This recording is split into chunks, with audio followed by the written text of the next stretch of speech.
One day, the world was gripped by a catastrophe of a terrifying magnitude, leading it to its end. Terrible monsters who wanted to devour humanity escaped from oblivion and began to destroy everything around them. And if some creatures could somehow be killed by a well-coordinated group, others inspired such horror that any attempts ended in failure, turning into a mountain of corpses. And some monsters were so powerful that they burned out souls with just one glance at their enemy. People fought as desperately as they could, but over time, hope left each of them.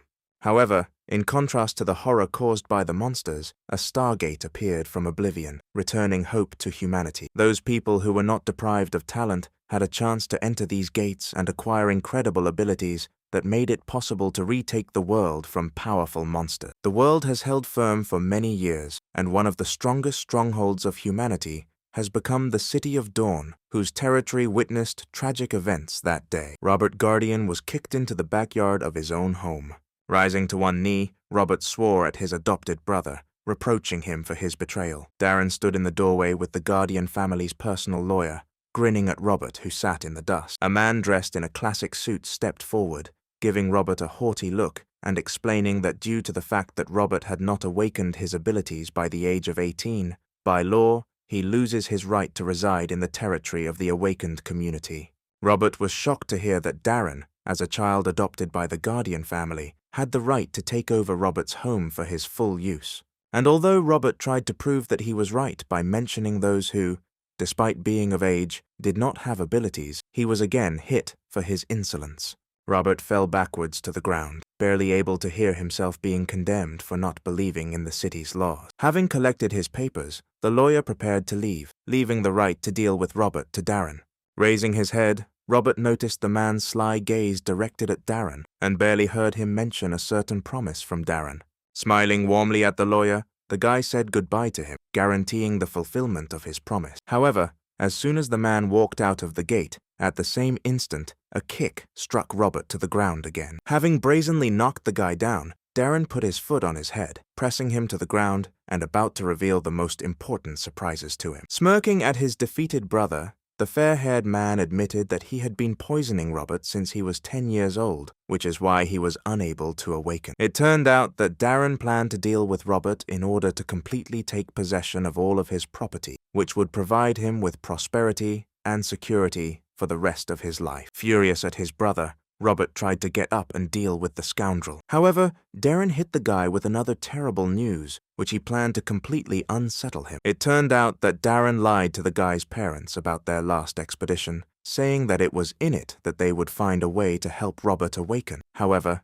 desperately wanting to complete it, the parents died. Realizing that it was his brother who was responsible for the death of his parents, Robert fell into despair, kneeling right in front of Darren, grinning maliciously. Deciding to finally put an end to this matter, the fair-haired one again sent the guy to the ground with a kick and ordered him to get out. Without looking up from sadness, Robert stood up and walked out the gate. When the guy took a few steps from the house, he turned around and looked at Darren with a withering look, threatening in a broken voice that he would return and would definitely take revenge for himself and his family.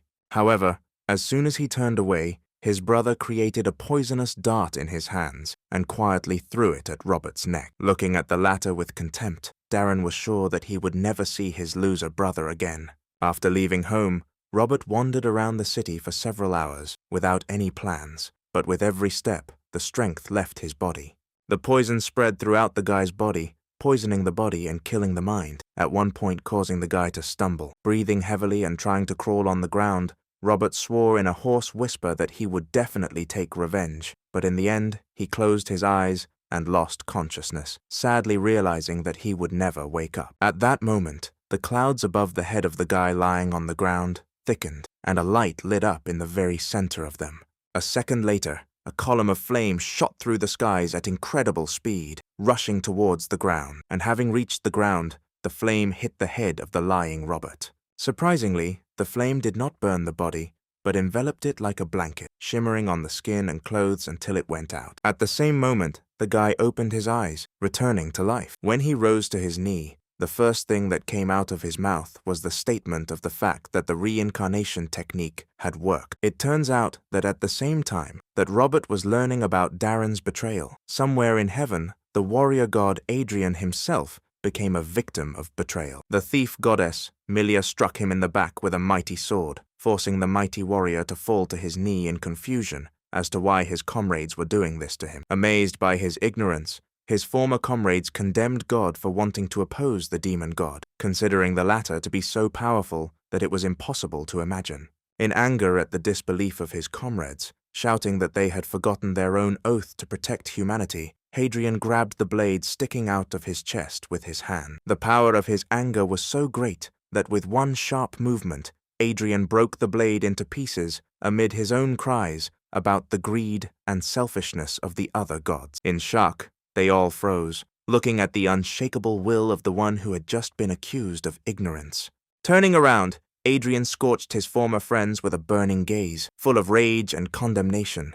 If they had not been stunned, they might have been able to finish off the god warrior. But Adrian, taking advantage of their confusion, created a rune circle on the ground beneath him, embodying the legendary reincarnation technique. Adrian's soul, having left the body of the great god, turned out to be that same pillar of flame that pierced the heavens and struck the body of poor Robert. Standing on both legs, Adrian analyzed the situation and realized one very unpleasant fact about the new body.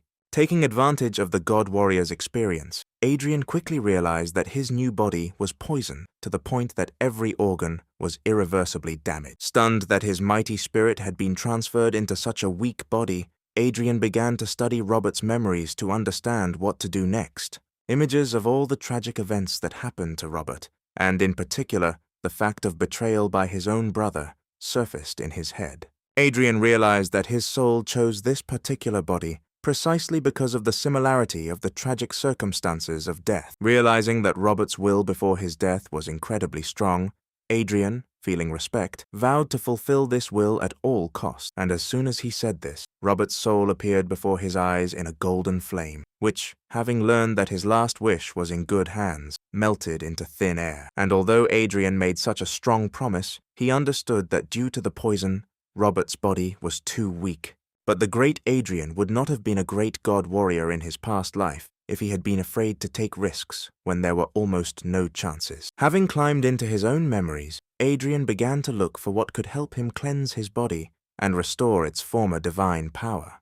The answer was found almost instantly in the form of a secret technique that continues the path of the reincarnation technique, the 6 paths of reincarnation. Adrian understood that this technique would allow him to regain all the power he needed for his purposes, but he also knew that before that, he needed to enter the Stargate in order to awaken. Gathering his strength, Adrian went straight to the Stargate, wanting to become stronger as soon as possible. It did not take him long to reach his goal and reach the gate, since the view to it opened from any street in the city. Approaching the territory where the gate stood, Adrian thought about where he was and exhaled calmly, deciding that his former comrades would never find him in a new body. Before visiting the gate, the former god had to register, and therefore he went straight to the counter, expressing his desire to undergo the awakening to the man standing behind it. The man, however, addressing Adrian by the name Roberta, made a dissatisfied face and scornfully indignant, saying that he had already tried to awaken twice this month. However,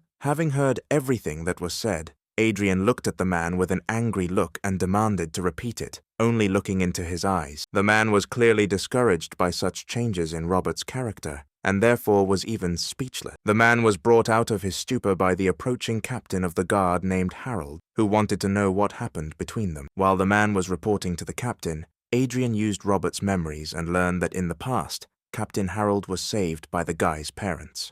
Apparently, the captain was a man of honor, because upon hearing the report of the man behind the counter, he immediately began to scold him, reminding him of how much the Guardian family had done for the city. Having heard no answer from his subordinate, who lowered his head in shame, Harold demanded a star map of awakening for Adrian. When he turned to the guy, Adrian saw not an angry grimace, but a warm smile, which caused quite pleasant emotions in the former god. But as soon as he took the card, Harold put his hand on the guy's shoulder and whispered that he should be more careful if he failed the awakening this time. And although the words were quite threatening, Adrian realized that they were spoken with concern for the son of the family that had once saved him. For this reason, Adrian saw off the departing captain with a grateful smile. Not one to hesitate, Adrian turned away from the reception desk and headed straight towards the Stargate. Approaching, he pulled out the map given by Harold and raised it above his head, after which it flew up and was immediately absorbed by the gate. Adrian, sighing before taking the important step,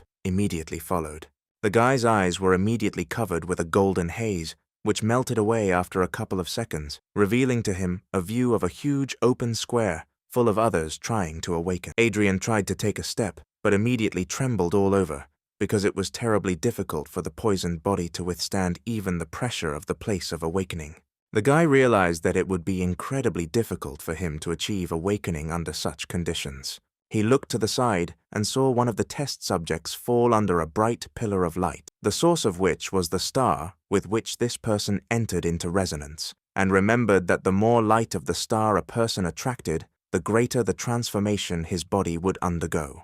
Turning his head in the other direction, Adrian saw with regret a man who had fallen to his knees in despair because he could not resonate with any star, and because of this, he would remain an ordinary person. Raising his head, Adrian used the God Warrior's senses and noticed a star that his body could resonate with, but it was too weak to do so. The situation was deplorable because even if the guy received the light of a star and could be reborn, the transformation would not be complete. However, Adrian would not have been a God Warrior in his past life if he had not been willing to take risks, and so he began to embody the 6 paths of reincarnation technique, summoning as much spiritual flame as his past divine soul could. He used all the experiences from his past life to make the flame bright and strong enough to purify his new body. The fiery silhouette flared up more and more every moment, dousing Adrian with a heat that he did not notice. When the silhouette flared up so that the flame could blind, the fire swirled around the guy's body, transforming him. At first, the movement of the flame was calm and measured, but in an instant it accelerated to the state of a fiery tornado. When the tornado began to dissipate, a rune circle was lined up underneath it, corresponding to the technique that Adrian, standing in the very center, was going to use. As if noticing the light of the flame below, the largest star, like the sun, lit up even brighter right above Adrian, and a moment later, a pillar of her light pierced the heavens and rushed towards Adrian, who readily accepted it. His body seemed to melt in this light, transported to where his transformation was to continue. The light from the star with which Adrian's body resonated turned out to be so strong and bright that the other test subjects turned surprised glances at it, seriously believing that it was the light of the sun, not a star. At that moment, Adrian found himself in open space, alone with the star that had chosen him. Its flame immediately engulfed the body of Adrian, who was ready for this, and tensed, intending to curb it. The flame burned the guy's body painfully, ready to burn him if he lacked fortitude. However, in a violent outburst of emotion, Adrian endured the pain of the flames. His angry grin said more clearly than any words that he would endure any pain just to achieve his goals. In the end, the star's flame went out on Adrian's body, making it clear that the guy had harnessed its power, which made him feel truly powerful. However, it turned out that the power of the technique he used summoned the light of more than one star, and another, darker one, appeared in front of Adrian. Her flame also engulfed the guy's body,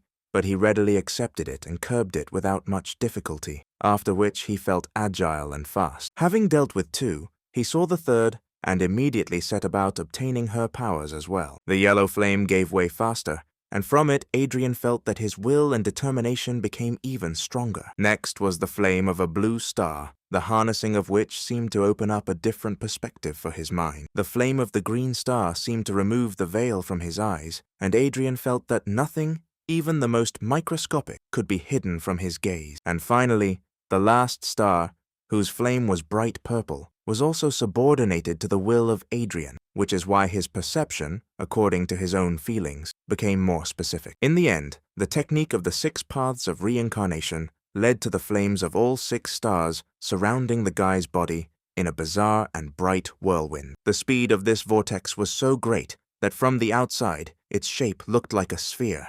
In this realm, Adrian fell into a meditative state, synchronizing his own mind with the power of the stars and allowing it to have its full effect on his body.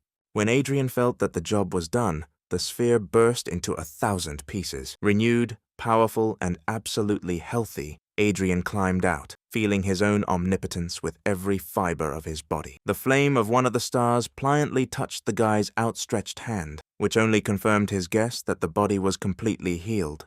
At the same instant, a new unusual rune circle lined up behind Adrian's back, the symbols of which, however, Adrian was familiar with. Adrian knew that after awakening, the body changes in accordance with the acquired class. But at this moment, he felt not only how the strength of a warrior permeates his body, causing a feeling of incredible strength in his muscles. He also noticed that his movements became smoother and his speed clearly increased, which was consistent with the class of a thief. In addition, he was aware of everything around him and himself much more clearly and distinctly, which is why he concluded that the magician's insight was now open to him. In addition, his vision became so piercing that he could notice even the smallest vibrations in the air near him, which made him realize that his vision began to correspond to the vision of an experienced archer. And although the will of the former god warrior was already unshakable, he clearly felt that it had only become sharper, which is why he was ready to immediately rush into battle, which usually characterizes the knight class. Having finally decided that this was all, Adrian was quite surprised that his perception had changed greatly,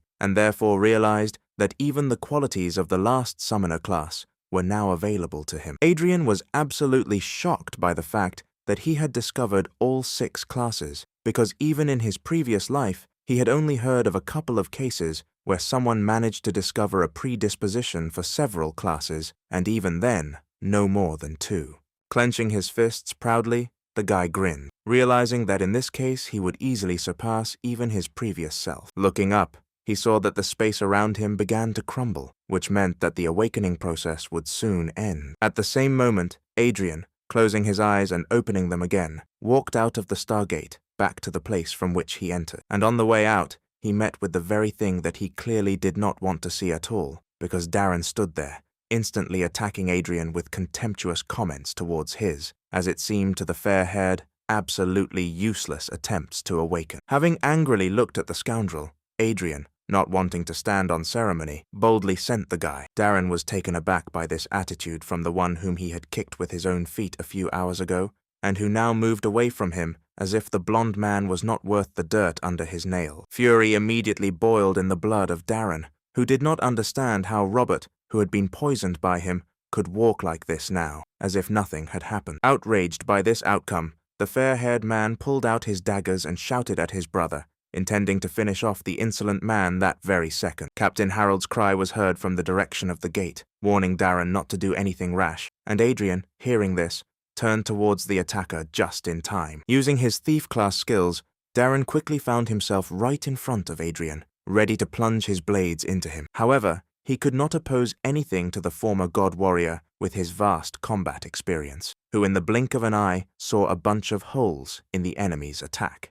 Dodging the inept attack, Adrian rushed forward, thrusting his fist straight towards his opponent. As soon as he got close enough to Darren, his fist instantly hit the latter right in the jaw. Adrian's blow was so strong that Darren was thrown several meters away. As Darren approached the wall, those around him watched in shock as the two awakened fought, amazed that Adrian was able to knock his brother down. Flipping in the air, Darren twisted and landed on his feet, not understanding how it was possible that his poisoned brother could send him flying with one blow. And although he was ready to immediately rush at Adrian again, his appearance as a warrior ready for battle put the guy into a stupor. At that very second, Captain Harold appeared between the fighters, shouting at Darren. Glancing at the blonde with an angry look, Harold heard him complain that the captain of the guard was too indulgent to the son of the Guardian family, and regretted that he had not yet been fired. An indignant Harold, looking contemptuously at Darren, pointed out that anyone with 2 eyes could clearly see that Adrian had awakened, which meant Darren had no right to attack him. And although Darren wanted to say something in response, he was distracted by the surprised exclamations of onlookers, who were amazed at how beautifully the guy was besieged by the newly awakened one, with just one blow. Outraged to the extreme, Darren looked at Adrian with an angry look, but could not do anything about it, and therefore, without saying a word, he turned around and left. Grinning as he left, Harold walked up to Adrian and used his portable analyzer to find out what class the guy received. Looking at the screen, Harold saw the symbol of a warrior and hastened to congratulate Adrian on this with all his heart. He noticed that it now became clearer how Adrian managed to send Darren flying with one blow. People who had previously seen Adrian as a loser who could not awaken suddenly began to smile in front of him, admiring how hard he had hit his stupid brother who decided to launch a frontal attack on the warrior. Adrian smiled at them, but in his head, he was glad that he was able to hide the fact that he had unlocked more than one class, showing only the warrior class, because he was afraid that this feature might cause him difficulty. Harold put his hand on the guy's shoulder and, smiling warmly, again congratulated Adrian with all his heart. Taking the card out of the analyzer, Harold handed it to the guy, recommending that he quickly go to the Warrior Academy for training. Taking the card, Adrian examined it and sighed relaxedly, promising to try his best. However, to Harold's surprise, after removing the card, Adrian asked the captain when the monthly talent assessment would take place, in response to which the man replied that it would be today. And although Harold answered, he threw his shoulders up in surprise, asking the guy if he was going to go to the assessment, having just woken up.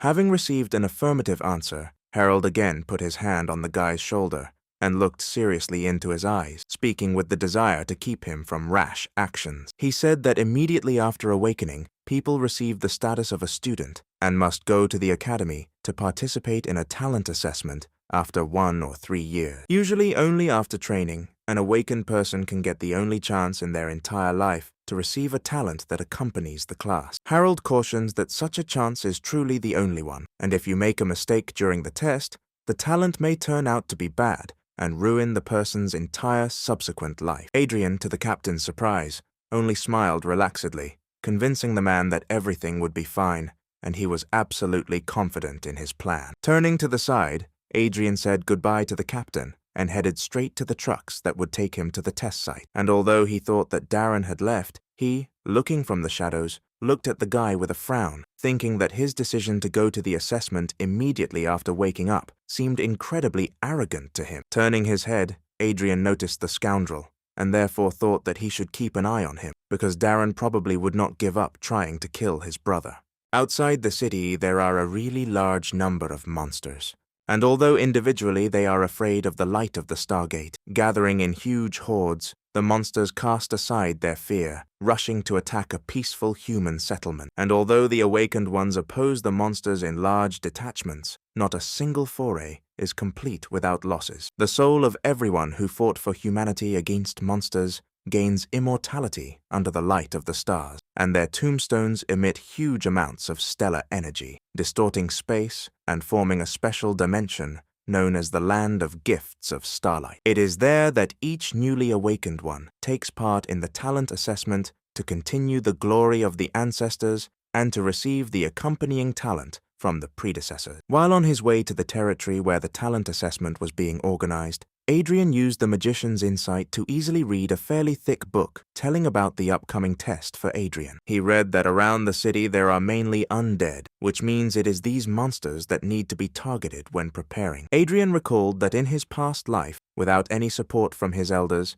he was able to obtain the accompanying talent of the gold rank only through his own work. He read that 1 in 10,000 people receives the gold rank, and the majority, in turn, receives the lowest rank of white. An interesting piece of information for Adrian was the fact that only 1 in a million can achieve an epic rank talent, which is what he was aiming for.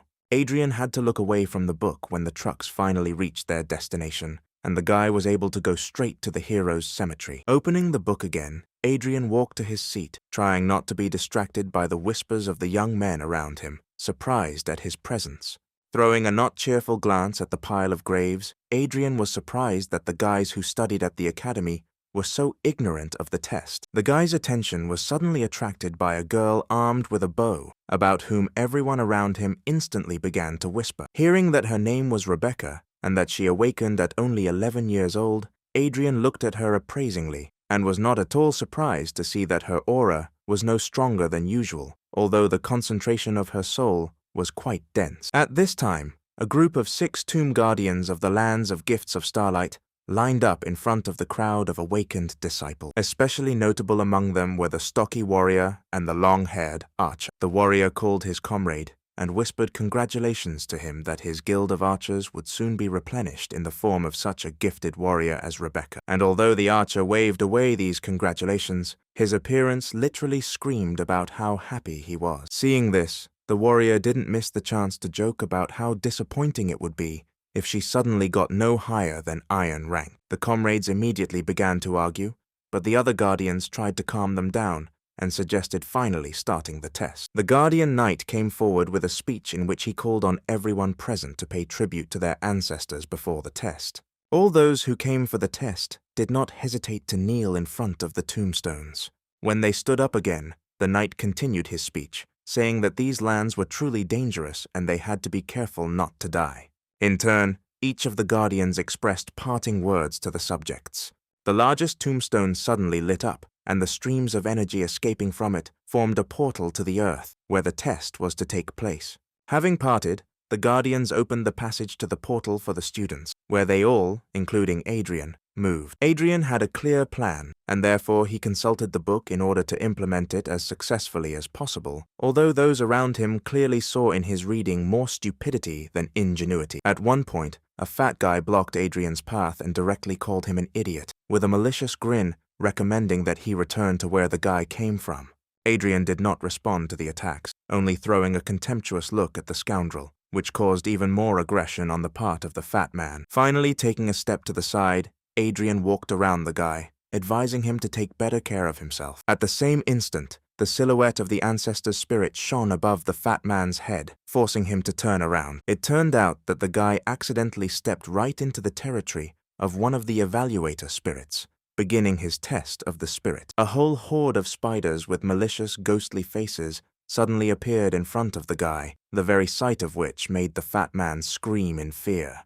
The guy began to wave his arms chaotically, trying to protect himself from the terrible monsters. However, a moment later, he was already lying on the floor, defeated. A white ring sparkled above his head, symbolizing that the arrogant guy had received a lower-ranking talent. Adrian slowly moved along the lands of testing, passing by each of the spirits of his ancestors, knowing that the most difficult and therefore valuable tests were in the very depth. The guy was not distracted by the students screaming with joy, whose fortitude allowed them to receive bronze and iron talents. Around him there were sounds of battles and tests of fortitude, where someone achieved success and someone tragically lost, thereby ruining their entire lives. Adrian, in turn, did not pay any attention to the events around him, consulting the book and building his route to the most distant lands. On the way, he was called out by the same girl who caused a big commotion when she arrived for the test. She tried to warn Adrian that further down the road, the tests would be much worse and therefore more dangerous,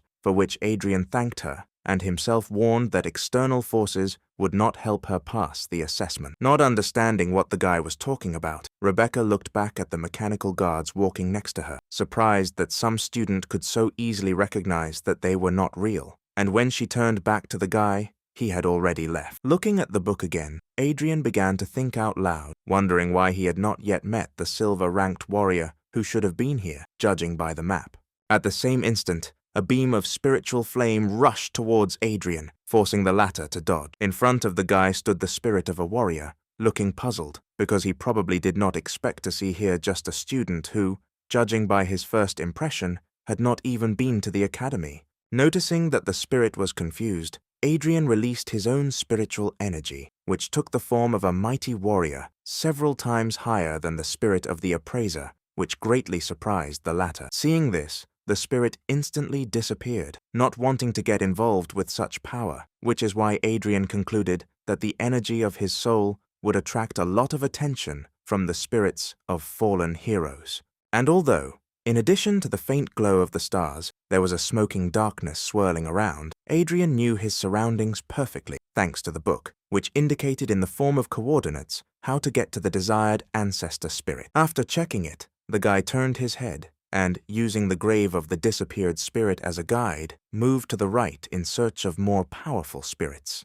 As soon as he was again in the vicinity of the star tombstones, the two spirits instantly incarnated, and their spiritual light rushed towards Adrian. The guy dodged and turned to face two puzzled spirits, who, seeing how bright the energy of his spirit was, turned to each other. To Adrian's surprise, the spirits began to fight with each other, from which the guy concluded that his soul was so attractive to them that they were ready to fight each other for it. Smiling awkwardly, the guy ran away, finally apologizing for not being able to choose them for his test. Adrian moved deeper and deeper, meeting more and more spirits who wanted to test the guy and give him their talent. Passing by the mighty warrior, Adrian met the spirit of a dexterous and nimble girl who tried to stay in his field of vision as long as possible, but he rejected her too. Seeing the golden spirit of the curvy sorceress, Adrian even became embarrassed, and for a long second could not take his eyes off her attractive forms. But turning away, he moved towards the designated goal. For long hours, the guy traveled through the lands of talent assessment in search of epic rank spirits. But he did not come across them, although the fact was that even the golden spirits turned their attention to him. Passing by one of the trees, Adrian heard the sound of battle, and deciding to briefly take a break from the monotonous search, went towards the sound to see what was making it. Coming out into an open clearing in the middle of the forest, the guy saw the golden light of the test, in which Rebecca, whom he knew, fought, trying to find her talent. And although Adrian warned her, the picture that opened to him made it clear to him that the girl did not listen to the warnings, because even she did not understand why the spirit of her ancestor was attacking her so fiercely. In anger, the golden archer attacked the girl with a hail of arrows, not wanting to give her his talent. Landing into the ground, the golden arrows were engulfed in turquoise flames from tip to fletching until they finally chained. The arrows turned into monsters, which immediately rushed at the girl, covered by doll guards. The girl decided that the ancestor was seriously going to kill her descendant, although she really could not understand how she had angered the golden spirit. Expecting that she would have to fight only with spirit, Rebecca was taken aback when she saw monsters that were strong enough that a simple student could not cope with. Not wanting to give up, the girl, with well-aimed shots, destroyed every monster that rushed forward to bite her to death. Even if she couldn't defend herself from blows from behind, the puppet guards boldly covered her, throwing themselves under the jaws of the creatures so that the mistress would remain unharmed. Looking up from the corpse of one of the monsters, the girl saw the furious grin of her ancestor, already pointing a new arrow in her direction and shouting that Rebecca was not worthy. Another arrow flew out at incredible speed towards the girl, ready to pierce her body, but Rebecca was not going to, and therefore jumped away from the trajectory of the shot. In turn, the arrow, right in flight, turned into another monster, whose jaws were ready to immediately gnaw its throat. With a well-aimed shot that was so fast that it was difficult for the eye to notice, the girl dealt with the creature and, exhaling heavily, began talking about how her grandfather had always called her the most talented in their family. Looking up in despair, she saw that one of her mechanical guards had been almost completely destroyed. Tears began to well up in her eyes from misunderstanding why her ancestor considered her unworthy and wanted to finish off his descendant. The spirit, however, did not pay attention to the girl's tears and aimed a new arrow at her, shouting in a voice full of rage that she was unworthy of his power. Proudly straightening up right in front of her ancestor, the girl boldly looked into the spirit's eyes, burning with anger, and cried out with the question of what she had done to deserve his rage. Peering out from behind the tree, Adrian calmly asked the girl if she really didn't understand what exactly she had done wrong. Distracted from his original goal, the golden spirit looked at Adrian and was immediately dumbfounded by how strong the aura was in this guy. Seeing her ancestor's surprise, the girl instantly felt angry and again threw a defiant glance at him, crying out about how hard she had honed her skills and strengthened her soul. Using all her will, Rebecca firmly looked at the spirit, constantly reassuring herself that she would never be left without the talent inherent in each member of her family. Pulling back the string of her bow, the girl cried out that she would release her arrow even if she had to die. At the same instant, her body was engulfed in harmless golden flames, inherent to the spirit with which she fought, which is why Rebecca realized that she was able to resonate with her ancestor. Adrian smiled and noted that the talent assessment test is primarily about will, courage, and fortitude, and not physical strength. The guy said that it was the mechanical guards who protected the girl during the battle that became an indicator of her fear of battle, which is why the ancestor shouted about her unworthiness. The golden light of the test finally faded, and Rebecca realized that the test was over in complete victory. Sighing heavily, she noticed how tense every muscle was after the hilarious fight. The golden archer extended his hand forward, and the flame from it touched the girl's body, healing her and gifting her with what she had come for. Proud and pleased with herself, Rebecca passed the test and therefore received the sign of golden talent that accompanies her family. Looking from the side, Adrian smiled, seeing how the girl received something that would make her life incredibly prestigious. As the spirit vanished into thin air, Rebecca turned to him and awkwardly thanked him for the advice the guy had given her. And although the girl asked how he himself, being just a student awakened quite recently, ended up so far in the lands where the golden talents are located, Adrian only answered that his goal was the best possible talent, and, turning away, moved away. Noting that his soul seemed weak, the girl heard the guy boldly say that it was none of her business and asked to keep his presence here a secret. Seeing that the guy walked away from the lands of the gold ranks further into the depths, the girl was quite taken aback, realizing that his goal was even higher.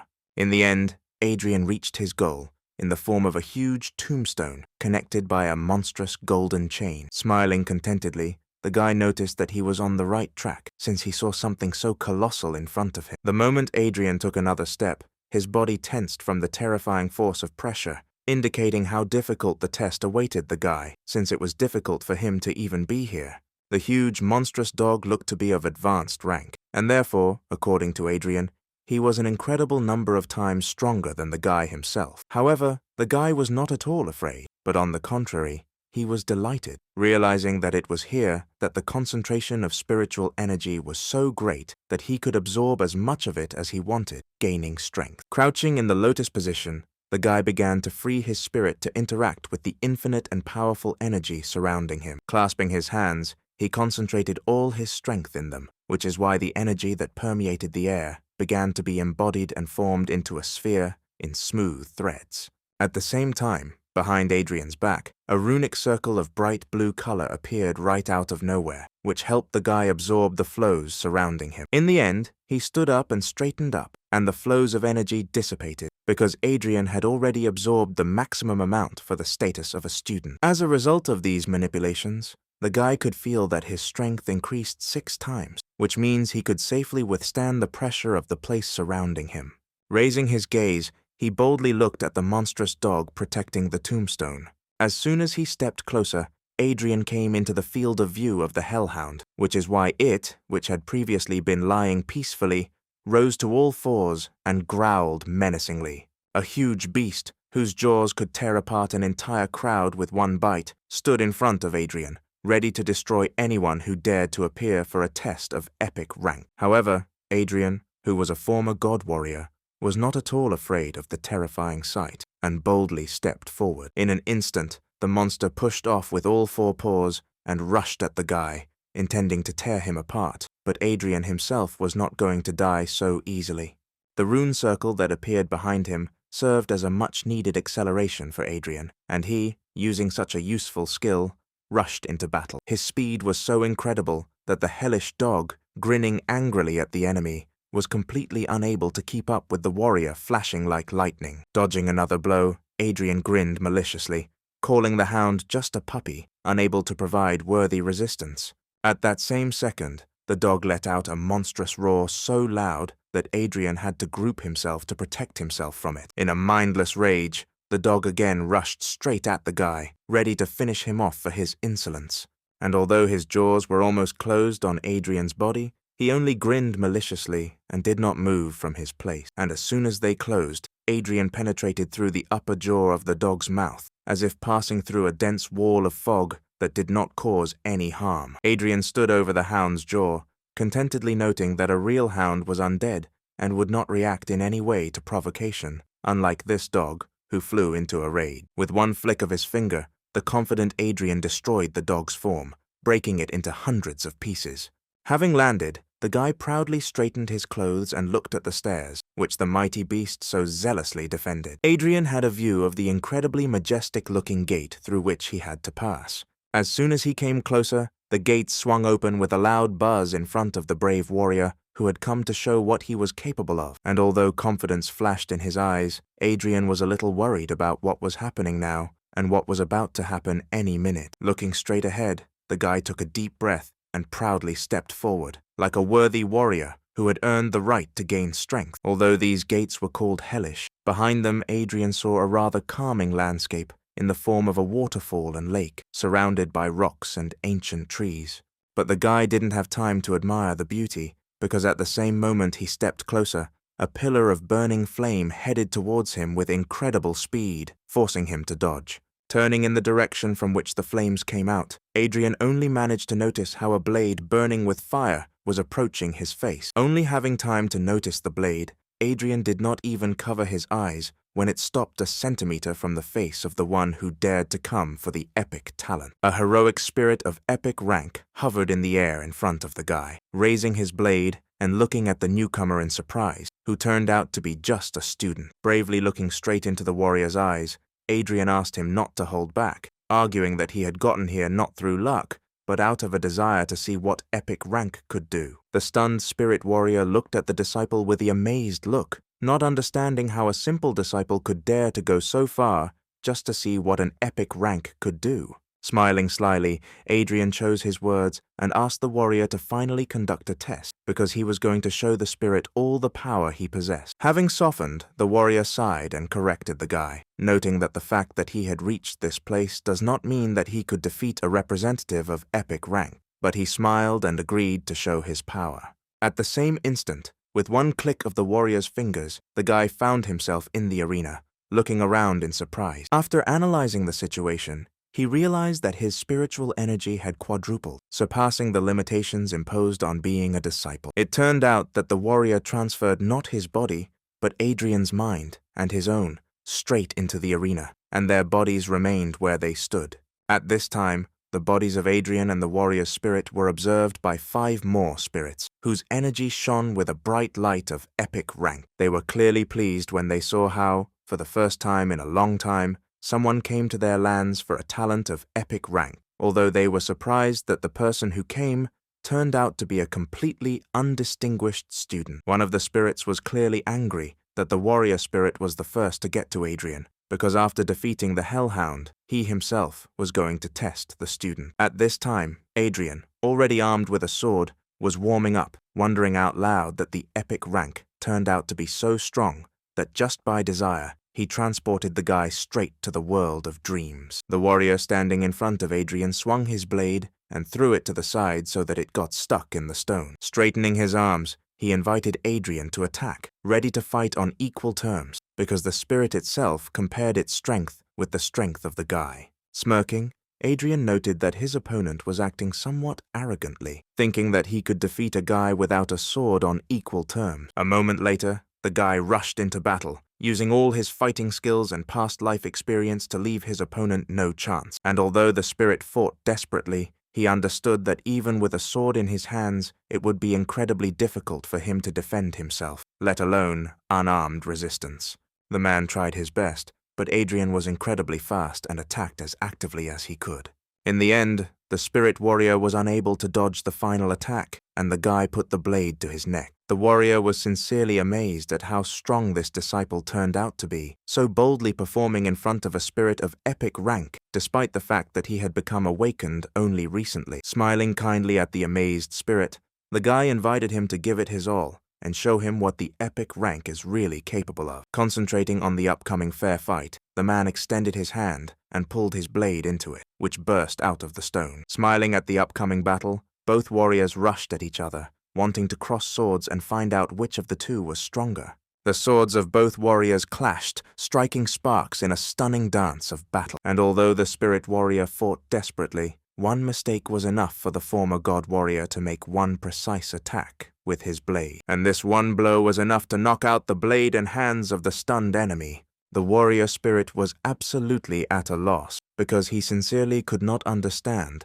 how only a student could defeat him. In his eyes you could see the incomprehension with which he looked at his hands, as if doubting his own abilities. Satisfied with himself, Adrian thought that now the result of his test was quite satisfactory, in order to finally receive the epic rank talent he deserved. And although he was ready to receive his reward, the spirit warrior suddenly disappeared into the air, causing confusion in Adrian. Returning to his body, the warrior curiously examined his opponent, whose mind was still in the world of dream. Other epic spirits, seeing how their comrade returned to his body, were surprised, deciding that the test was over so quickly, and besides, there was no ritual for transferring talent, and they concluded that the guy had lost. However, they were puzzled when they saw that Adrian himself had not yet returned from the dream world, and therefore they asked their comrade what happened to them there. Raising his head proudly and not looking away, the warrior honestly admitted that he had lost the battle.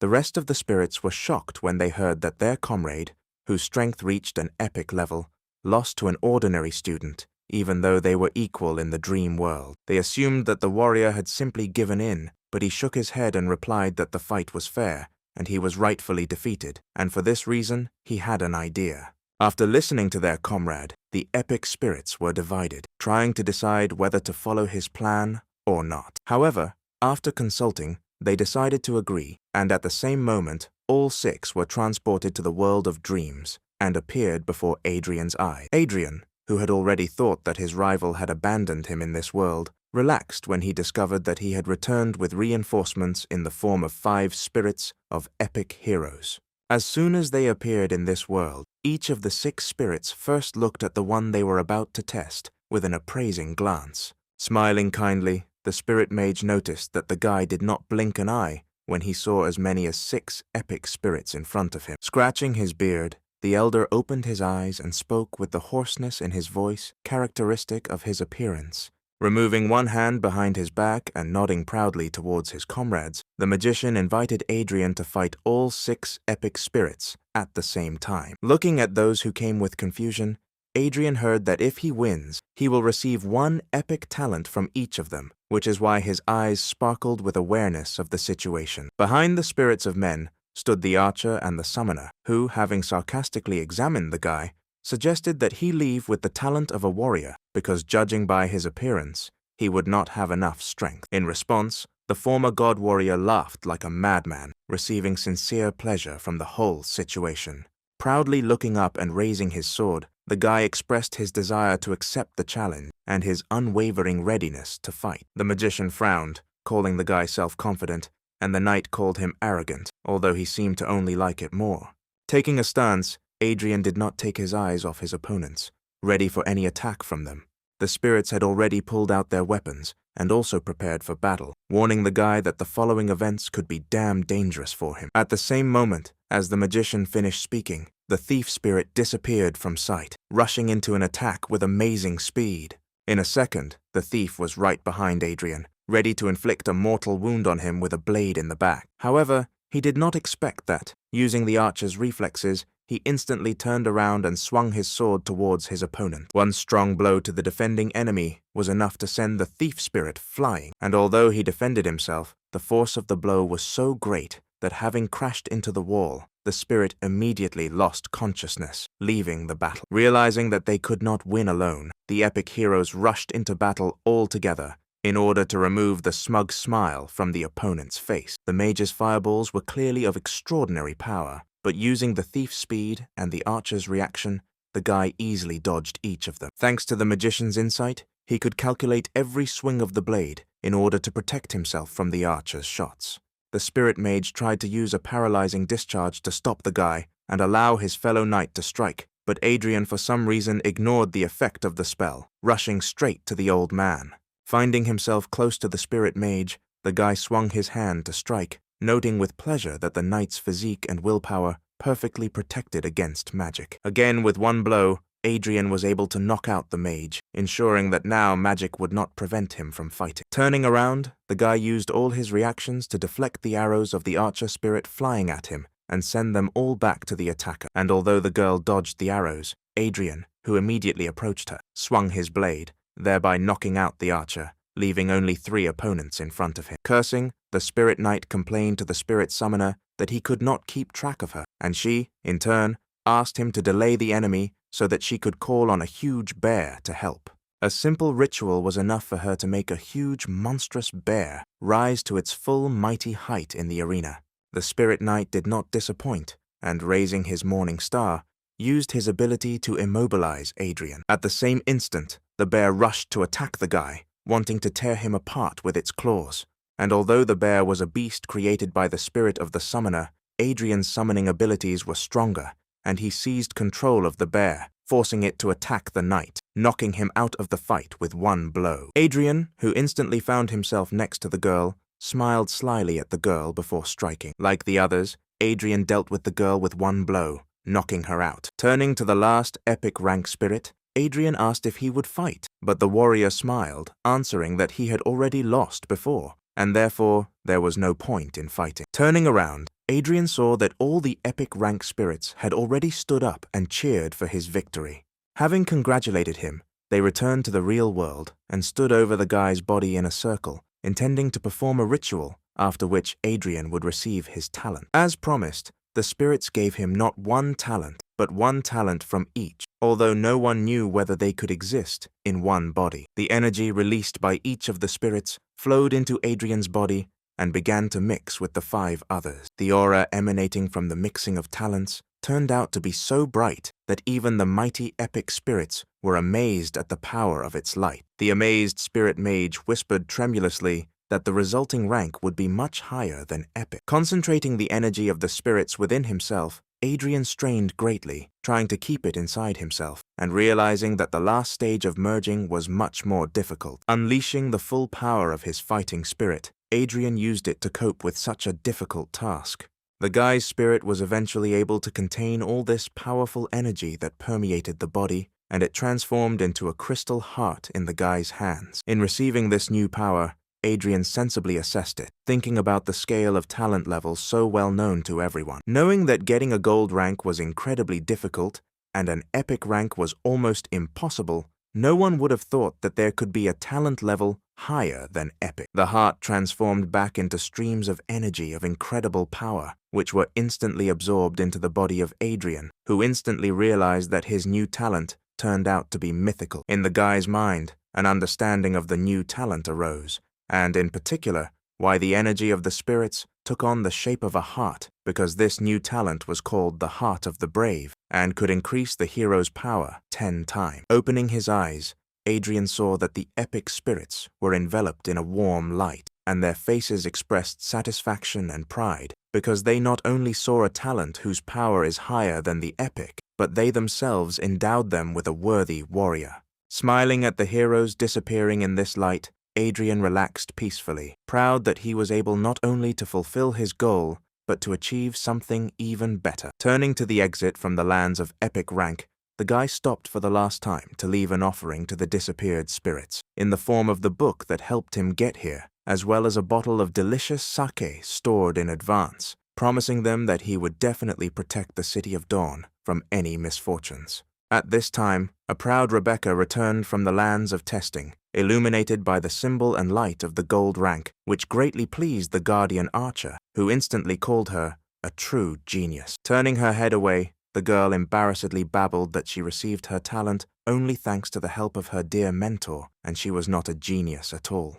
The archer guardian, proud of the girl, did not agree with her, saying that the gold rank appears once every 10 years, and at the same time, looking sarcastically at the warrior guardian, none of whose students received a rank higher than silver. Outraged by this gesture, the guardian warrior protested that the guardian archer's students could only rely on luck, without deserving the high talents they receive. And although the guardian warrior claimed that among the warriors there would be such a strong awakened one that he could receive a gold rank, he only met a malicious grin from his comrade. Distracted from the squabble between the two guardians, Rebecca looked around, trying to spot Adrian, and finally find out what rank the one who so calmly walked past the lands of the gold rank received. Realizing that there was no guy in the area, the girl looked at the portal, anxiously waiting for him to come out of it. When the guardian archer decided to announce the end of the test, Rebecca asked him to stop and wait, because one test subject never left the test ground. At the same moment, Adrian, stretching his neck, climbed out of the portal, meeting there not with a storm of applause, but only with such familiar disdain, because the guardian archer was sure that the guy had failed his test.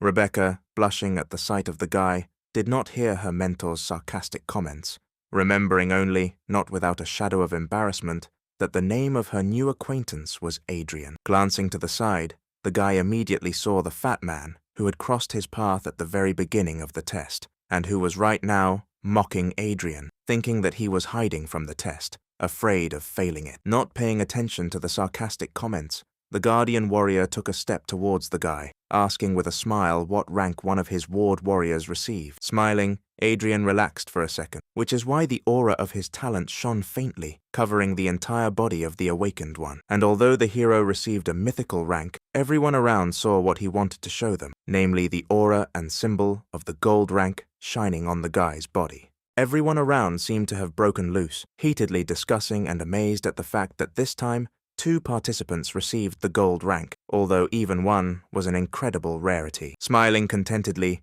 Adrian noted, not without pleasure, that he was incredibly lucky that his new talent allowed him to flaunt the rank that the hero himself wanted. Quietly resting his hands on his hips, the guy, not deigning even a glance to the arrogant scoundrels mocking him, told them out loud that they should not mock others, but try to become stronger themselves, which greatly embarrassed the dumbfounded fat man. And only Rebecca, whose confused look Adrian caught, could not understand why the guy received only a gold rank, because he went much further than the place where the golden spirits were. As if he had read the girl's thoughts, Adrian put his index finger to his lips, reminding her that he had asked her to remain silent about where he was going in the testing land. Once again embarrassed by the attention of her new acquaintance, Rebecca only thought about how many secrets Adrian had from everyone around him, and while she was reasoning, the guardian warrior rushed to Adrian, whose smile made it clear that he was incredibly happy that one of his charges was finally able to receive a gold rank, although Adrian, not receiving pleasure from someone else's touch, asked him to leave him alone, calling him a bearded man. Offended by the unexpected name-calling, the guardian took one step away from Adrian, removing his hand from his shoulder.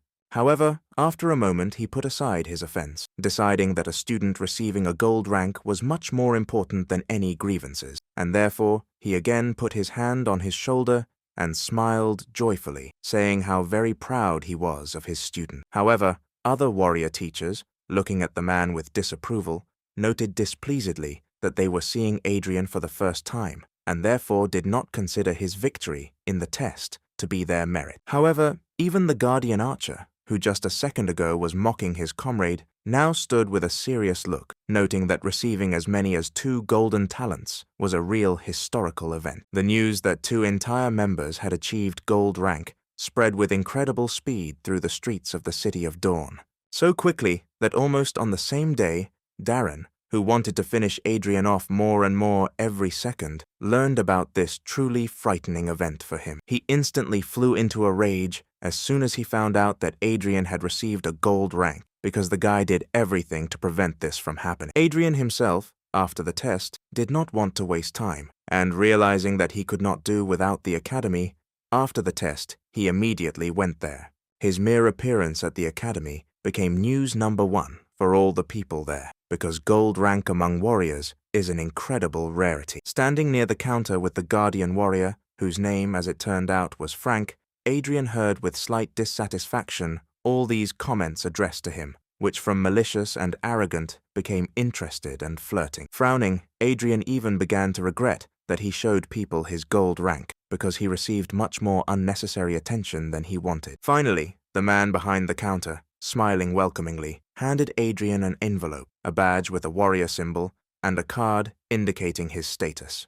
Still proud of his ward, Frank put his hands on his hips and wholeheartedly congratulated Adrian on officially joining the Warriors Guild. Adrian was about to unpack the envelope, but Frank, who stepped aside, waved his hand and called him to follow, because he was going to help the guy get a well-deserved reward for his work. For the first time since the test, Adrian smiled at Frank and followed, noting to himself that he was surprised by the fact that the guild treated its members well enough. Walking through the long corridors of the academy, the men arrived at a training room filled with mannequins and exercise equipment, in the middle of which stood a stocky man, whose hair, with its bright green color, resembled a fresh apple. Having greeted Adrian and Frank, the man introduced himself as Roosevelt Walter and added that he was the treasurer of the Warriors Guild, and therefore it was he who would offer Adrian a reward corresponding to the gold rank. Looking into the box that Roosevelt bowed his head and handed to the guy, Adrian saw a book there, the inscription on the cover of which read about the name of a special skill of the warrior class. Taking the box from Adrian's hands, Frank himself looked inside and smiled, looking up at Roosevelt and noting that the treasurer is very generous because this skill is really powerful, to which Roosevelt, not without pleasure, said that they are obliged to invest all their efforts in the development of a gold rank hero. In addition to the skill, Adrian also received as many as 10 star stones of the initial rank, which is a significant reward since Frank himself received only one at one time. Opening the book, Adrian read a couple of lines, but almost immediately became perplexed by their content. Roosevelt smiled again when he saw the guy's reaction and said that learning skills is an incredibly important activity for every awakened person, and therefore, Adrian is recommended to start learning as soon as possible. Smiling joyfully, the guy agreed with the treasurer, promising to start training as soon as possible, and thought to himself that things were turning out very, very interesting. As soon as Adrian and Frank left, Roosevelt removed the smile from his face and headed to his office,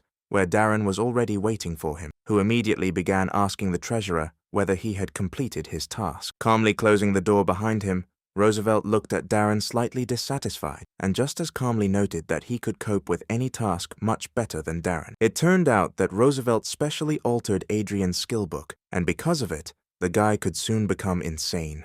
Enjoying the thought of how sinisterly ingenious his plan was, Roosevelt finished the thought by telling Darren that he would have to send a request for a duel as soon as Adrian went crazy, thanks to which the guy would be able to get rid of his rival without unnecessary problems. Exhaling in a relaxed manner, Darren smiled at Roosevelt, noting with pleasure that he always completes tasks 100%, and therefore, as gratitude for his work, he will definitely thank his comrade when Adrian dies. Looking away, Roosevelt said that he was only following orders from above, and therefore did not count on a reward, but of course he would be happy with it. He chose to turn away when Darren, with a distraught look and a cruel smile on his face, promised that he would kill his sworn brother, no matter the cost.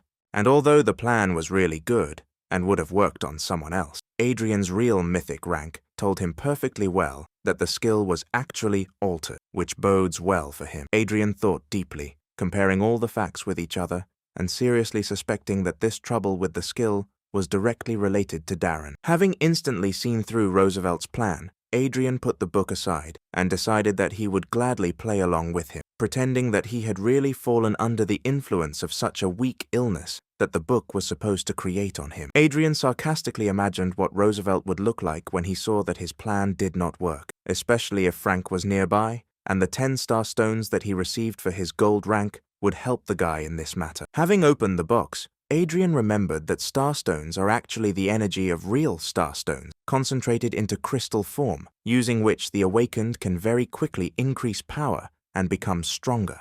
Realizing that thanks to his experience as a god warrior, the guy understands all skills even at the divine level, but if he wants to gain power, he needs to start all over again. Sitting in the lotus position in the room allocated to him personally, Adrian closed his eyes and used his spirit to begin to absorb energy, while simultaneously discussing how the skill of an unpredictable fist blade is a rare skill, and it is necessary to learn it. Using his experience, the guy read all the necessary techniques for developing this skill, and found out exactly which nuances of this technique were spoiled, and corrected them without any problem. In persistent meditation, the boy concentrated on studying, hoping only that 10 star stones would be enough to help him master the skill. As soon as Adrian concentrated and closed his eyes, his spirit burst out of his body and caught the stone in a weak whirlwind of blue flame. And as soon as he started, his hand burned with pain, which almost brought the guy out of concentration. The flame enveloped the fist, changing color and forming a blade, but Adrian felt it as if someone was scraping his bones. The guy tried his best to restrain himself and not unclench his fist so that the skill would finally take hold, but alas, he could not resist, and his palm unclenched, and the flame began to gradually go out. Despite the fact that the guy received the power of all 6 skills, and his talent was more powerful than even epic, he realized that he had underestimated such a powerful skill, and therefore would not be able to master it in one attempt, because during this one time, the skin of his hand turned red and shriveled from fire. Realizing that it would take at least 1 year for an ordinary person, Adrian grinned, knowing that with his strength, there was no way he would allow himself to hesitate, and therefore would definitely master the skill as soon as possible. Concentrating again, Adrian used the power of his spirit to once again cause his hand to become covered in bright pink flames, which now took on a much more distinct blade shape. Exhaling in satisfaction with his own work, the guy stood up and with one movement made the sword fly from the wall straight into his own hand. Forcing his energy to again form the shape of a blade around his hand, the guy hit the wall with such force with one swing of his sword that a rather wide crack appeared along it. Looking at this crack and easily moving the blade, the guy noted, not without pleasure, that the skill was indeed very strong, and therefore the time and stones spent on studying it were clearly worth it. Relaxing his hand, the guy withdrew the energy and remembered that even when he moves to the next rank, his skill level will increase in the same way.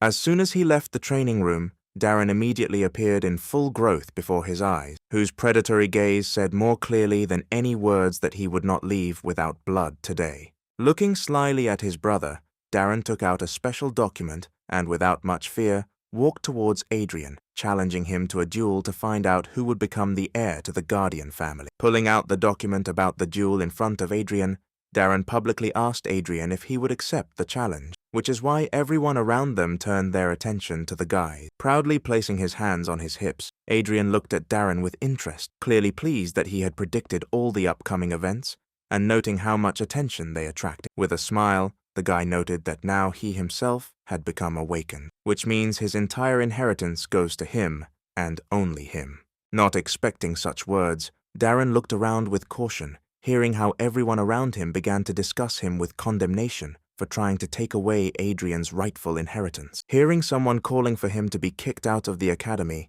Darren raised a paper in front of him in a panic, indicating that this duel was agreed upon by the awakened community. The warriors around looked at the paper in bewilderment, not understanding how the community could even allow such a conflict to happen. Realizing that no one would touch him now, Darren believed in himself and again turned to Adrian, indicating that refusal would mean that he was renouncing any claims to the Guardian family inheritance. And although Adrian himself felt angry, he understood that this anger was caused by the memories of the guy in whose body he was reborn, and Darren was not worth even a drop of his hatred. Smiling maliciously, Darren asked if Adrian would agree to a duel to the death, clearly remembering that Adrian himself should now be in a deranged state. Something suddenly flashed in front of the guy, and when he reacted, Adrian was already standing a few steps away from him, relaxingly reading the paper that his brother had just held in his hand. Amazed by such incredible speed, Darren looked in amazement at his hand, in which he literally just held the paper that Adrian now had. Looking with contempt at the perplexed guy, Adrian held out the paper forward, and in a firm voice answered the duel request with his consent. Looking up at his brother again, Darren looked at Adrian in shock, still trying to understand how he had snatched the document from his hand so quickly. However, Darren was not afraid, glad that they had ruined the unpredictable fist blade skill, which meant that Adrian was about to lose control of himself. Taking a stance, Darren prepared for the attack, and was 100% sure that today he would finally finish off the brother who had so bothered him. And although the opponent stood ready to fight, Adrian was relaxed and calm, realizing that Darren would never be able to win. In an instant, dark green energy swirled around Darren, and his blade glowed bright green. And in another moment, he suddenly disappeared in the place where he stood, and suddenly found himself to the left of Adrian, with a blade already prepared for the fatal blow. At the same instant, his energy took the form of a snake, and the blade rushed towards Adrian's throat, ready to cut it and end the life of the unlucky victim. With a slight movement of his hand, the hero intercepted the opponent's attack and deflected it to the side, noting with a smile that Darren was repeating himself in his techniques. Panicked by such a difficult situation, Darren simply could not believe that his opponent was so clever that he had read all his skills so much that he was able to intercept his attack. Seizing a moment when Darren would be defenseless, Adrian used his new blade fist skill. With one blow so familiar, the guy sent his opponent flying. Falling on his back, Darren hit hard, but using his thief's reflexes, he quickly turned over and stood on both legs, grinning angrily at Adrian. There was confusion in his eyes, because he expected Adriana to go crazy with his new skill. Smiling relaxed, Adrian received compliments and words of encouragement from other warriors, shouting at him to show the thieves what they were capable of. But another thief standing nearby noted that Darren was trash and asked not to compare the Thieves' Guild with him. Frank stood nearby, contentedly watching the progress of the battle and noting every movement, saying out loud that he was very proud of the new gold rank of the Warriors Guild, because Adrian had learned such a difficult skill so quickly. Leaping forward, Adrian again used his blade fist skill, intending to hit Darren even harder.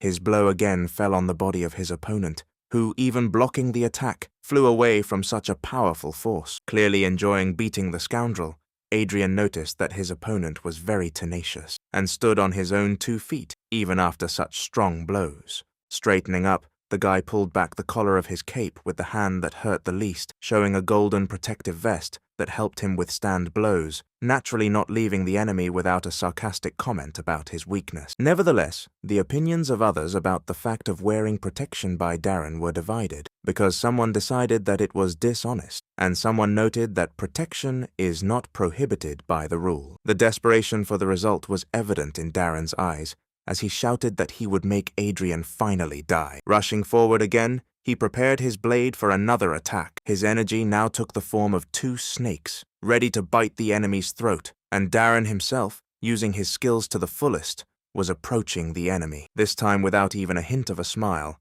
Adrian called Darren a narrow-minded idiot, facing the oncoming attack without fear. Again, with a single effortless movement, Adrian used his blade fist to block such a powerful attack without any effort. Darren's eyes showed fear, because he clearly did not expect his opponent to block his most powerful skill so easily. Looking at the enemy with contempt, the guy noted with pleasure that he was only playing along with Darren, who thought that his armor would provide him with good protection. With these words, Adrian used the blade fist on his other hand, which he directed directly towards the enemy's face. Darren, who did not have time to block the attack, was forced to feel the full power of such a powerful skill. In turn, Adrian, realizing that the enemy had lost the opportunity to defend himself, attacked him with several blows from the blade fist.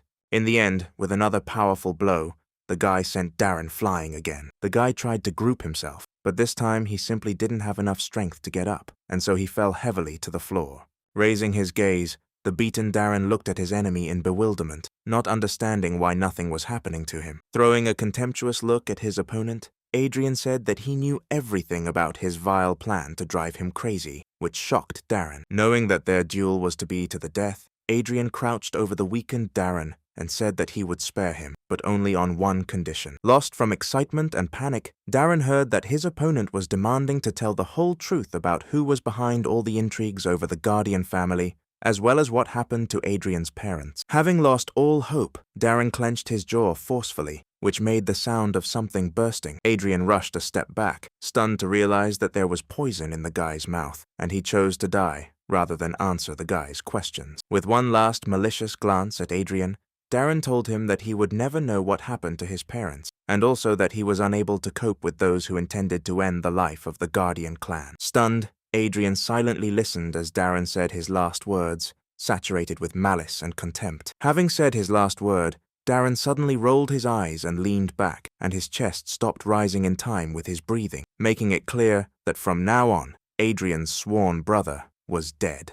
Adrian felt incredible contempt for his opponent, but also a certain amount of respect, because he was ready to die for his goals. Turning away from the deceased with regret, the guy thought that those who were behind all this apparently had great power in this city, and although he understood that Darren's death would bring even more troubles upon him, excitement and a desire to find out just how strong his enemies flared up in him. Realizing that he still only occupied a weak F rank in the guild, Adrian headed out of the hall, deciding to quickly return to training, but not noticing how someone was hiding around the corner who was watching the progress of the battle with great curiosity. Sometime later, Adrian, being in an apartment on the outskirts, was training with Starstone. Sitting in the lotus position and holding the Starstone between his palms, the guy reunited with his spirit for the best possible training. In the end, another stone crumbled into dust, having exhausted all its stellar energy.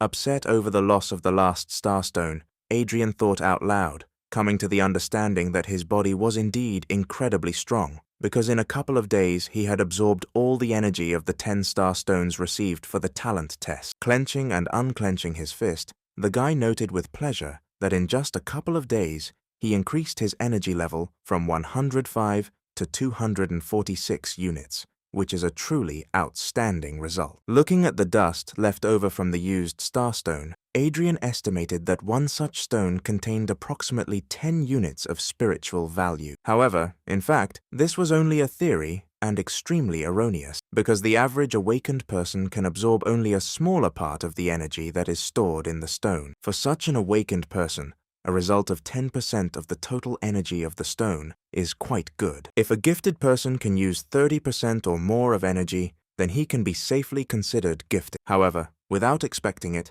Adrian managed to absorb as much as 70% of the stone's energy, which was a truly impressive result. Absolutely pleased with himself, the guy remembered that in his previous life, he achieved only 40% of the results, which means his current body is indeed several times more powerful. Having warmed up after a long process of absorption, Adrian noted with regret that on the outskirts of the city, he received much less energy from the stars than he could have, being at the very gates. His gaze became aggressive as he remembered how he tried to reclaim the Guardian family estate, which was rightfully his.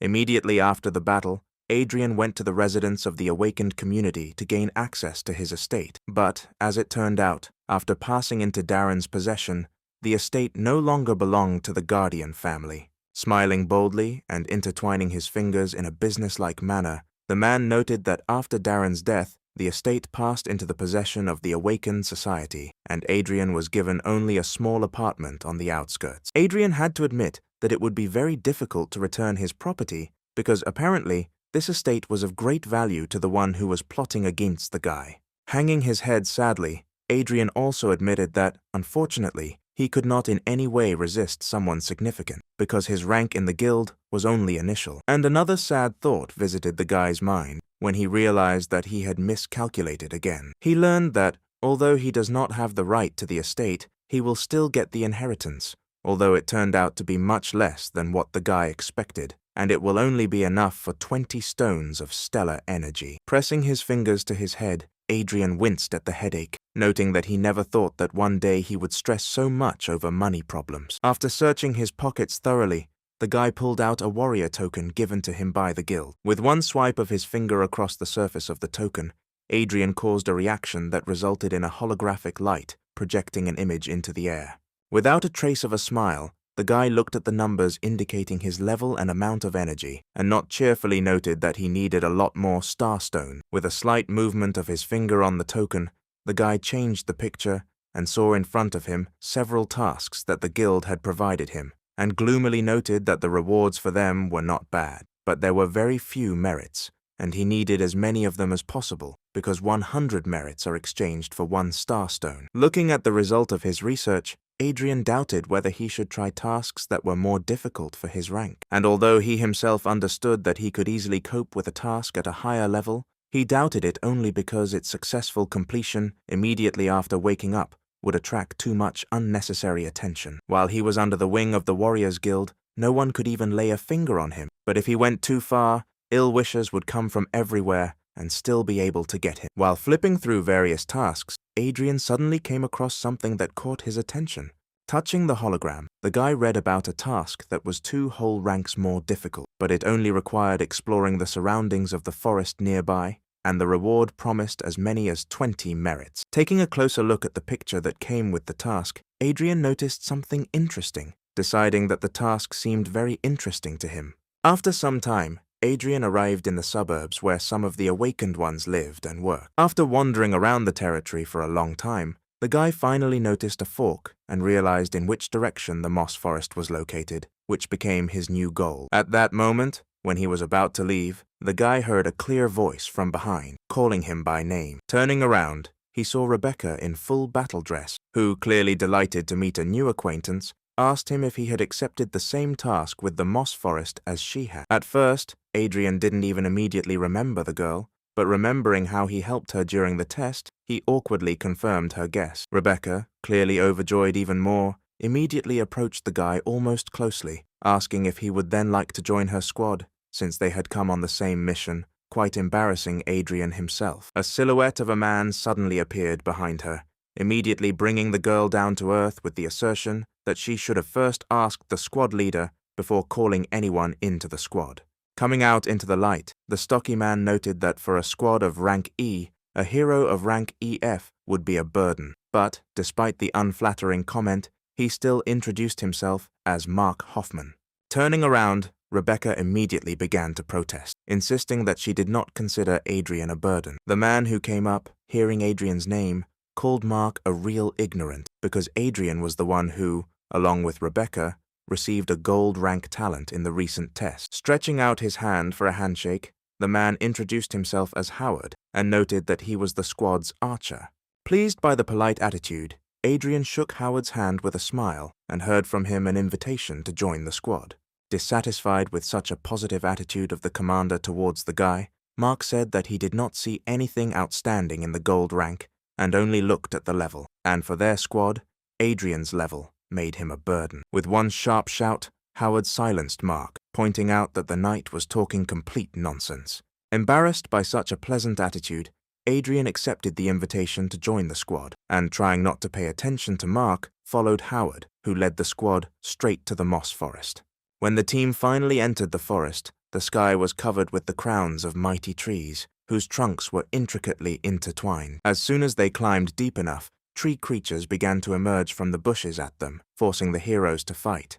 Wanting to cover the combatants, Rebecca pulled the bowstring and aimed a burning arrow towards the snarling monsters. With one well-aimed shot, she hit one of the monsters, causing the flames to immediately flare up, engulfing its woody body. And although the shot was accurate and the flame clearly wounded the monster, it suddenly extinguished it with a growl, turning to the one that had so suddenly carried out such a strong attack. The monster was about to rush straight at Rebecca, but Mark suddenly appeared between them, taking the monster's attack on his strong shield. Before Rebecca had time to prepare a new arrow, she noticed that Commander Howard was already preparing to fire, calmly taking aim at his enemy. The commander's equally well-aimed shot surprisingly caused much more damage, because upon impact, the arrow suddenly exploded, dousing not just one, but a group of tree monsters at once with a bright flame. Deciding that the monsters were dead, Mark allowed himself to be distracted and turned to the commander in order to note how easily he dealt with the enemies. Thinking that it was time for another impudent comment, Mark turned to Adrian and once again noted that this task was too difficult for some F rank, which greatly offended Rebecca, who was standing nearby. The angry girl was indignant because the first arrow was shot from her bow, and she herself is only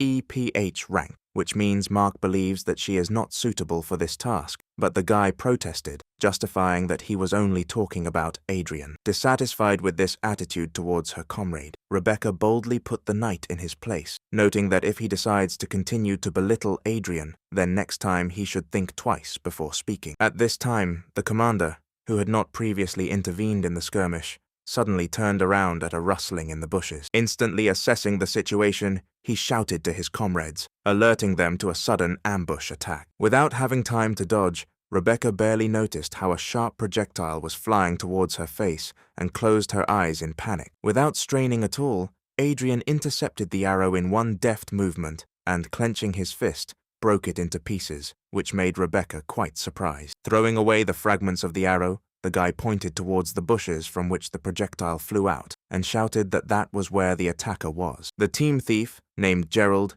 instantly jumped onto the tree and rushed in the indicated direction straight along the branches, promising to deal with the monster. In a couple of jumps, he caught up with the already fleeing tree monster with a bow in his hands and raised his blades to attack. It only took him a moment to cut the monster's entire body into pieces in a few attacks. The guy had already returned, landing springily in the clearing where the team was, and Rebecca at that time looked embarrassed at Adrian, who was following the thief's movement. The blushing girl looked away in embarrassment, thanking the guy for saving her, to which he smiled warmly, noting that they were one team.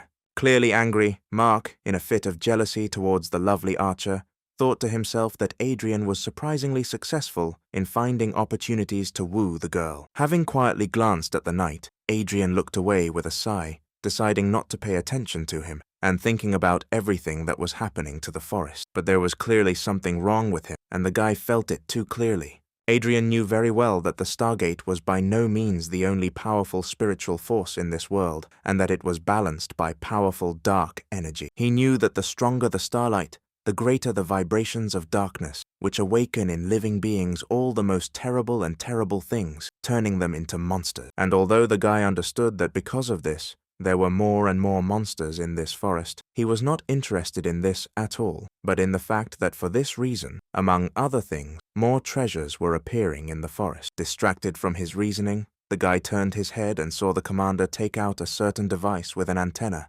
clearly checking something. After checking all the data, the man took out another device and installed it at the root of one of the trees, proudly telling the team that the last beacon had been installed, which means their task of exploring the forest had been completed perfectly. Realizing that they would now go back to the camp, Adrian even smiled, deciding to secretly return here later alone in order to fulfill his goal. However, Mark spoke up, surprising the others by noting that he considered it inappropriate to return to camp now. The guy reasonably noted that for a regular E-rank task, they would receive too little to divide the reward among everyone, and therefore he suggested moving a little deeper into the forest to find something more worthwhile. And although the commander was clearly not too pleased with such an initiative on the part of the daring knight, he was forced to agree, realizing that his argument was very weighty. In response to the question about objections, all team members, including a satisfied Mark, answered in unison that they did not dare disobey the commander. Obviously forgetting about Rebecca's warnings,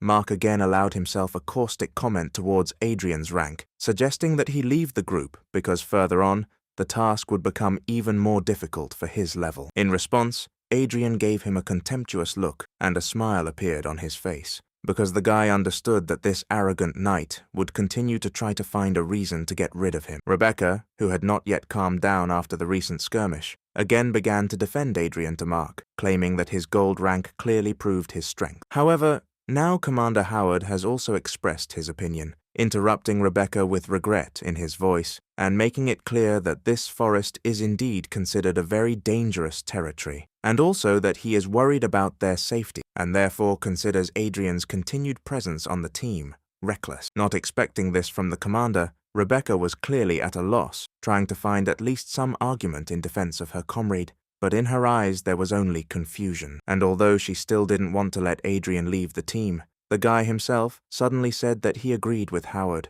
and therefore wanted to leave the squad, although in fact he just wanted to fulfill his own goals as quickly as possible. Feeling guilty for his decision, the commander approached Adrian and put his hand on his shoulder, asking for forgiveness for the fact that they were forced to part, and promising to share the reward for the task already completed for the guy. At this time, Mark, who was observing the situation, smiled contentedly because he had achieved his goal, and now no one would stop him from winning the heart of the beautiful archer. As the team moved forward, Adrian frowned, feeling the dark aura getting stronger, and therefore worried that nothing would happen to his new comrade. There were 2 more members on the team, whose strength Adrian determined for sure, realizing that they were even stronger than Commander Howard, and therefore concluded that these were secret bodyguards whose main task was to protect Rebecca. And although he was abandoned, Adrian smiled contentedly, glad that he was finally left alone, which meant he could finally begin to complete his own task. With one deft leap, the guy jumped over the tree root that was blocking his path further into the forest. Having landed and looked around, he noticed that he felt a strong concentration of a dark aura, which was felt much more clearly here than on the outskirts. Thinking to himself that monsters are drawn to an aura that echoes their nature, Adrian suddenly caught movement above his head and turned around to see how a huge tree monster was falling towards him in order to finish him off. Using the archer's reflexes, Adrian easily noticed the attack and therefore was ready to parry it. With a slight movement of his hand, he used his blade fist skill to block the monster's attack, and a moment later, rushing forward, he hit the monster, aiming for the body and wanting to cut it in 2.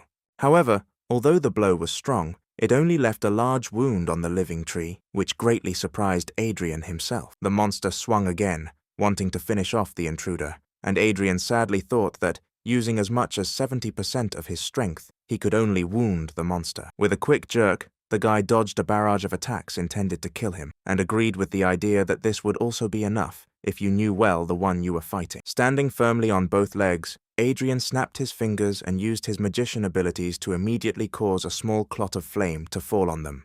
In one smooth movement, the guy pierced a bunch of flame right through with his blade fist, causing it to engulf his entire hand. And although the monster, having caught its breath, immediately rushed at the guy, he was ready to accept the attack and show something interesting. Rushing towards him, the guy slipped under the enemy's blow and slashed him across the body with a blade, causing the monster to immediately burst into flames. Looking at the smoldering body of the already dead monster, Adrian allowed himself to relax a little and smiled at his own understanding that using his own ingenuity and knowing the weaknesses of the enemy, you can cope with any monster. And although he won this battle, the joy quickly faded because Adrian realized that he had spent much more spiritual energy on this battle than he would have liked. Frowning, the guy sadly summarized that he should learn new skills as soon as possible, otherwise he won't go far. Suddenly, a sphere of his soul flew out of his smoldering body, full of energy, which Adrian immediately noted. At the same instant, this sphere flew up to his mouth,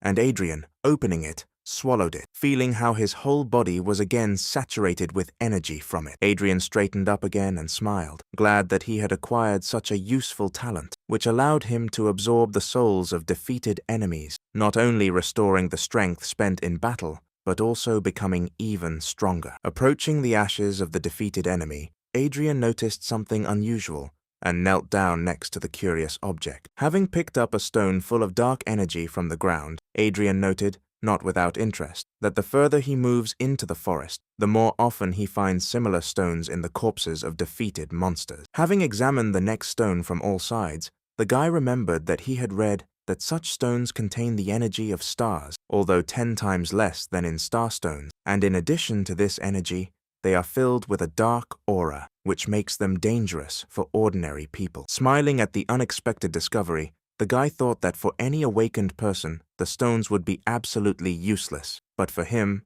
this is far from the case. Sitting in the lotus position, Adrian concentrated on the stone, and it soared in the air right above his palm, sparkling with the energy that overwhelmed him. Just in time, Adrian knew a special technique that made it possible to get rid of the dark aura inside the stone and cleanse the energy of the stars, which the guy himself could absorb, and therefore he, clenching his fist, broke the stone into small fragments. While he was busy purifying and absorbing energy, several more tree monsters lurked in the bushes not far from him. Naturally, the archer's reflexes helped the guy spot them, and therefore, having quickly finished his ritual, he even smiled, realizing that he would now receive even more stones he needed. Straightening up to his full height, he once again combined the blade fist technique and the magic flame, preparing to take on even multiple enemies at once. If he had looked around, he would have seen that the monsters had truly surrounded him and were about to feast on his flesh, but the guy was not going to give them such an opportunity. Overwhelmed by the thirst for a good fight, the guy himself rushed into the attack, showering his enemies with a flurry of fiery blows that left terrifying wounds on the tree monsters. Those who survived Adrian's attacks could no longer fight, but most were instantly covered in flames, devouring the monsters' wooden bodies in an instant. Hadrian felt unsurpassed, remembering those exciting times when, as a god warrior, he fought entire armies single-handedly, and the thought of this almost cost him his life, because in an instant he discovered that alien claws were a couple of centimeters from his face. Using all his reflexes, Adrian managed to dodge, causing the enemy attack to fly past. The flame around his hand went out, and in a couple of jumps, Adrian found himself at a relatively safe distance from the monsters, realizing that he had become too lost in the heat of battle. And although he dealt with them well, he did not escape the fact that there were more and more monsters. However, Adrian was not going to give up so easily to some tree monsters, and therefore he called upon the souls of the already fallen monsters in order to replenish his strength and rush into battle again. Having regained his energy, Adrian felt as if he had not been fighting for the last few minutes, but was relaxing and resting, and therefore was full of strength to continue the fight. Dodging the deadly attacks, the guy spun in a fiery whirlwind, burning more and more monsters, rushing towards him for their own death. After several minutes of fierce battle, Adrian was finally able to breathe, looking with a smile at the smoldering corpses surrounding him, from which dark stones poured out, which the guy picked up and cleaned with pleasure, intending to absorb them. Suddenly, the archer's reflexes began to work again, drawing the guy's attention to the unnatural phenomenon. Turning around, he saw how the corpses of defeated enemies suddenly soared into the air and flew somewhere into the thicket of the forest. Frowning, Adrian voiced out loud the thought that everything that was happening in this forest seemed stranger and stranger to him. Looking around, the guy listened to the rustling of branches and leaves around, expecting that something was about to jump out at him again. However, without waiting for danger, the guy straightened up and looked at the tree closest to him, which seemed to be moving. At the same moment, as he noticed it, The branches of this tree with incredible speed began to close around him, as if wanting to squeeze him between themselves. Not wanting such a death for himself, the guy again used the blade fist skill to protect himself from a sudden attack. The window created with the help of the skill was just enough to dodge the attack, and therefore the branches only grabbed the stone next to which the guy was standing, grinding it into small pebbles. Jumping out of the tenacious grip, the guy noticed that the power of even an ordinary tree in this forest was simply amazing. And although just a few minutes ago, Adrian had dealt with a whole group of tree creatures, now, seeing the mighty living tree, he understood that he could not do anything to him, being just an F-rank warrior. Realizing the full extent of his own powerlessness in front of this terrifying creature, the guy admitted without a shadow of joy that he could only dodge so as not to be killed. Standing tall and ready to defend himself, Adrian used one of the techniques he had learned in his previous life to gain an advantage. The technology slowed down all the processes inside the guy's body, because of which the movements became almost indistinguishable to the eye, and therefore the guy now seemed like a statue, which could have been a great help if the tree was guided by movements. Deciding that due to the lack of eyes, trees record vibrations from movements when choosing the direction of attack, and therefore his plan worked perfectly. Being in a motionless state, Adrian only moved his eyes, trying to find a way out of the current difficult situation, and at the same time reasoning that the forest had mutated too much due to dark energy. Realizing that only destroying the source of this dark energy could save the forest, the guy estimated the size of its territory and sighed sadly, realizing that the search would take a lot of time. At one point, the archer's reflexes helped the guy notice another sharp movement of the branches, which suddenly rushed straight towards him, which Adrian had not expected. However, believing in his plan, the guy remained motionless, and the branches flew past him, clearly aiming at something else. A loud sound of whipping blows rang out across the forest as branches rushed towards something humanoid, quickly running away from danger. The small arboreal humanoid ran away in panic from the branches of a mighty tree who wanted to tear him into pieces. Adrian looked in the direction where the sounds of destruction were coming from and peered at the small silhouette, cowering from the fear of death. Clutching his head, the baby tried to hide from such frightening branches, emitting plaintive sounds reminiscent of the crackling of bushes.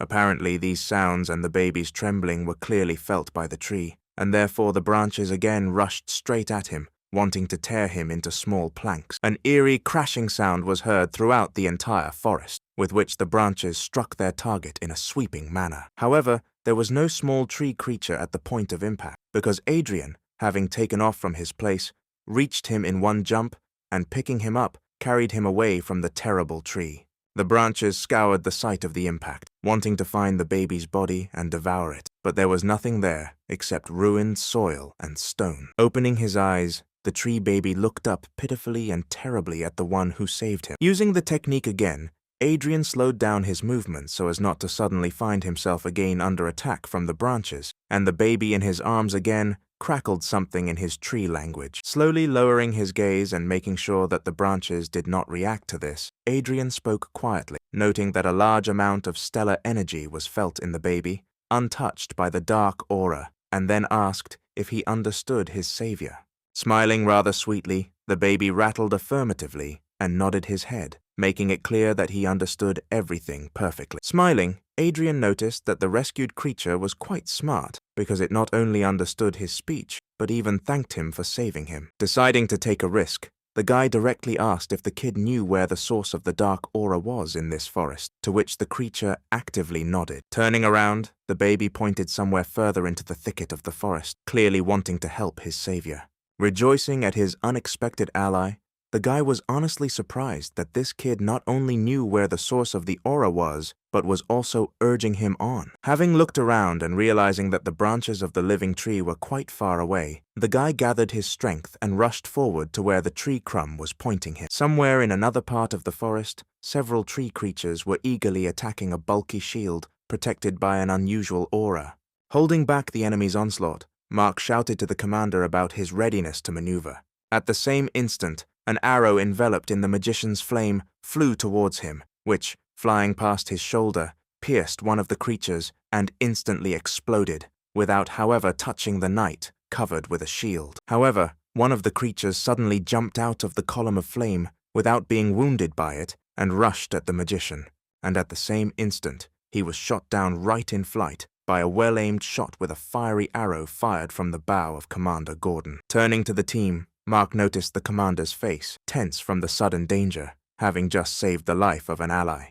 Having relaxed, the knight approached Rebecca, who had been closely following the progress of the battle all this time, and told her to remember how to properly deal with such monsters, not forgetting to note that without the burden of Adrian, they were moving much faster. Frowning with displeasure, and still angry that Adrian was kicked out on his initiative, Rebecca gave the guy a dissatisfied look, wondering how he could behave so arrogantly. And although she honestly tried to think about the enemies and the task, her thoughts returned to Adrian, and the girl confusedly thought that his powers were clearly much more powerful than he had shown in teamwork. Suddenly Gerald, looking somewhere towards the trees, called the commander, claiming that he felt that something was wrong. Turning to Howard, the thief pointed to the battlefield, where there were absolutely no bodies of killed monsters left. With a slight but obvious trembling in his voice, the guy, alert, pointed out this fact to the commander. Noticing some movement out of the corner of his eye, Gerald suggested that the forest was absorbing the bodies of monsters, and when he looked up, he saw that the branches of the huge trees surrounding them seemed to come to life. Raising his head in surprise, the stunned Mark saw how some branches rushed towards him with extraordinary speed. In an instant, strong and thick branches entwined the body of the knight, who screamed pleas for help towards his commander. However, before anyone had time to react, the branches sharply compressed, squeezing the body of the daring knight, causing blood to splash out of his mouth, and Mark himself let out an inhuman cry full of pain. Commander Howard was about to rush to the aid of his comrade, but realized that he was too late and therefore took a step back, approaching his allies, his jaw clenched tensely. Clutching his bow tightly, he tried to understand what was happening around him as his team formed a protective circle. Casting a sad glance at the murdered Mark, Howard suddenly noticed how smaller branches entwined his body from head to toe. The knight's body changed, his skin turned gray, and his eyeballs turned black, and the corpse spoke in a hoarse voice, turning towards his former comrades, threatening them with death for invading the territory of dark forces. With pain in his eyes, Howard looked at what his comrade had become, regretting that he could not save him, and summing up that the demonic tree had devoured Mark's soul and taken his body. Rebecca asked in a panic how it was possible for a rank E tree to be able to kill an awakened one of the same level so easily, but the demonic knight had already rushed to attack his former comrade. Realizing that it was no longer Mark in front of him, Commander Howard pulled his bow and aimed a burning arrow at the monster, intending to end his life this time forever. The arrow flew straight at the monster with incredible speed, ready to burn it to the ground. However, the monster, taking advantage of the wooden branches intertwined with him into one whole, managed to intercept the arrow, and with a demonic smile, laughed at the commander's pathetic attempt to finish off his former comrade. The amazed Howard froze in place, not understanding how his most powerful attack, which so easily dealt with the wooden monsters, now did no damage, and at this time, the demon, taking advantage of the confusion of the squad leader, rushed to the attack, ready to kill not only Howard, but the entire squad. For the first time in a long time, Commander Howard truly felt the fear that took his breath away and chilled his body, which is why he didn't even hear Rebecca screaming at him, asking him to dodge. Frozen in place, the man only had time to think about how to dodge, but was unable to move a single muscle, and although Howard could not defend himself in any way, the monster was suddenly carried away from the man by a blade-sharp gust of wind, called from Rebecca. Covering himself with his mutilated hands, the monster jumped a few steps to the side, never reaching the commander with its razor-sharp claws. At the same instant that the blow reached the monster, the commander was picked up in one jump and carried even further away from the monster by Gerald, who suddenly appeared nearby. Leaving the commander in safety, the guy straightened up and approached the one who caused that gust of wind of incredible power, and Howard himself, realizing that the gust of wind spell belonged to the D rank, asked if their comrades belonged to this very rank. All this time, a magician named Matthew, who had been helping only with low-rank spells, threw back his hood and admitted with a sigh that he did not want him and Gerald to be discovered so easily. Rebecca, who began to guess what was happening, looked at the thief and the magician, wanting to ask a question that suddenly appeared in her head, but Matthew interrupted her, Glancing briefly at the girl with his golden eyes, the man confirmed her unspoken guess, saying that they were sent by the Rebecca family to protect her. The archer's gaze clearly showed the pain that arose from the realization that even her own family did not believe in her strength. Realizing that now was not the time for conversation, Gerald rushed into battle, assuring his ward that everything would be fine and entrusting cover to his faithful fellow magician, who was already casting a new spell. At the same instant as the thief's blades clashed with the monster's incredibly powerful hands, the magician finished casting the spell, and another windy attack hit the enemy, causing the sound of an explosion to be heard throughout the forest. Even despite the teamwork of the powerful tandem of a mage and a D-rank thief, who were covered by as many as 2 archers, the monster skillfully fought 1 against 4, which caused great bewilderment for Gerald, who was beginning to run out of steam. The exhausted archers were breathing heavily. Matthew was holding his wounded side, and Gerald was clutching his blades with already very sore hands, not intending to give up. It turned out that the tree that killed Mark and merged with his body was changing his body worse and worse every second, making him not just a monster, but a real tree demon, whose bloodlust was visible in every movement and even glance. Even the unwounded monster suddenly roared, and the already powerful body looked many times stronger than it was. Realizing that the battle was going completely against the team, Matthew made a difficult decision, intending to protect Rebecca at all costs, and therefore, folding his hand into an unusual symbol, the man began to use a new spell and asked Rebecca to run when it was ready. Looking around at her exhausted team and the rather tired Rebecca herself, she tried to disagree, realizing that without her, the squad's remaining chances of survival would be completely lost. At the same moment, when she tried to voice the reason for her refusal, Matthew used a spell, immediately causing 2 gusts of wind of incredible strength, cutting through huge roots in its path and rushing towards the girl. And as soon as the magical wind reached the archer, it suddenly began to spin, gently picking her up and lifting her into the air, dragging her somewhere deep into the forest, away from the battle. The girl, who had fallen to her knees far from the battlefield, raised her head, shocked that they had done this to her. And although she wanted to return as quickly as possible, a sudden crunch of branches from the side made her turn her head towards the bushes, from which other monsters were running towards her. Realizing that she couldn't cope alone, Rebecca took one last sad look at the battlefield and, turning sharply, rushed to run as far as possible from the monsters attacking her. But even though she was far from the most terrifying monster, her strength began to leave her, which is why the archer began to panic, realizing that she was about to fall. Realizing that there was no way she could escape, the girl turned around to make a last desperate attempt to defend herself. But before her eyes, another monster had already rushed at her, revealing sharp claws and about to tear the fragile archer apart. From the fear that gripped her mind, tears flowed down the girl's cheeks, and she herself muttered in a trembling voice, apologizing to those who gave their last strength to save her. Trying to shield herself from the attacking monster with her hands, the girl closed her eyes, realizing that she was about to die. But at the same moment, something suddenly attacked the monsters, dousing each of them with an uncontrollable flame, causing the creatures to scream loudly. Hearing the screams, the girl opened her eyes and looked at what had happened, but when she saw the one who protected her, she opened her eyes in shock. Adrian, standing at his full height, turned his head to Rebecca, wanting to assess whether she was injured, although the girl herself looked at him with much greater curiosity, because his hand was blazing with both flame and unusual pink energy.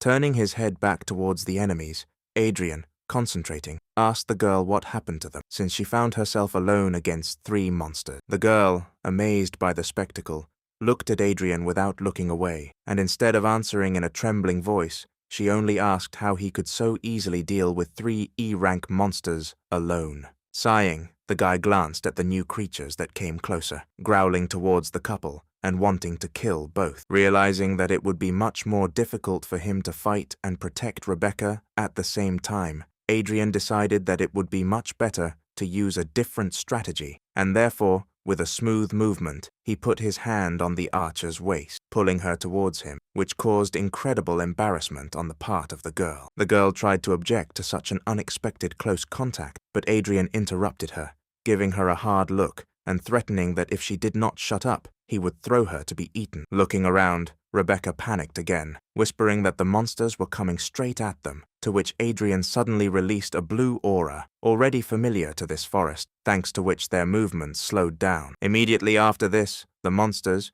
who had previously been running straight towards the couple, for some reason ran past and then stopped altogether, looking around lostly in search of the suddenly disappeared prey, which greatly surprised Rebecca, who realized that the monsters did not see them at all. Confused again, Rebecca looked at the guy again, thinking that this was the skill he received for passing the gold rank test, and although Adrian tried to concentrate on the enemies, he could not help but notice that for some reason the girl pressed herself even closer to him, which greatly embarrassed the guy. In the end, when the monsters dispersed, Adrian led Rebecca somewhere deep into the forest, where they found a safe enough place for them to rest. Crouching under the roots of a large but lifeless tree, Adrian sighed, leaned back on the roots, and again asked what had happened to the detachment. Having scorched the girl with a stern look, he asked directly how she could get lost alone in the forest if their team included as many as 2 awakened D ranks. Rebecca, who had been embarrassed until this time,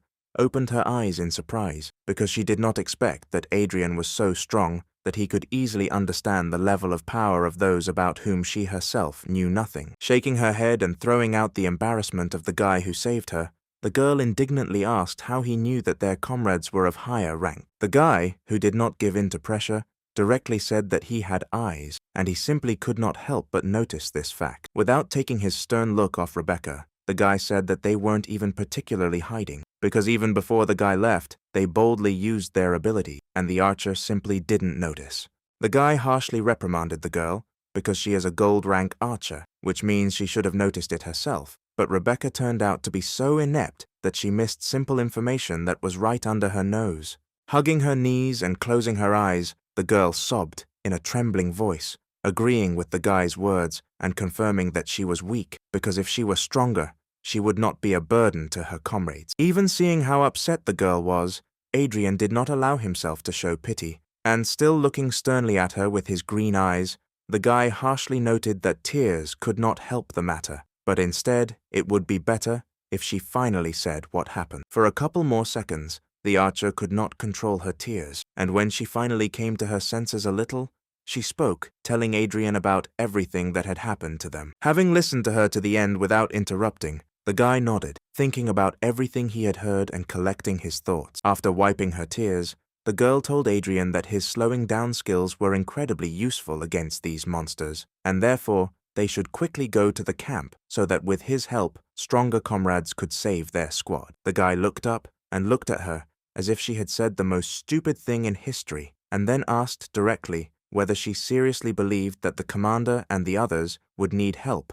if they left for reinforcements. And although he said that even an awakened E rank could cope if he took the right approach to the matter, he was forced to admit to himself that an unprepared team with only 2 awakened D ranks was unlikely to survive a direct confrontation with the black tree. Rebecca sadly admitted that after the tree killed Mark and took over his body, even the well-coordinated tandem of 2 awakened D ranks was useless. In the end, having received all the necessary information, the guy put his hands on the ground and stood up, finally getting ready to get down to business. Turning to Rebecca, who was still sitting on the ground, Adrian called her behind him, asking her to take him to where the battle was so that they could provide support to the squad. At this time, on the battlefield, gusts of wind, swirling into a whirlwind, cut through the air around them. Mark, who had become a demonic monster, showered the magical barrier with a flurry of attacks of incredible power, wanting to get to what it was covering.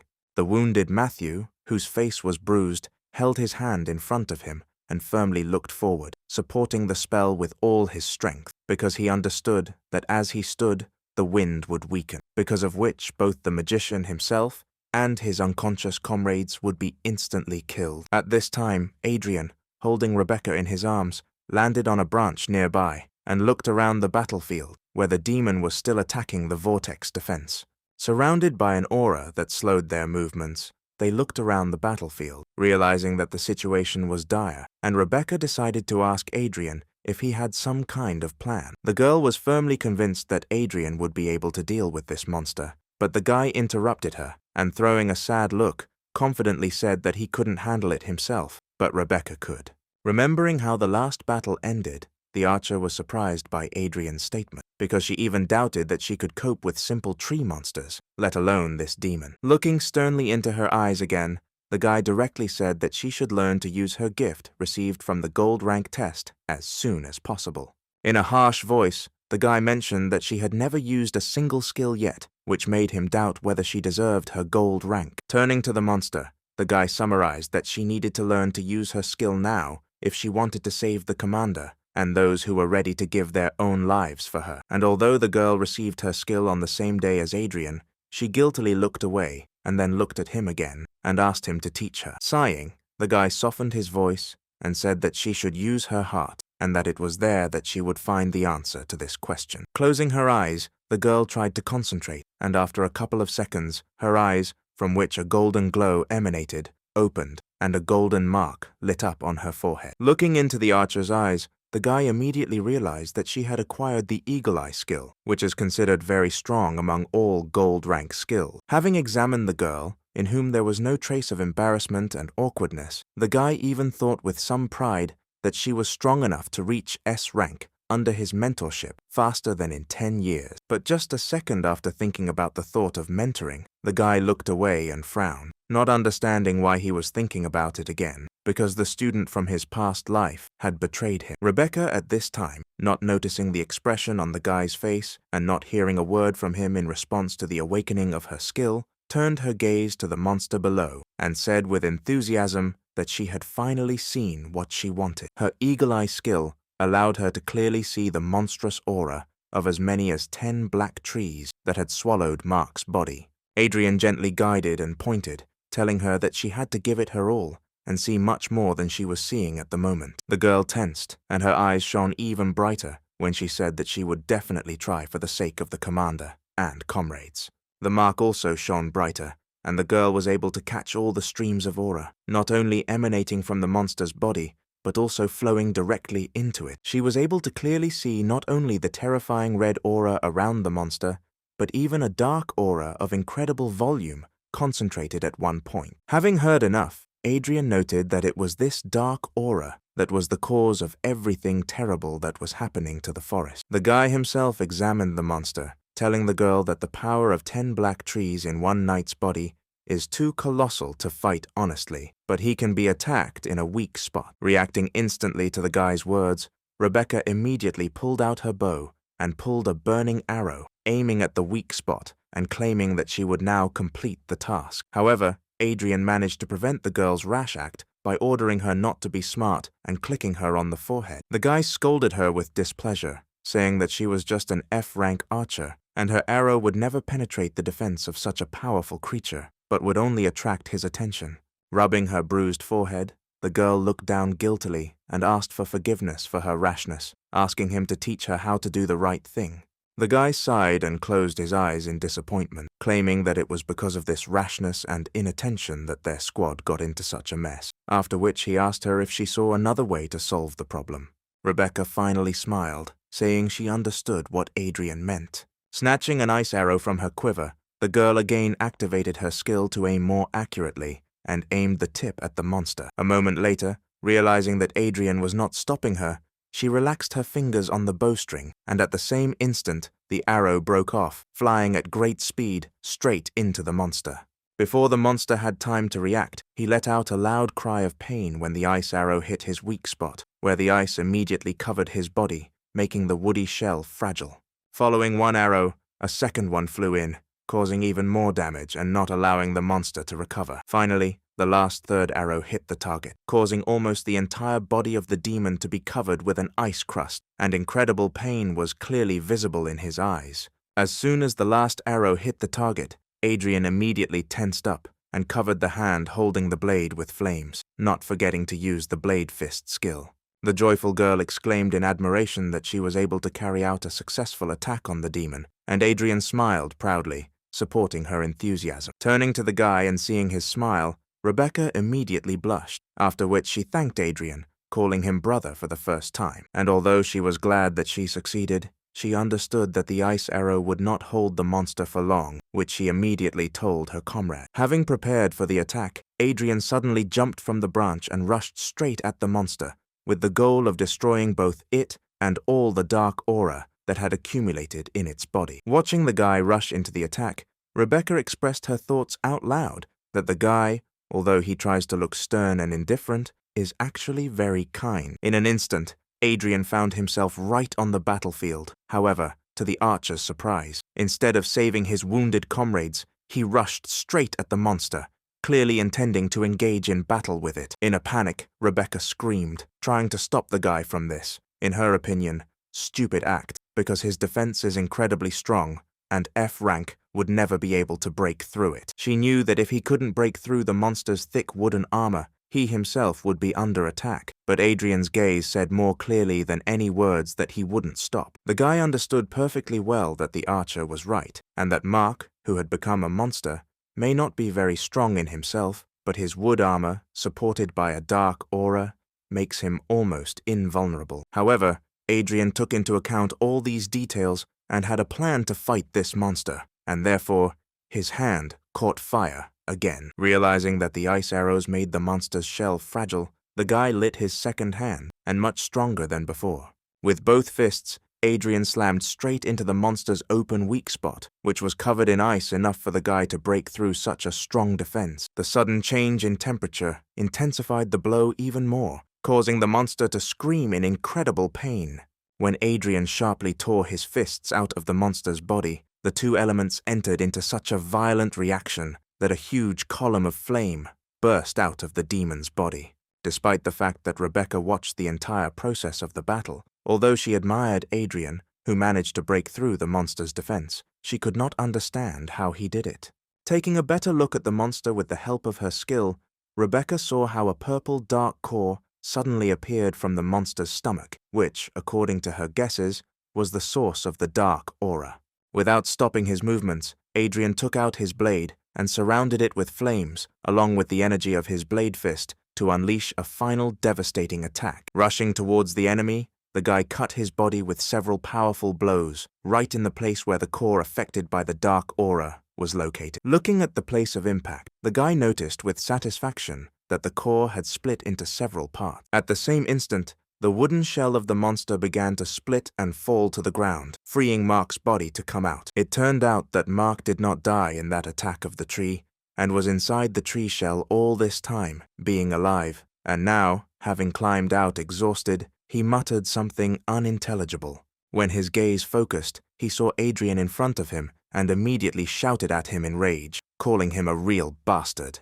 Throwing a glance at the guy full of contempt, Adrian grinned and answered boldly, calling the knight a brat who could not resist the darkness. Not sparing the guy, Adrian sternly noted that the knight, because of his powerful will, has an advantage against the forces of evil, and should be the least prone to the influence of monsters, but the black trees were able to take advantage of Mark due to spiritual weakness. Pressing his hand to his aching head, Mark threw a tired but still angry look at the guy, as memories suddenly began to appear in his head, one after another, revealing to him the whole truth of what happened to him. Having assessed his guesses and real events, the guy decided that Adrian had set everything up in retaliation for being expelled from the group, and therefore, in a fit of anger, he rushed at the guy. Adrian sighed heavily and once again called Mark an idiot because his actions and thoughts strongly contradicted common sense. With one deft movement of his hands, Adrian, without much difficulty, knocked the useless knight off his feet and turned him over in the air, deciding to completely neutralize him. As soon as Mark lost consciousness, a dark crystal suddenly materialized in the air next to him. Sighing heavily, Adrian spat on the ground next to the unconscious knight, noting that his soul was terribly envious and ignorant, and therefore it was not surprising that darkness took his body. Looking down, the guy saw the crystal that appeared at the death of the monster who enslaved Mark, and raised it, glad at least 1+ in such an unpleasant situation.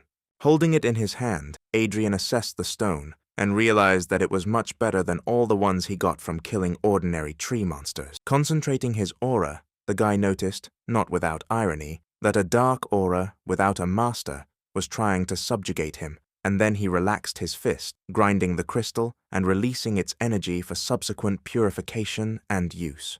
When Adrian absorbed the energy, he looked around and noticed that the branches and leaves of the black trees around him began to dry out and the aura weaken. Rebecca, who had been at a safe distance all this time, realizing that she was now in no danger, jumped from the branch and rushed to her comrades. As soon as the magical wind weakened and released 3 almost lifeless bodies, the girl felt the pulse of the magician, who had lost absolutely all his strength, but who so steadfastly defended his comrades until he lost consciousness, and summed up with a sigh that everyone was alive, but absolutely exhausted. Turning to Adrian, Rebecca thanked him from the bottom of her heart, admitting that without him and his help, they would all have died here. Coming close to the archer, Adrian looked into her eyes and said with a smile that simple gratitude would not be enough, which again caused a blush on the girl's cheeks. Rebecca, taken aback by the guy's pressure, even trembled with embarrassment, as did her voice, when she tried to find out what he was talking about, although she herself had already thought about something extremely obscene.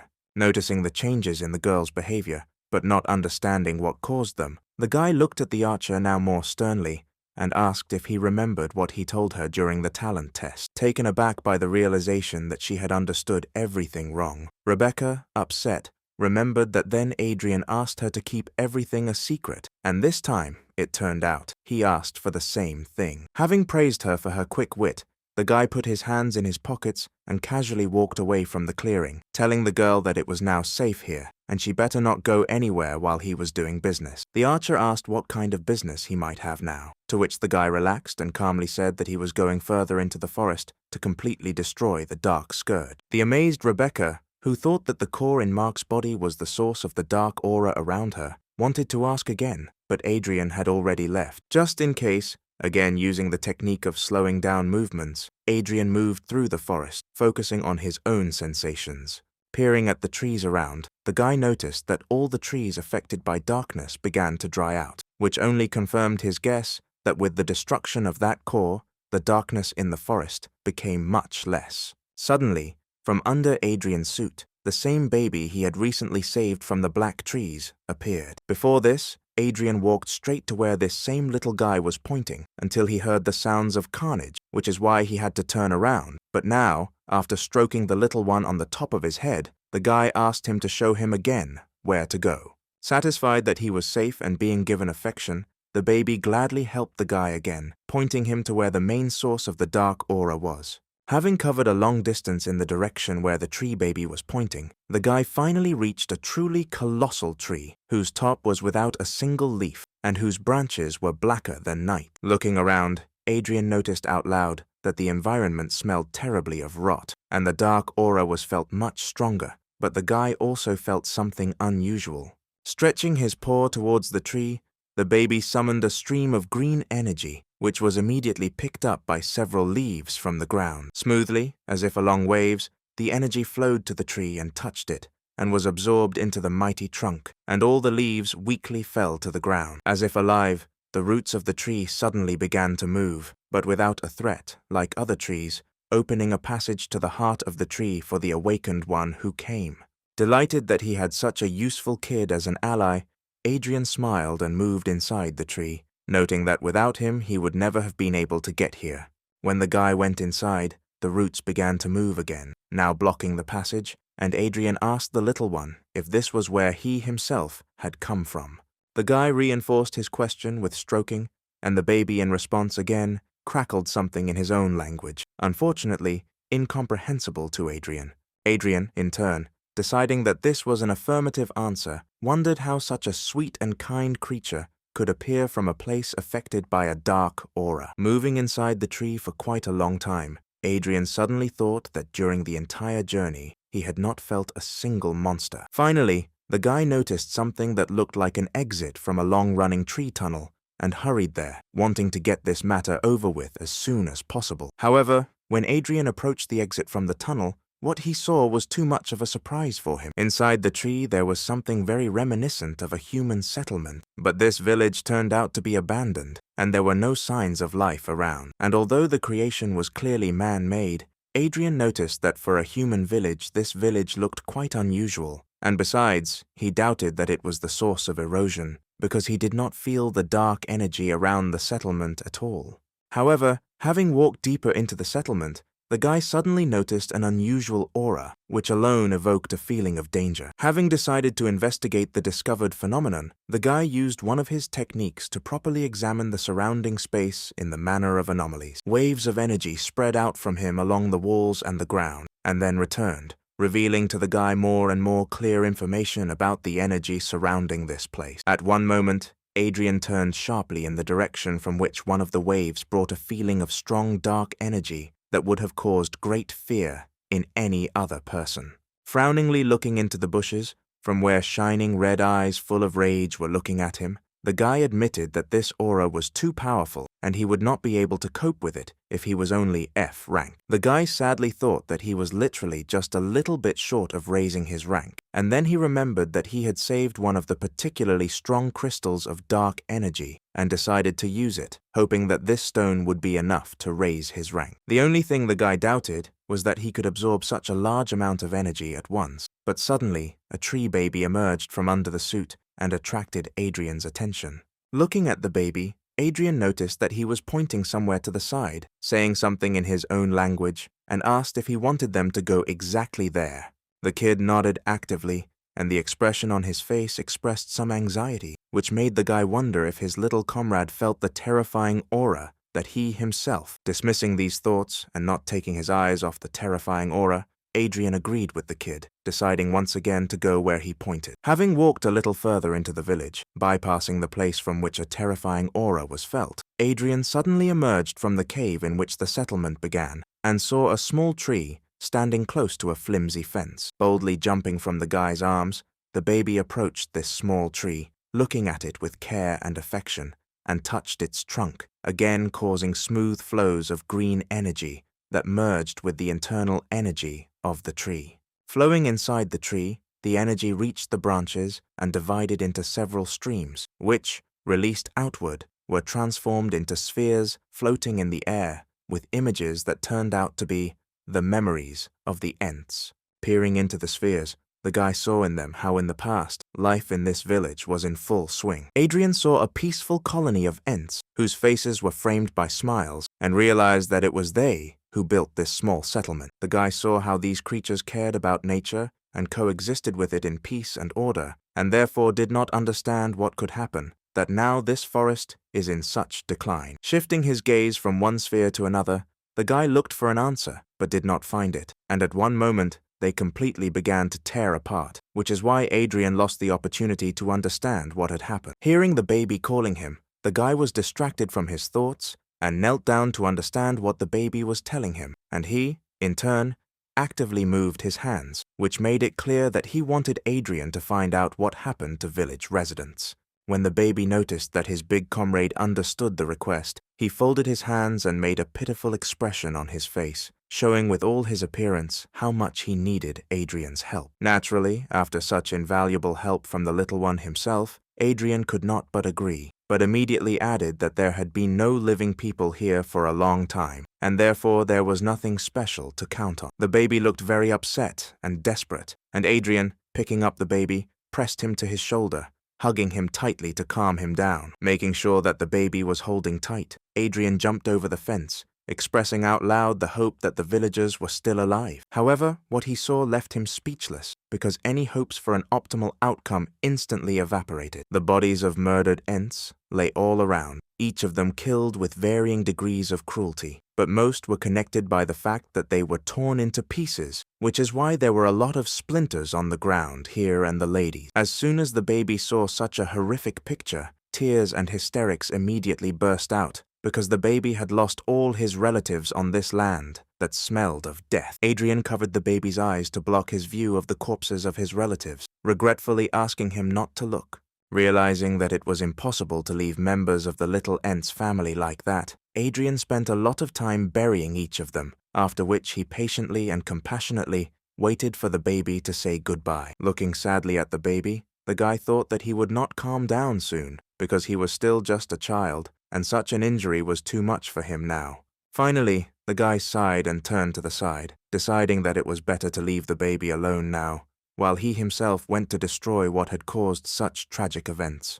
However, as soon as he turned around, the baby jumped onto his shoulder with a furious expression on his face, which greatly surprised the guy. Looking at the baby, Adrian saw in his eyes military determination and a strong thirst for revenge for his relatives. And although Adrian understood that this lesson was too harsh for the kid, the guy stroked him on the top of the head, noting out loud that now he understands that good must be repaid with good and evil with evil. Returning, Adrian stopped when he again felt the dark aura of death and invited the kid to look around in the manner of something unusual. Looking in the direction where he saw a terrifying, cruel look, the guy did not find anyone there and moved on, reaching the place where the dark aura was felt so clearly that it could be felt powerfully on the skin. Concentrating around himself, an aura of slowing down the flow of energy for less noticeability, the guy rushed forward, and the dark fog instantly surrounded him, but did not cause any harm. Satisfied that the disguise was working, since they had not yet been attacked, the guy looked around with special attention. Feeling such a dense fog around him, consisting of a dark aura, the guy thought that this fog could be the very reason why the forest suddenly began to mutate. After looking around, but not feeling anything higher than E or D rank, the guy decided to move deeper into the dark territory. Walking further, Adrian saw wandering monsters behind one of the trees, and carefully moved around so as not to attract their attention. And having moved even deeper, Adrian understood why the monsters were here, because before his eyes there was something unusual. It turned out that the trunks of several black trees were intertwined together, forming something very similar to a dark altar. Peering inside, Adrian saw the body of a huge black tree at the core of the altar, and branches emanating from its body, turning into the trunk, and, apparently, transmitting dark energy throughout the forest. Next to the huge black tree, a smaller monster was actively moving, dressed in unusual robes and covered with ritual tattoos, which, according to the guy, was a priest. Hiding behind cover so as not to be noticed, the guy carefully watched what was happening as best he could, wondering what was happening, but guessing that the priest wanted to absorb the dark energy of a huge black tree. Standing proudly next to the huge ent, the priest cried out that he needed a sacrifice in order to absorb his power and finally become the king of the moss forest. Staring in amazement at what was happening, the baby quietly cracked something in his own language and did not notice how his body suddenly lit up because his aura began to resist the dark energy surrounding him. Feeling this, the huge ent suddenly moved and thundered something, which attracted the attention of the crazy priest. Realizing what this meant, the priest raised his staff and cried out about the presence of an outsider, after which he summoned streams of dark energy moving at deadly speed, which began to scour around in search of an intruder. And when they found it, they rushed to Adrian, intending to capture him at the command of their master, and maybe even kill him. Realizing that he had been discovered, Adrian dispelled his camouflage aura, which immediately neutralized the priest's magic, and the guy himself gloomily noted that he could no longer count on the effect of surprise. The demonic priest looked at the guy with hatred and shouted loudly that everyone who interferes with his ascension must be immediately destroyed, be it people or forest spirits. After one of his commands, a whole crowd of monsters rushed at Adrian with loud screams, wanting to please their master and deal with the intruder. Realizing that he could not hesitate, the guy took a fighting stance and used a fiery fist blade in order to quickly deal with the monsters that were interfering with him. Rushing into battle, the guy tried not to take his eyes off the priest and at the same time not lose concentration from the battle, successfully destroying every monster that was stupid enough to come within striking distance.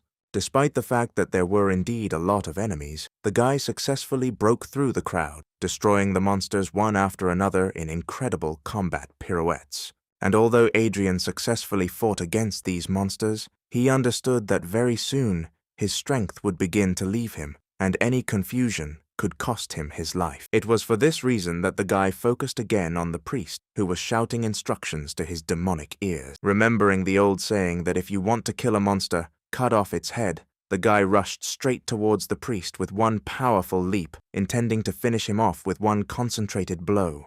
Knowing very well the weaknesses of different classes of creatures, Adrian understood that it would not be difficult to deal with the magician in close combat, and therefore rushed towards the monster even faster. Trying to get even closer, the guy suddenly noticed that the priest was not casting spells, trying to defend himself, but was doing something that was not usually typical for magicians. Instead of using spells, the sorcerer swung his staff as if he was going to hit the guy on the head, which even confused him.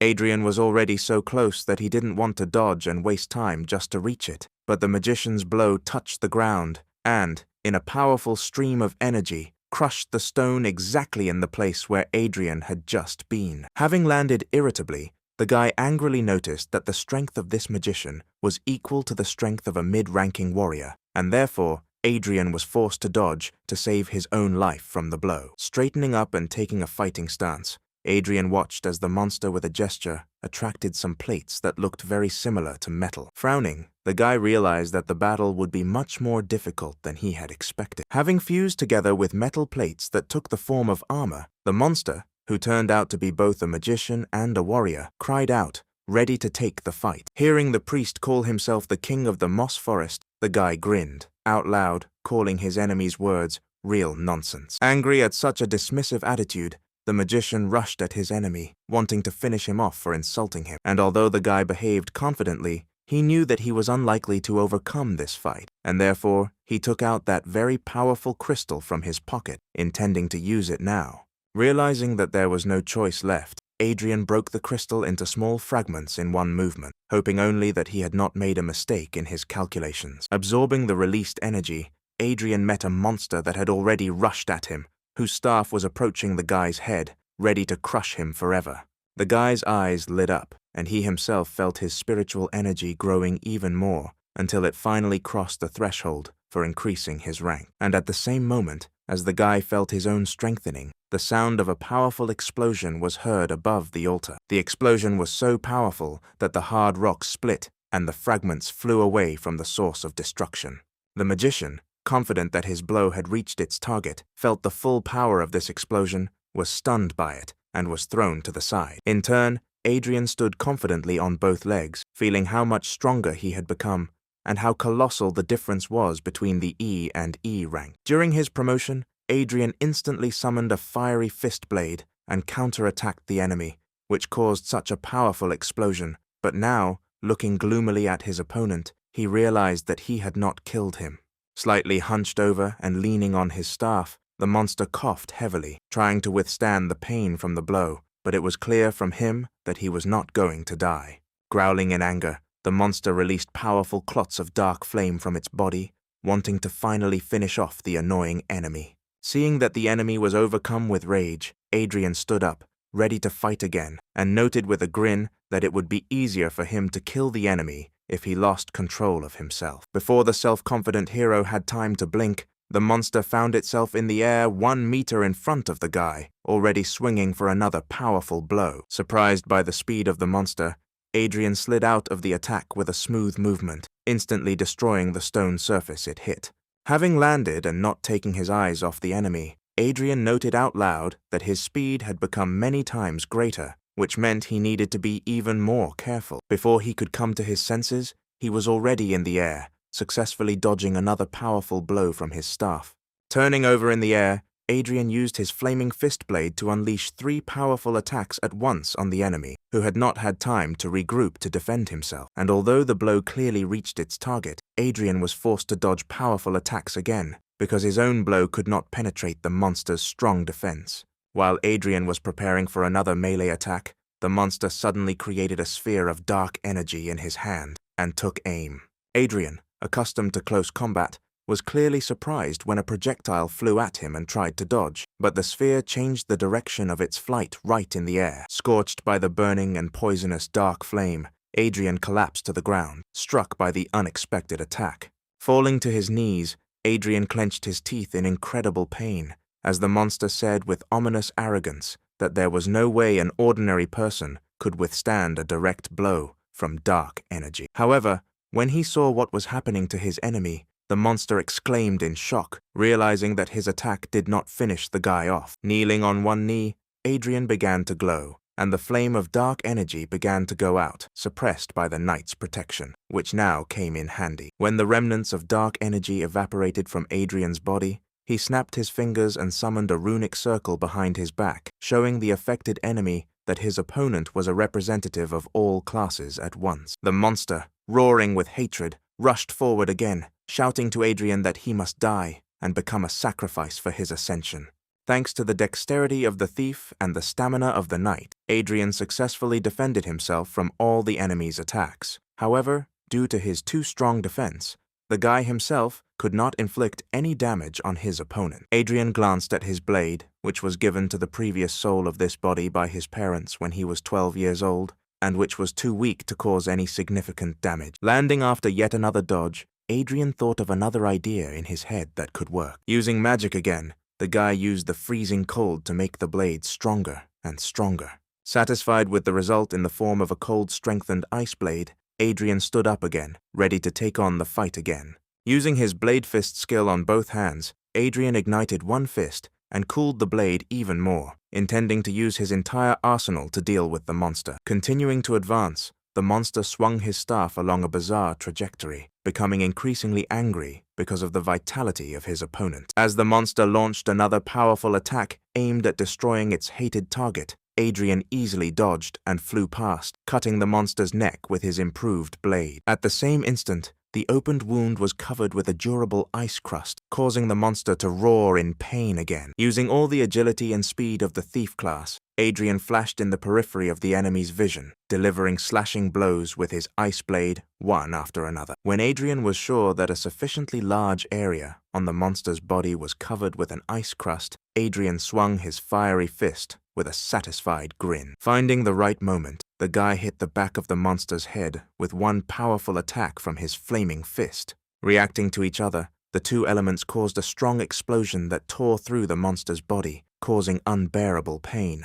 And although the attack was not fatal, the monster was surprised to realize that its defense had been broken, and the wound was not healing.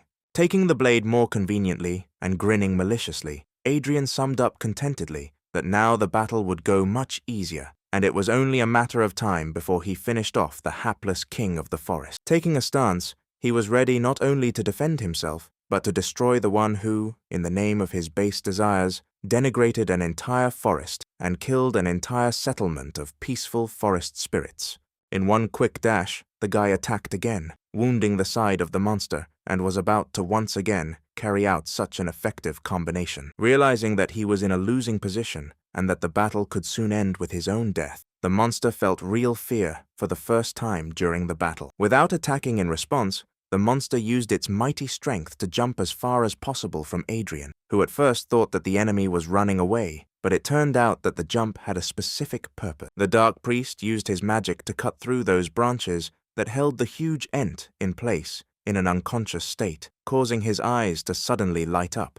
The awakened monster of colossal size roared, waking up from sleep and feeling an unbearable thirst for blood.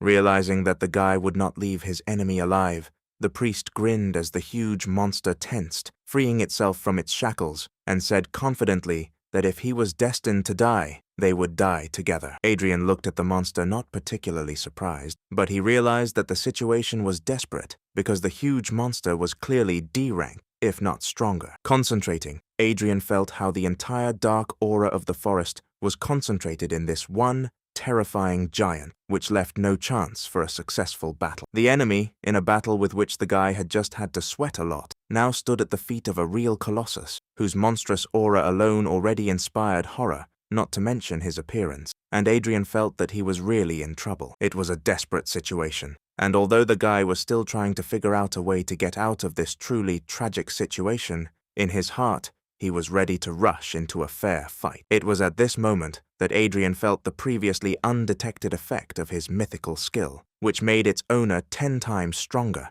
but only on the condition that he was ready to boldly rush into battle, even in the most hopeless situation.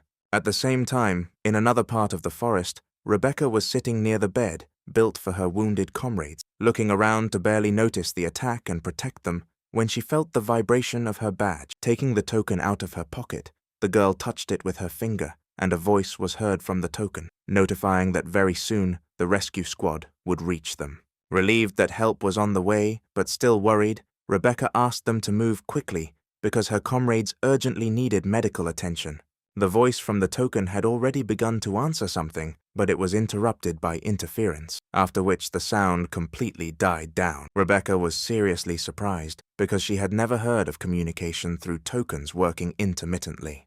Hearing a sound so loud and booming that it reminded her of thunder, the girl raised her head and saw a huge column of dark energy, so strong that it pierced the skies, coming from the depths of the forest. Amazed by what she saw, the girl thought in fear that Adrian had gone there, which means he could be in great danger.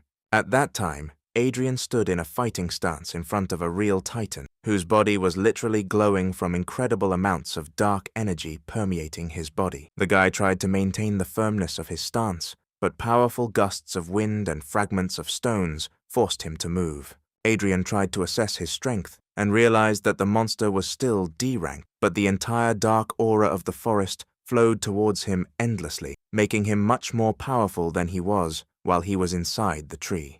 And although Adrian understood that he was unlikely to survive a long battle of endurance, his spirit was captured by the anticipation of a great battle, and his heart, surrounded by a shell of mythical talent, beat faster.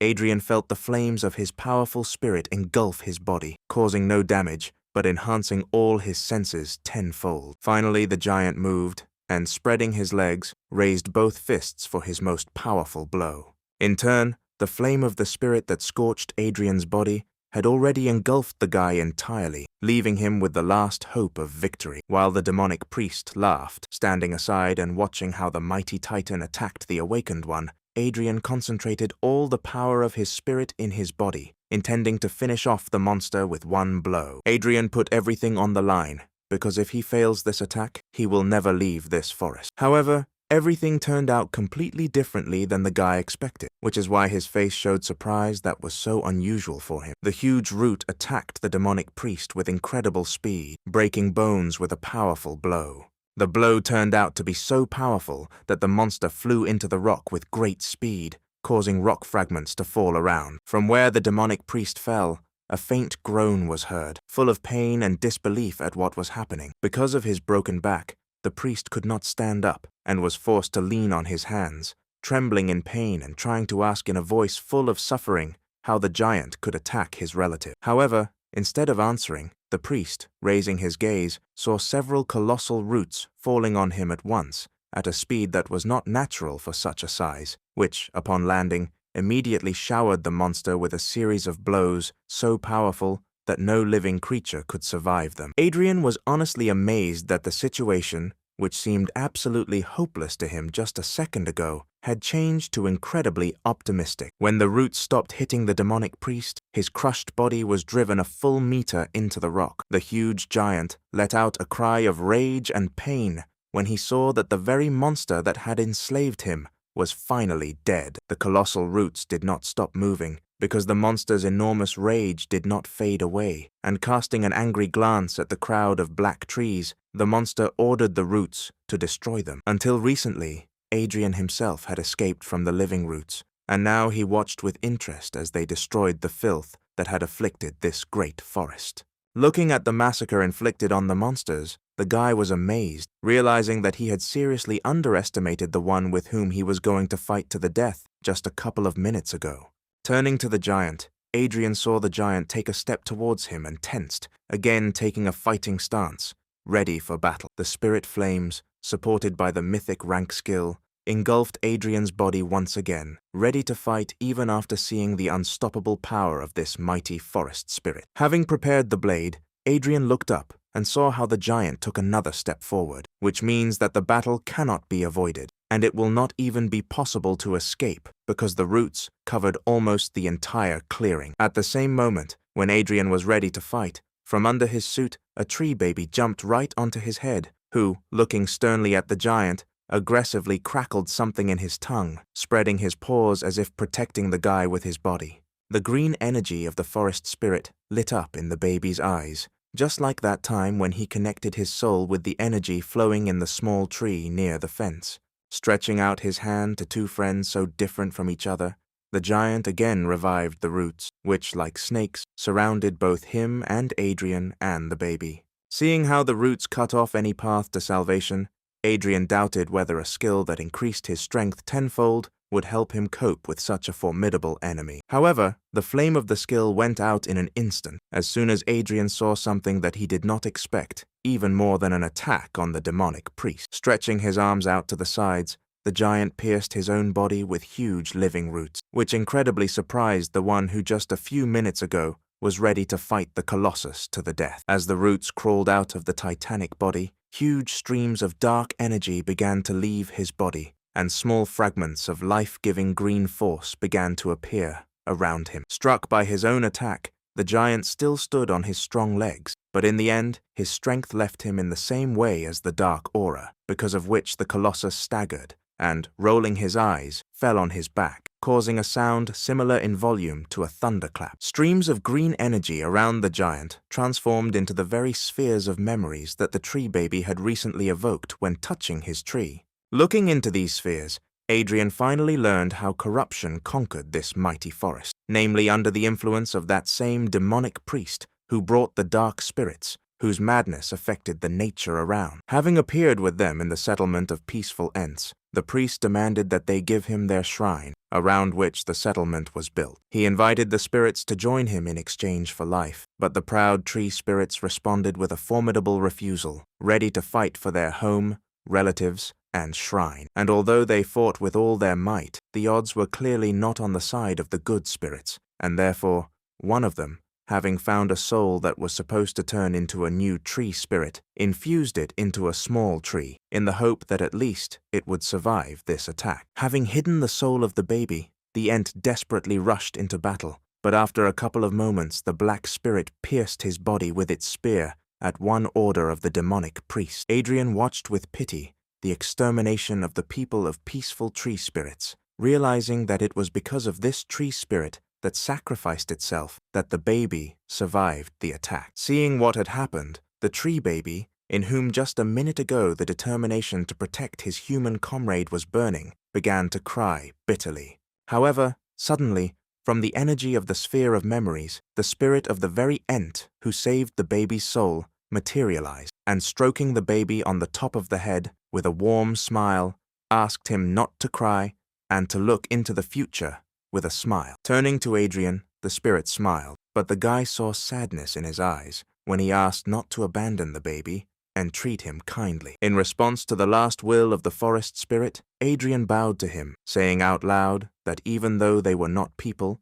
the guy respected their dedication and courage with which they fought for their forest. While the baby was crying on the top of his head, Adrian straightened up and with all his pride said that he would definitely take care of the tree baby. Having heard what he so wanted to hear before death, the spirit smiled joyfully, and within a moment his soul melted into the air. Realizing that the dark aura no longer affected the forest, Adrian helped the tree baby bury the last and bravest forest spirit. From the moment the picture of the death of his relatives opened before their eyes, the forest baby did not stop crying, and now he stood in front of the grave, wiping tears from his cheeks. In turn, Adrian, trying to cope with regret, turned his gaze to the cleansed sanctuary, which now looked as if it was the center of all the life force of the forest of moss. Approaching the place where the demonic priest was driven into the ground by several powerful roots at once, Adrian noted out loud that he was not surprised by the fact that it was here that the dark energy was able to gain influence over the entire forest. Having pulled out the absolutely broken body of the demonic priest, Adrian noticed something very interesting with curiosity. Adrian managed to remove the surviving helmet, braces, and armor of the demonic priest without a single scratch, which could still be used in the future. Looking at the staff that the magician wielded so skillfully, Adrian thought that he himself did not need this staff, but it could be safely sold on the black market. The only problem that the guy faces is the fact that he simply cannot carry it all in one hand. Having examined the priest again in case he had missed something, Adrian was surprised to note that he had completely lost sight of the last incredibly useful item. Noticing with satisfaction that this item would perfectly solve the problem that had arisen, Adrian picked up the priest's headband, which conveniently contained a spatial pocket. Smiling contentedly, and remembering all the items that he had taken from the priest, Adrian placed them all inside the spatial pocket, thinking that the incredibly useful items he received were as many as 10 dark stones that would help him further increase his strength. However, the most useful, without a doubt, could be considered the spatial pocket itself, which you can keep for yourself and store a lot of useful items in it. The only thing that confused Adrian was that the spatial pocket was a rather rare artifact that even C-rank heroes could rarely afford. and therefore it was surprising that some demonic priest of only D rank had it. Throwing aside serious thoughts, the guy shook his head and allowed himself to relax, because just recently he thought that death awaited him, and therefore he could think about something less important, such as the fact that the bandage looked incredibly unreliable, and she will definitely have to do it later. Finally, a tree kid approached Adrian, sadly hanging his head, and the guy asked him if he had said goodbye to his relatives. Nodding affirmatively, the forest baby jumped onto Adrian's shoulder, who smiled at the baby's readiness to move on. Patting the baby on the head, Adrian told him with affection in his voice that he would definitely take care of him and teach him everything that he himself knew. At the same time, Rebecca established a connection, and a voice was heard from the token, indicating that D-rank energy had been detected somewhere in the forest, which could be very dangerous. Looking worriedly into the depths of the forest, the girl thought that Adrian had left for quite a long time and still had not returned, which made the archer very worried. However, at the same instant, as if in response to her thoughts, something flashed between the trees, moving in her direction with incredible speed. Calling Adrian brother again, the girl was noticeably happy when she realized that her worries were in vain, and the guy returned without a single scratch. Blushing in front of the guy, in whom the girl had a clear interest, the girl informed him that a rank D mutation had been noticed in the forest, to which Adrian only calmly smiled. Instead of thinking about mutations, Adrian became more interested in whether the evacuation team would arrive soon. Sitting down next to the sleeping squad, Adrian asked Rebecca not to forget the promise she made to him.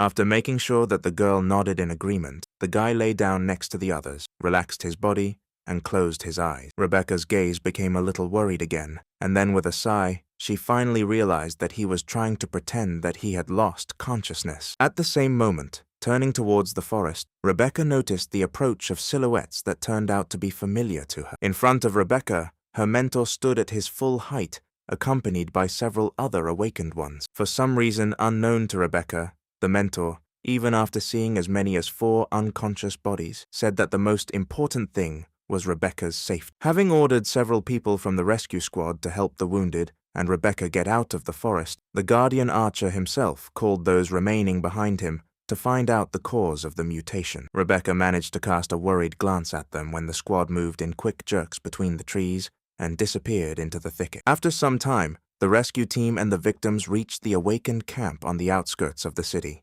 As soon as the rescuers left the medical department, leaving the wounded alone with Rebecca, Adrian opened his eyes and stood up, stretching and preparing to leave. Rebecca tried to stop the guy and talk to him, since they were alone, but came across an uninterested look. Turning gloomily, the guy interrupted her and told her commander to send the reward for exploring the forest to him personally. Before Rebecca had time to say a word in response, Adrian walked out, slamming the door behind him, causing the girl to grumble displeasedly, cross her arms over her chest, offendedly. At this time, her token suddenly vibrated, and then the mentor's voice was heard from it, asking if the archer had met other awakened ones in the forest. Embarrassed by the realization that she needed to keep the guy's secret, the girl said bluntly that she had not seen anyone. In response, there was surprise in the man's voice, because the team reached the altar and saw that it had already been cleared, and only a squad of at least D rank could do this. Rebecca gloomily looked from the token to the door, and in her head,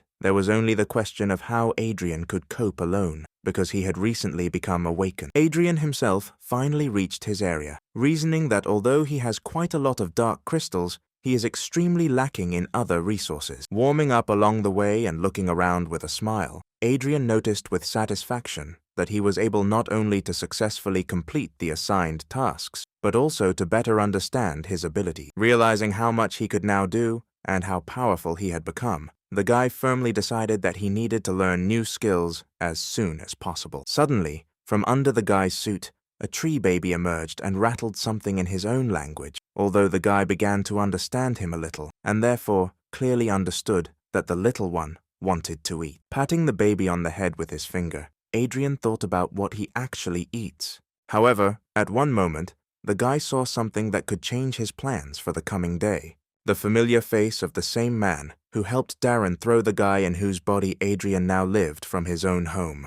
In the administration, Adrian learned that this scoundrel was not just a lawyer, but the manager of the Awakened Society, and also that it was he who took over the management of the guy's mansion after Darren's death. Noticing Adrian, the man, whose name turned out to be Michael, turned to him with a cheeky smile, saying that it was exactly him that the man had been waiting for. Michael sarcastically remarked that the Guardian family's house was truly wonderful, and how sorry he was that Adrian had lost it, to which the guy smiled, recommending that he enjoy it while he could.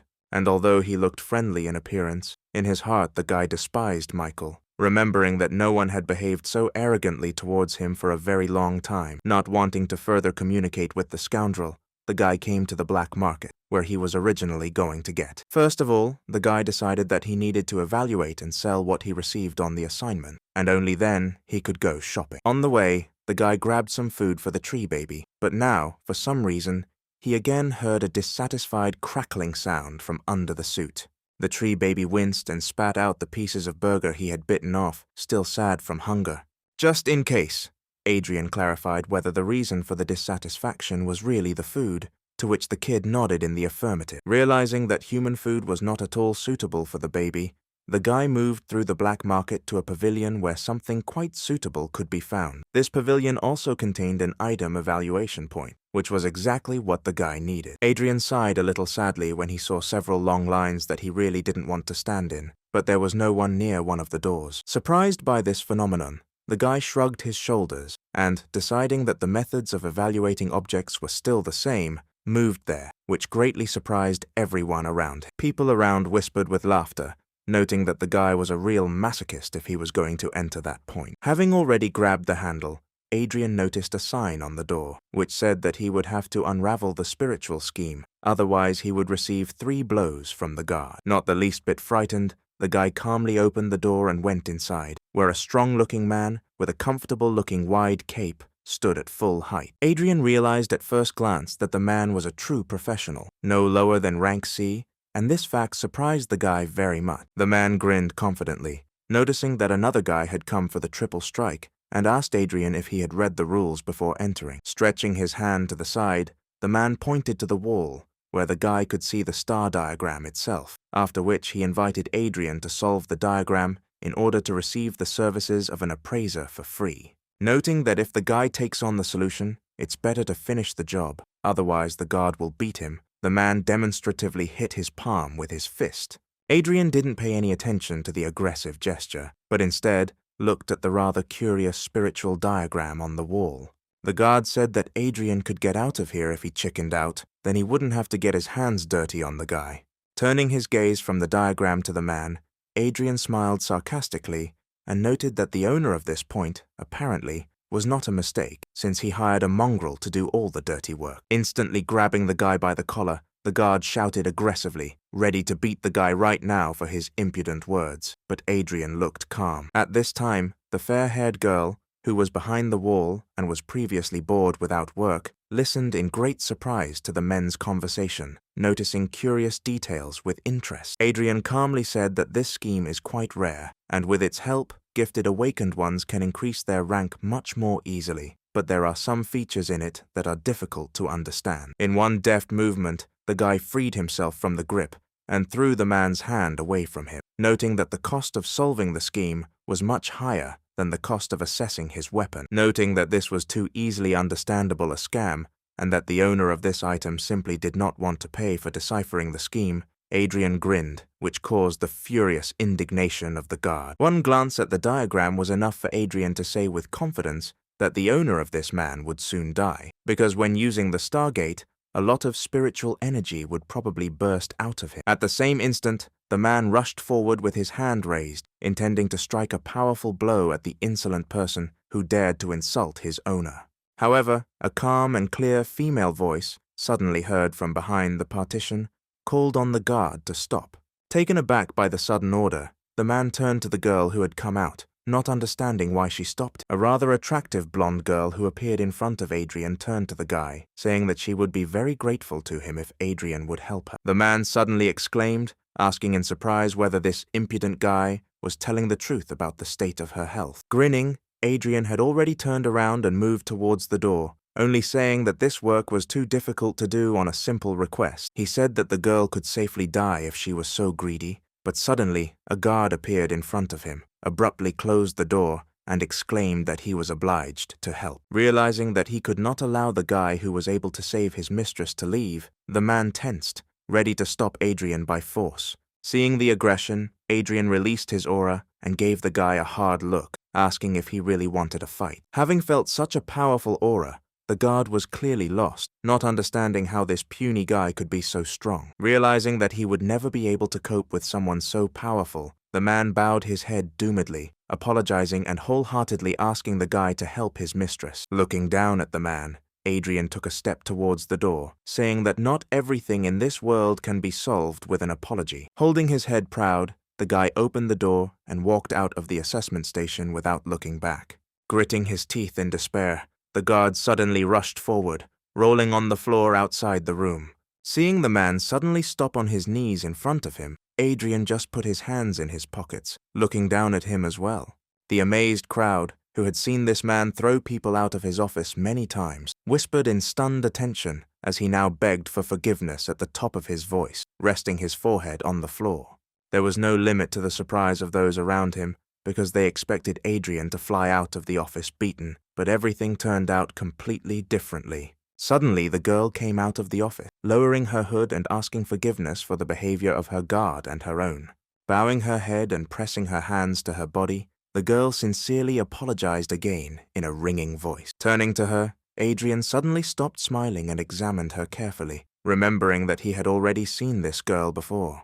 He remembered the day when, back in his previous life, he talked to a similar girl on the battlefield and heard her threaten him with a warm welcome if he showed up on her territory again. However, their relationship was very close, because in a past life, she was Adrian's ally, whose help he always valued very much. Thinking that this girl might be a descendant of his former girlfriend, Adrian asked what her name was. The girl bowed her head again, saying that her name was Brier, and then again asked Adrian to cure and help with her problem. Hearing the name Brier, Adrian was convinced that his guess was correct, and therefore looked at the girl in a completely different way. Going inside, Adrian threw the girl his items and a list of them, saying that he would help her, but would receive payment in the form of an assessment in advance. A few minutes later, when the girl was minding her business, her guard, whose name was Darius, whispered his suspicion towards Adrian because he was too young. Looking skeptically at the guard, the girl noted that only Lily herself knew the secret of her body, and Adrian, with one glance at the diagram, described it as if he himself had seen how it manifested itself. Rising from his chair, Darius tried to object, pointing out that the guy might be a spy. In turn, Lilia silenced him, saying that she could never allow her illness to become known outside this room, because it could undermine the authority of her family. Darius fell silent, looking down guiltily and trying to come up with at least something to say. But the girl ended the conversation, noting that she should take advantage of any opportunity for healing. Bowing his head sadly, the man went out into the corridor and stood at the door so as not to allow anyone to interfere with his mistress. At this time, Adrian, who did not want to hesitate too much, sat down on the floor opposite the girl, who was also sitting, and extended his hand to her, urging her to begin the process. Sighing, the girl pulled off the top of her cape, exposing her shoulders and collarbone. Confused, Lily looked away, timidly asking if he could see everything, when an unusual seal lit up on her chest, which Adrian immediately began to examine. His eyes also lit up, and the magician's insight worked at 100%, allowing him to study this seal in every detail. Adrian thought about what seals like this do for different purposes, in particular for magicians, whose bodies are quite weak, often use seals to stabilize their spiritual energy so that it does not escape. The seal on the girl's body looked special, and the guy, looking gloomily at Lilia for a long time, suddenly spoke. He asked if it seemed to him that the girl possessed a spiritual pattern inscription body, which greatly puzzled Lilia. Worried, the girl incomprehensibly asked the guy if this was something dangerous. The guy said that spiritual pattern inscription body is a gold rank talent, which, unlike many others, has a small chance of appearing in magicians upon reaching D rank. The amazed girl even put her hand to her mouth, realizing that her illness was not caused by illness or poison, but by a very powerful talent. Adrian noticed that this talent is quite rare and is most often inherited from ancestors, and therefore among her relatives there must be a very powerful magician. Narrowing his eyes with dissatisfaction, the guy wondered how the girl could not have heard about this skill, because although it is rare, it is really powerful. Lilia said that her grandmother and aunt were truly powerful magicians, but they died in battle with monsters, and much was not made public. Hearing the girl's words, the guy suddenly became noticeably upset and looked away, sadly realizing that his good friend was dead. Squeezing his eyes in pain, the guy ordered himself not to think about those who had left, and, opening his eyes, said that he would now teach Lilia one of his techniques, thanks to which she could be healed. In his head, the guy sadly noticed that her relative owned this technique, which means he can leave Lilia something very valuable that is connected with her. Bowing her head to the floor, the girl bowed again, thanking Adrian from the bottom of her heart for his generosity. Standing outside the door, Darius frowned with displeasure, trying not to listen to the women's sighs behind the wall. Sitting in the lotus position and trying her best to learn a new technique for her, Lilia had been tense for quite a long time, which is why she involuntarily sighed. About an hour after starting to study the technique, a small amount of energy suddenly flowed out of Lilia's chest, forming a sphere. The tense girl did not notice this, but the guy, surprised, recognized in this sphere the one the likes of which appear when he kills monsters. Having quickly absorbed this energy, the guy thought that her spiritual energy, due to studying the technique, began to overflow and therefore left her body. Taking advantage of this energy, the guy took out one of the dark stones that he had with him and broke it, intending to cleanse it. It usually takes Adrian about 5 minutes to clear the energy of the dark crystal, but the girl's absorbed power turned out to be so pure that it sped up this process tenfold. Adrian watched as the stone crumbled in his hand and thought that this activity could be useful not only for Lilia, but for him too. Taking all the crystals that he had with him, the guy decided to cleanse and absorb all the energy that was in them. Concentrating, the guy used one of his spirit techniques to be able to absorb enough to raise his rank to D. Suddenly, streams of energy scratched the guy's cheek, causing him bewilderment. Adrian's eyes widened in fear, because he remembered that his body was still too weak, and therefore it was not clear whether it could withstand such an amount of energy. The guy tensely and angrily tried to withstand the flow of this powerful force, while his body was covered with more and more wounds, which could lead to very dangerous consequences. Adrian's strength began to leave him, and it became more and more difficult to withstand such pressure when he looked up. Lilia, who had previously been very tense, managed to concentrate on her goal without any special difficulty. Blushing with tension, Adrian decided that there was no other way out, which meant he would have to take extreme measures. Bringing his hands together in a seal, the guy released his spirit to use the desired technique to the fullest. Adrian's face was already covered in small scratches, and his expression reflected his pain as he began to form his energy for subsequent manipulations. Realizing the difficulty of the entire upcoming operation, the guy used another technique to separate the energy flows into thin threads that could be transformed into new forms. From these threads of energy, the guy formed a new formation of an empty array, ready to absorb new properties. This array suddenly formed right in the air, as Adrian used the last technique to store all the excess of this energy directly into the array. Finally, Adrian was able to breathe calmly as the array was absorbed into his body again, and the wounds began to heal, because all the excess energy was ultimately stored in the array. Sighing, the guy sadly closed his eyes, reproaching himself for his indiscretion, and realizing that in battle, he would not be able to help himself like that.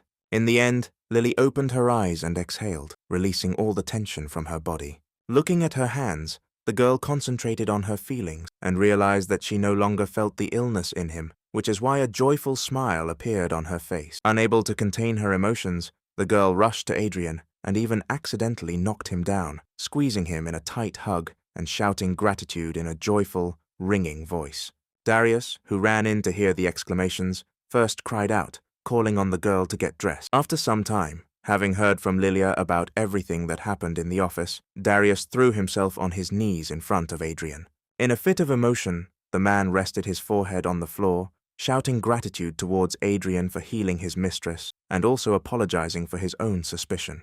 Adrian was even a little surprised to notice that Darius was even too faithful to Lilia, although the guy respects this. Sitting at the table, the guy raised his hand and firmly said that the treatment was not free, and therefore Darius had better bring him payment. The joyful man picked up the box with all the items that Adrian had asked to be appraised and placed it on the table, also indicating that his dagger had also been appraised. The guy, not without surprise, noted with approval that Darius, as a thank you, even provided him with separate tools for repairing the armor.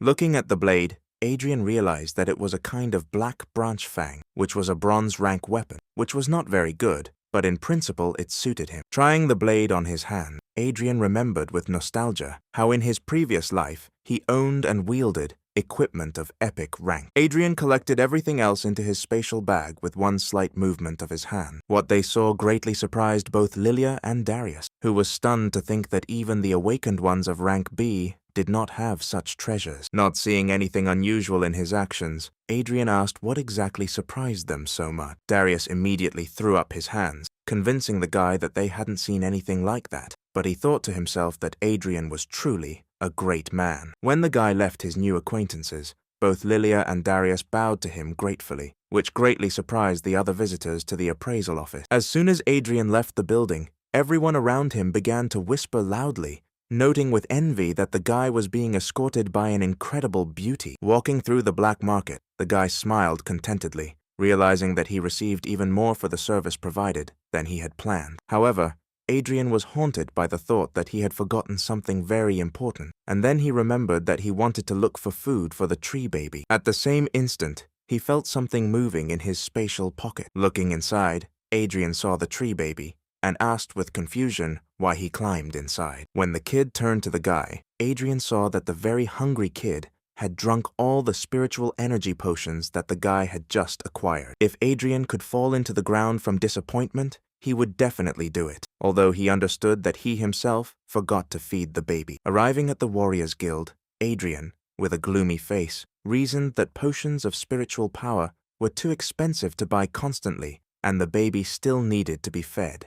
And although the realization that the baby would ruin him in this way did not make the guy too happy, he was inspired to find a positive in the situation, thinking that the baby would certainly grow up to be very strong. The guy was going to look for more tasks, but a joyful Frank suddenly appeared in front of him, saying that he had signed Adrian up for a meeting between the guilds of warriors and knights. And although Frank was clearly very glad that he gave such a gift to the guy, Adrian turned away and said that he was not interested in this initiative. He simply understood that this event of exchange of experience between newcomers, warriors, and knights would bring him absolutely no benefit. The guy thought that the reward for this would be meager, but Frank silently handed him a piece of paper on which was written about a reward of 1,000,000, as well as 10 boxes of potions of spiritual power.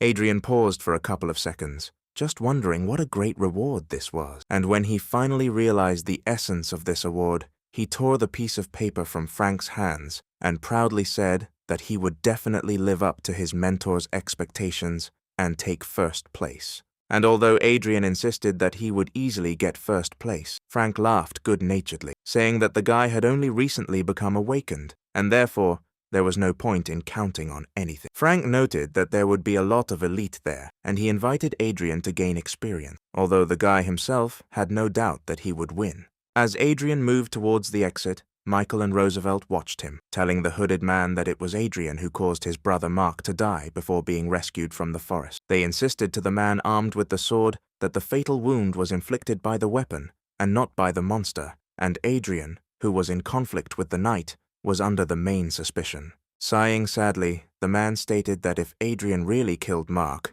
then he himself was destined to die, which brought smiles on the faces of the two scoundrels. Having spent very little time walking around the City of Dawn, Adrian reached the arena of the Awakened, where the meeting between the warriors and knights was to take place. Adrian read that this event is organized specifically between gifted awakened ones, which means that all participants there will be at least silver rank. Coming out to the arena, the guy looked at it and admitted that this place, built for meetings between guilds of different classes, looked really majestic. Once again, Adrian attracted the attention of all the awakened ones who came to the event, who considered him a real arrogant for his presence in the arena. After talking with other organizers, the presenter announced the start of the event and said that the order of battles was determined by the numbers on the bracelets issued to the participant. To his own surprise, Adrian was among the first in line for the duel, and when he came out, stretching his arms, he found himself in the field of view of Rebecca and her mentor, who had come to watch the event. And although the archer's mentor said that Adrian was too arrogant for someone who had recently awakened, Rebecca did not dare comment on his word, awkwardly looking away. Adrian respectfully bowed to his opponent, who, having also bowed, sarcastically noted that the guy would be too easy a target. A slightly plump and rather young knight of rank E took a stance, ready to deal with the enemy in a few seconds. However, the knight did not even have time to take a step when Adrian's burning fist crashed into his jaw. Looking at his opponent with arrogance in his eyes, Adrian told him to shut up if he wanted to do anything in this fight. From such a powerful blow, the knight flew to the side, unable to stay on his feet. Having landed, the guy regrouped and cleared his throat, rubbing his bruised jaw and noting that the blow was quite strong. The people around, including Roosevelt, Michael, and their comrade who had recently arrived, were greatly amazed that the newly awakened one was able to send an E-rank knight flying with one blow. Baring his teeth with displeasure, the knight was indignant that Adrian attacked him suddenly, and that was the only reason he was able to hit. Adrian, clicking his tongue and not taking his eyes off his opponent, thought that all weaklings can do is make excuses. Turning his head, the guy noticed that a very cruel aura, full of anger, was felt from the audience. Having listened to his own feeling, the guy realized that one of those who radiates this aura is Michael, but Adrian did not know the second one at all. At this time, the knight rushed forward, holding his sword tightly in his hand, shouting that he would definitely deal with his opponent. Swinging his sword, the knight grabbed it with both hands and poured the power of his spiritual light into his blade, attacking Adrian. Without particularly straining, Adrian ignited his blade and stood in a stance, ready to meet the enemy's attack. With one deft blow, the guy hit the blade and deflected it to the side. Turning sharply, the guy swung again and hit his opponent who had not managed to block, sending him flying for the second time. This time the blow was stronger, and therefore the knight flew out of the arena completely, unable to even regroup and successfully land on his feet. Even the host's previously impassive voice sounded amazed as he announced Adrian's victory. Looking at the guy, the members of the Knights Guild became worried, whispering to each other that he was a real genius if he could become so strong so quickly. Rebecca even blushed, looking at Adrian as he walked confidently out of the arena, thinking that he was still as powerful as the day he saved her life. Thinking that Adrian had received a golden talent that strengthened his body, the girl's mentor sternly noted that she should try to catch up with him. However, Rebecca smiled shyly and thought to herself that she would never be able to catch up with him, but she would be glad to see his back. Putting his glass down on the table, the man in the cape gloomily said that he was now sure that it was Adrian who killed his brother, but Roosevelt and Michael did not even smile. Adrian, in turn, won again and again, always ending each fight with one blow. One of the opponents allowed himself to rush into battle without a greeting bow, clearly wanting to be the first to defeat the mighty Adrian.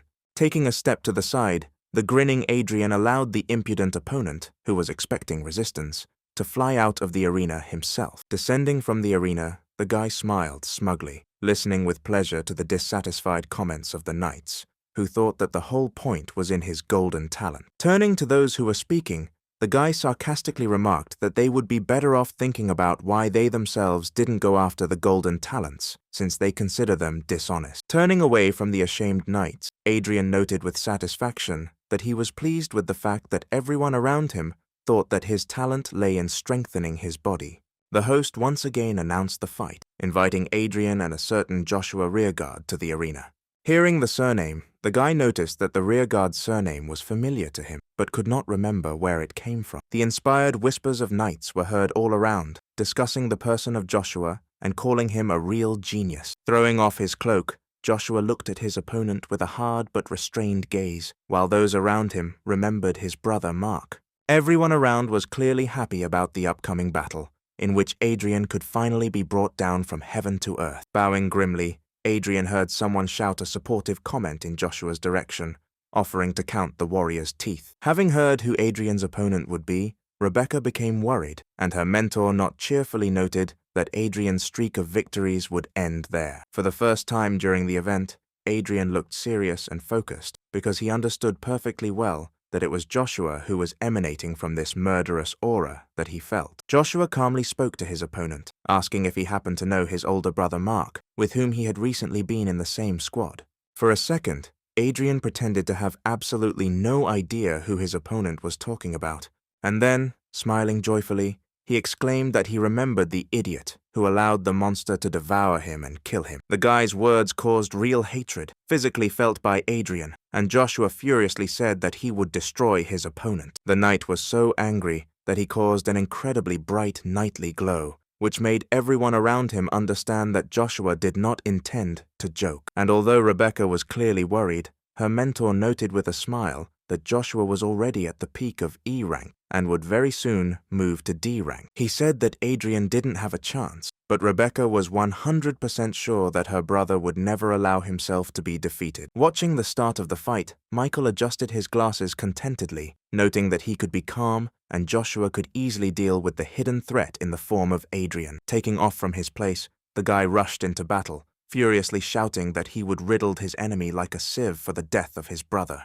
The attacker's eyes glowed with spiritual energy, and his hands moved with incredible speed, wielding his spear as the knight used one of his skills. Everyone around looked in amazement at this incredibly powerful attack, because Joshua attacked with his spear at such a speed that it was difficult to follow him. And although the attack was truly impressive, Adrian was ready to accept it and show that he himself could show class. Following the very first thrust of the spear, Adrian raised his sword and attacked himself, aiming straight for the tip. With equally impressive speed, Adrian began to wield his sword in response to Joshua's attack, connecting the tip of the sword with the tip of the spear with each thrust. Standing firmly on his strong legs, Joshua rained down his opponent with a hail of lunges, and Adrian deftly moved from side to side, catching every blow of the spear. Having abandoned his first strategy, Joshua moved himself, cutting the air with the tip of his spear and aiming at his opponent, while the audience noticed that Adrian was even stronger than they thought before. Blushing, Rebecca even covered her mouth as she realized how much she admired Adrian. All this time, Adrian was only blocking the attacks, but at one moment, noticing the window that had opened, the guy made a lunge, which Joshua had to block, interrupting the series of attacks. Joshua, who did not expect that he himself would have to defend himself from the force of the blow, even recoiled, gloomily noting that the guy's sword was really strong. Moving easily as if he were dancing, Adrian turned around after a powerful attack and thrust his blade forward, sarcastically asking if his opponent wanted a break. Twisting the spear in his hand, Joshua straightened up and asked directly how Adrian could become so strong if he had awakened only recently. However, Joshua was not going to lose, and therefore was ready to use any means to win. Having fished out something small from his pocket, the guy threw it into his mouth, intending to chew it. As soon as he did this, his eyes again lit up with spiritual energy that suddenly filled his body. At one point, his powerful spiritual aura burst out, being so strong that the air around Joshua's body became hot. Adrian calmly followed the actions of the enemy, who suddenly became much stronger than he was at the beginning of the battle. Rebecca's mentor suddenly jumped up from his seat, exclaiming indignantly that Joshua had swallowed a forbidden drug that increased his strength to D rank, which means Adrian must be saved. Rushing forward with incredible speed, Joshua exclaimed that he was going to kill his enemy, and his aura suddenly took the form of a dragon, whose jaws were ready to close on the guy's body. People around raised their hands, trying to protect themselves from the scorching aura of the knight, and one of the spectators noticed that the guy's spear was incredibly powerful. Grinning contentedly, Adrian stood up and rushed forward, boldly asserting that Joshua would not give in to such strength. Even Rebecca, who knew how strong Adrian was, screamed in panic at him to dodge, otherwise he might get hurt. In turn, Michael grinned contentedly, rejoicing that his enemy was so boldly rushing forward to his own death. With his feet firmly planted in the arena, the surface of which began to crumble from the mighty force of the two combatants, Adrian boldly met the tip of Joshua's spear with his blade. Adrian put all the power of his body into the blow, but the sword, which had previously so steadfastly withstood the barrage of attacks from the knight, suddenly cracked. The power of Joshua's attack was so great that the sword split into pieces, and the spear moved deeper, reaching Adrian's body. Joshua, whose blood was boiling with hatred and a thirst for revenge, excitedly exclaimed that he was able to kill his enemy with one blow of his mighty spear. However, Adrian remained firmly on his feet, and Joshua suddenly realized that he could not move his spear at all. Smiling, Adrian looked up at his opponent with satisfaction, expecting to see the shock in his eyes when the tip got stuck in the shield of spiritual energy on the warrior's chest. The guy's gaze became menacing when he calmly explained to Joshua that he knew very well about all the enemy's tricks and had seen his pill at the beginning of the fight. Shocked and more angry than before, Joshua tried to snatch the spear, but was unable to do so, so Adrian stretched his hand forward. Seeing how Adrian was about to intercept the spear, Joshua tried to release it, but realized that he could not even relax his hands. The guy's eyes lit up as he prepared to use his now spiritual energy against the knight. In an instant, a powerful aura wafted from the guy, scorching Joshua, who had no way to defend himself. Using his own spirit, Adrian used Joshua's powerful energy to absorb it and become even stronger. People around did not understand what was happening and why Joshua, who was clearly in pain, did not move. At one point, Adrian let go of the guy's spear and, deciding that he had absorbed enough, rushed to attack his opponent, who was absolutely not ready to defend himself. Swinging, Adrian lit his fists and rushed into battle at Joshua, who tried to somehow jump away, but absolutely unsuccessfully. Concentrating hard on the blow, the guy attacked Joshua, sending his opponent flying out of the arena again. The attack of both forces of Joshua and Adrian turned out to be so strong that the genius knight, unable to regroup, flew backwards into the pedestal, splitting it into pieces.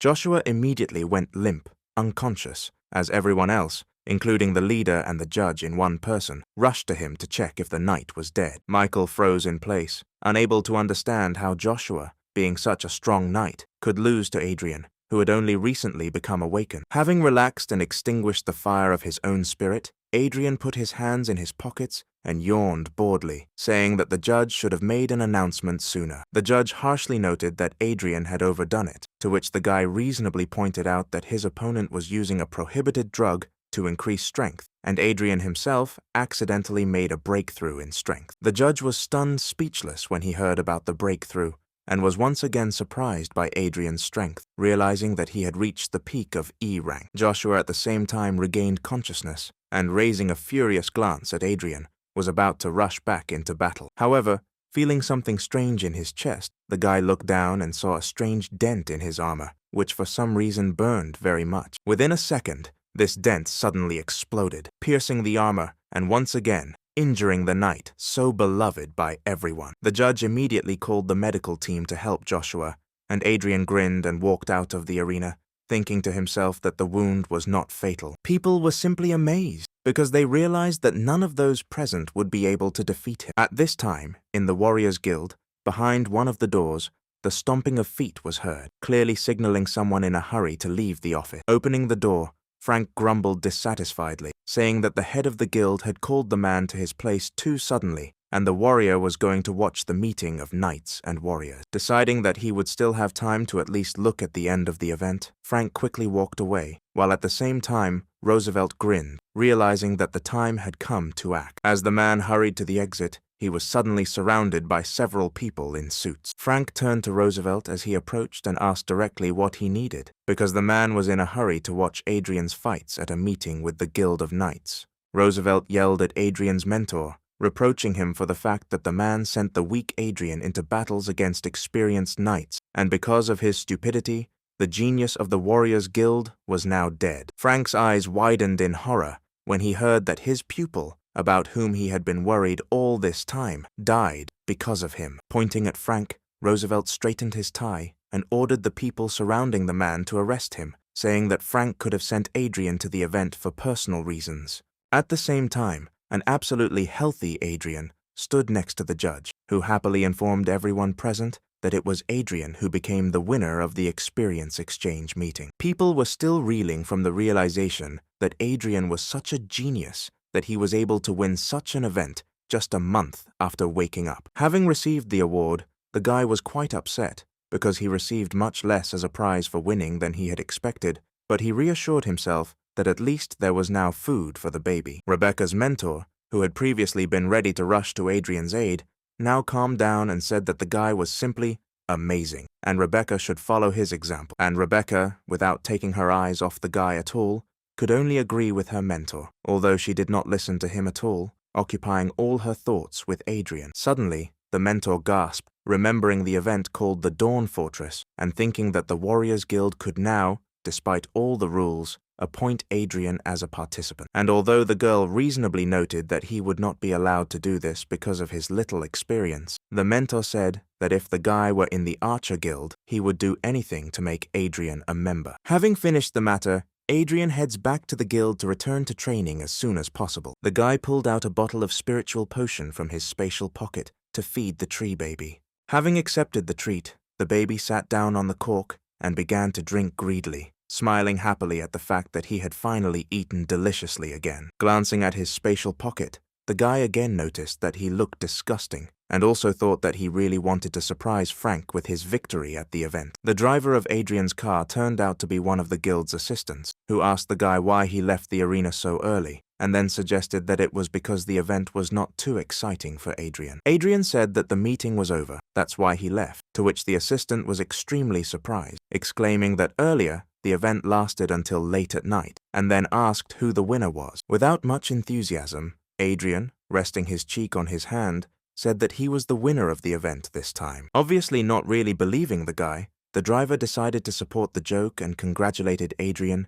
thinking to himself that he should ask him to double his training. Finally, they reached the guild, where there were surprisingly a lot of people near the entrance, which surprised Adrian a little. As Adrian got closer, he noticed that most of those present were from the Dawn City law enforcement team. Inside, Roosevelt shouted at the Warriors Guild students who were defending their mentor and preventing him from being taken into custody. One of the students shouted back indignantly, pointing out that Mentor Frank had always treated geniuses with kindness, and they were simply trying to set him up.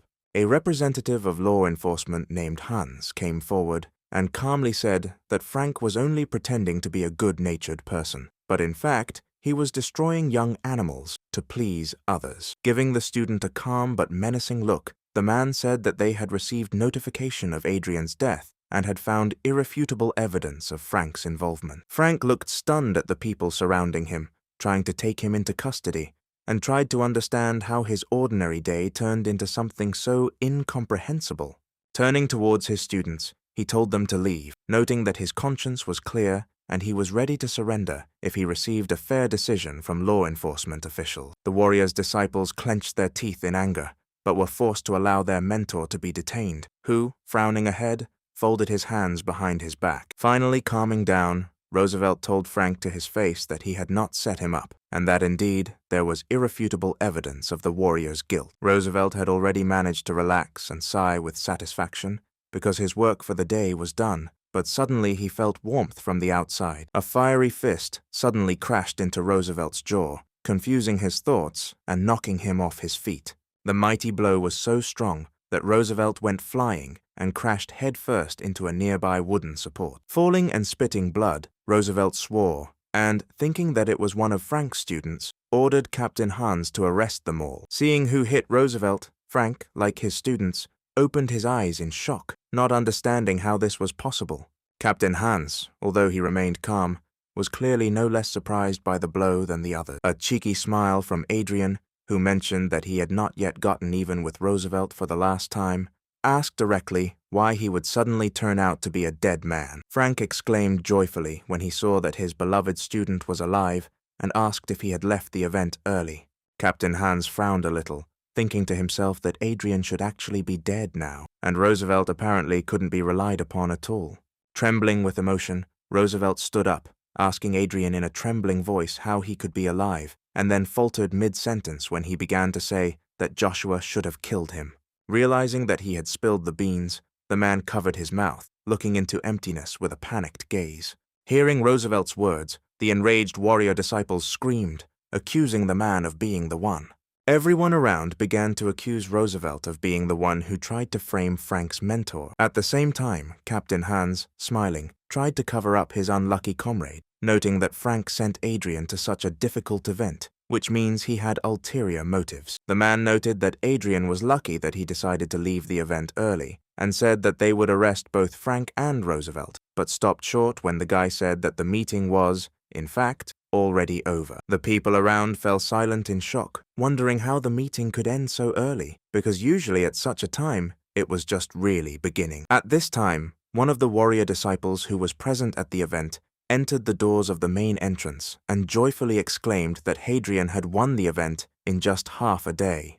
However, when he saw representatives of law enforcement agencies, the boy became worried and fell silent, trying to ask what was going on here. Everyone around them screamed in amazement at the realization that Adrian not only survived this dangerous event, but also took first place. Adrian said that he and his mentor had been following Roosevelt's actions and therefore had a rough idea of what he was going to do, which meant now was the time to settle the score. Roosevelt trembled with the understanding that all his plans had collapsed, which just recently seemed simply impossible to him. Hammering his fist into his palm, Adrian said that Frank suspected the man long before he handed the guy the modified skill for the gold rank, and although Adrian was going to deal with the scoundrel himself, a man suddenly rushed in front of him, from whom he himself did not expect action at all. Running forward, Captain Hans, looking sternly at Roosevelt, was about to arrest him, seriously saying that Adrian was right, and the time had come to deal with the villain. In turn, Adrian, seeing what was happening, frowned, realizing that Captain Hans would never allow the matter to end so easily. After some time, Adrian was already standing on the top floor of the guild building, frowning at what was happening below. Down there, they were taking away the wounded Adrian Roosevelt after being hit, intending to provide him with first aid before his arrest. Frank, who stood next to him, urged the guy not to worry and noted that the director of the guild would definitely investigate everything as soon as he came out of seclusion. Suddenly, he grabbed Adrian by the shoulder, which greatly surprised the guy, who at any moment expected some kind of danger in his direction. Seeing the serious look of his mentor, Adrian already thought that the man was going to attack him, which the guy did not expect at all. However, Frank, subverting the guy's expectations, laughed out loud, amazed that Adrian not only took first place at the experience exchange event, but also did it in just half a day.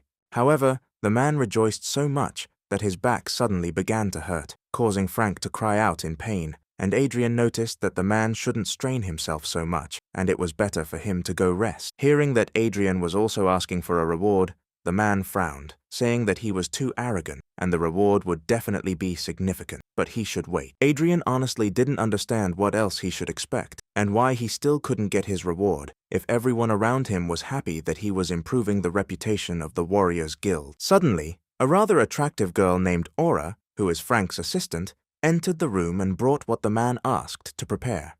Thanking the girl, Frank told the guy that there was no doubt about his strength, but now he must test Adrian's spiritual strength and then tell him something very important. Opening the box, the man pointed to a blue glowing orb, which is used to evaluate the levels and talent of the awakened. Stepping aside, Frank allowed Adrian to approach and touch the ball to make an assessment. As soon as the guy put his hand to the ball, threads of blue energy flew out of it, which immediately entwined the guy's hand. Suddenly, the light of the ball and the energy emanating from it turned golden, which made Frank notice with satisfaction that the guy really had golden talent, which couldn't help but rejoice.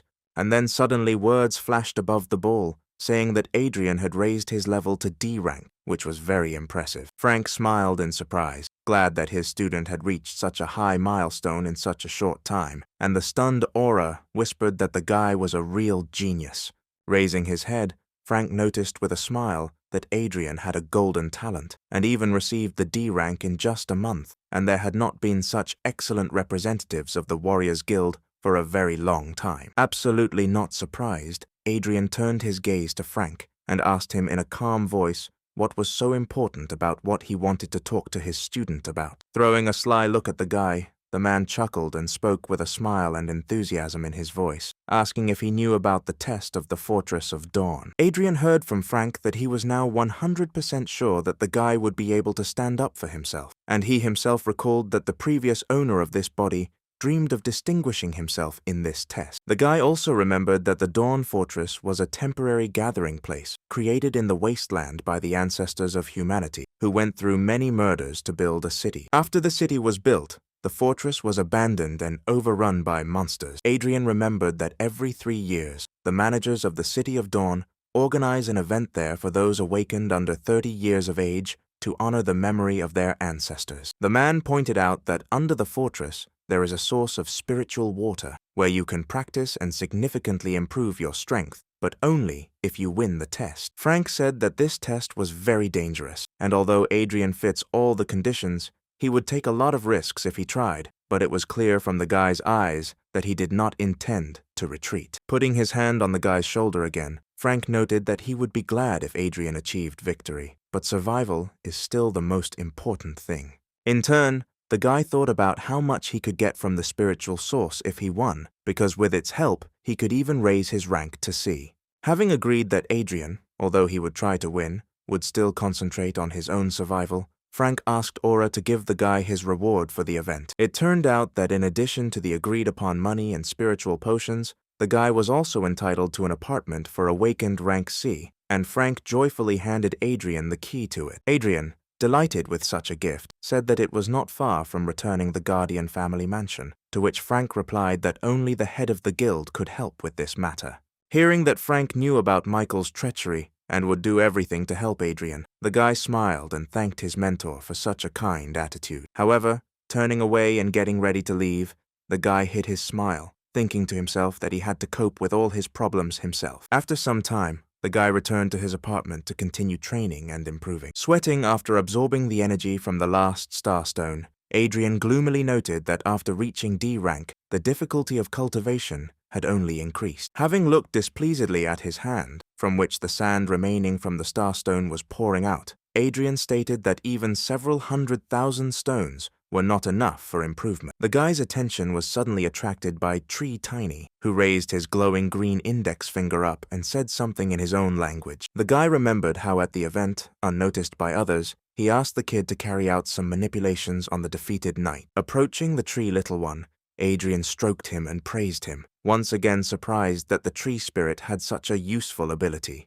Armed with a new blade, the guy changed into stylish black clothes and noted out loud that the skills of a thief and these new items could be very useful. Opening the window and concentrating on the thief's reflexes and dexterity, the guy jumped out of it, planning to get to his target as quickly as possible. Meanwhile, Joshua lay in a hospital bed, still unconscious after his crushing defeat in the battle with Adrian. Michael suddenly entered his room, accompanied by an unusually tall man and a surprisingly small guy. A man named Vincent was the deputy head of the law enforcement department, and, having seen Joshua's wounds, he easily understood what exactly caused his injury. Michael said that Adrian, although strong, is still too inexperienced, which means he needs to be destroyed as soon as possible. The man noted that very soon he would take part in testing the Fortress of Dawn, and Vincent, agreeing, turned his gaze to the small guy and said that this was the job just for him. The guy in the blue jacket even grinned, saying that killing some E-rank brat would not be difficult for him. Satisfied with the answer, Vincent went to the exit, followed by the others, and the man noted that Joshua knew too much, and he was also disabled, which meant they needed to get rid of him. The guy in the jacket agreed, and then slammed the door behind him, leaving Joshua alone. Suddenly, something hit his head, causing the guy, even while unconscious, to wince a little. At the same moment, his body suddenly exploded with incredible pain. His eyes flew open, and his veins bulged, causing the knight to cry out. Blood began to flow from his mouth as he begged for help, through the pain and clenched teeth, raising his hand. Extending his trembling hand towards the window where the silhouette was visible, Joshua begged again, trying to cope with the pain. Adrian, sitting on the window, smiled, looking at the suffering of his past enemy, and asked him directly if he wanted to live. Thinking that the silhouette had only appeared to him, Joshua raised his gaze full of pain to the ceiling, and thought with incomprehension how he, being a brilliant knight, could die like this. However, the readiness to fight for his life shone in his soul, and therefore he was going to endure as long as he could.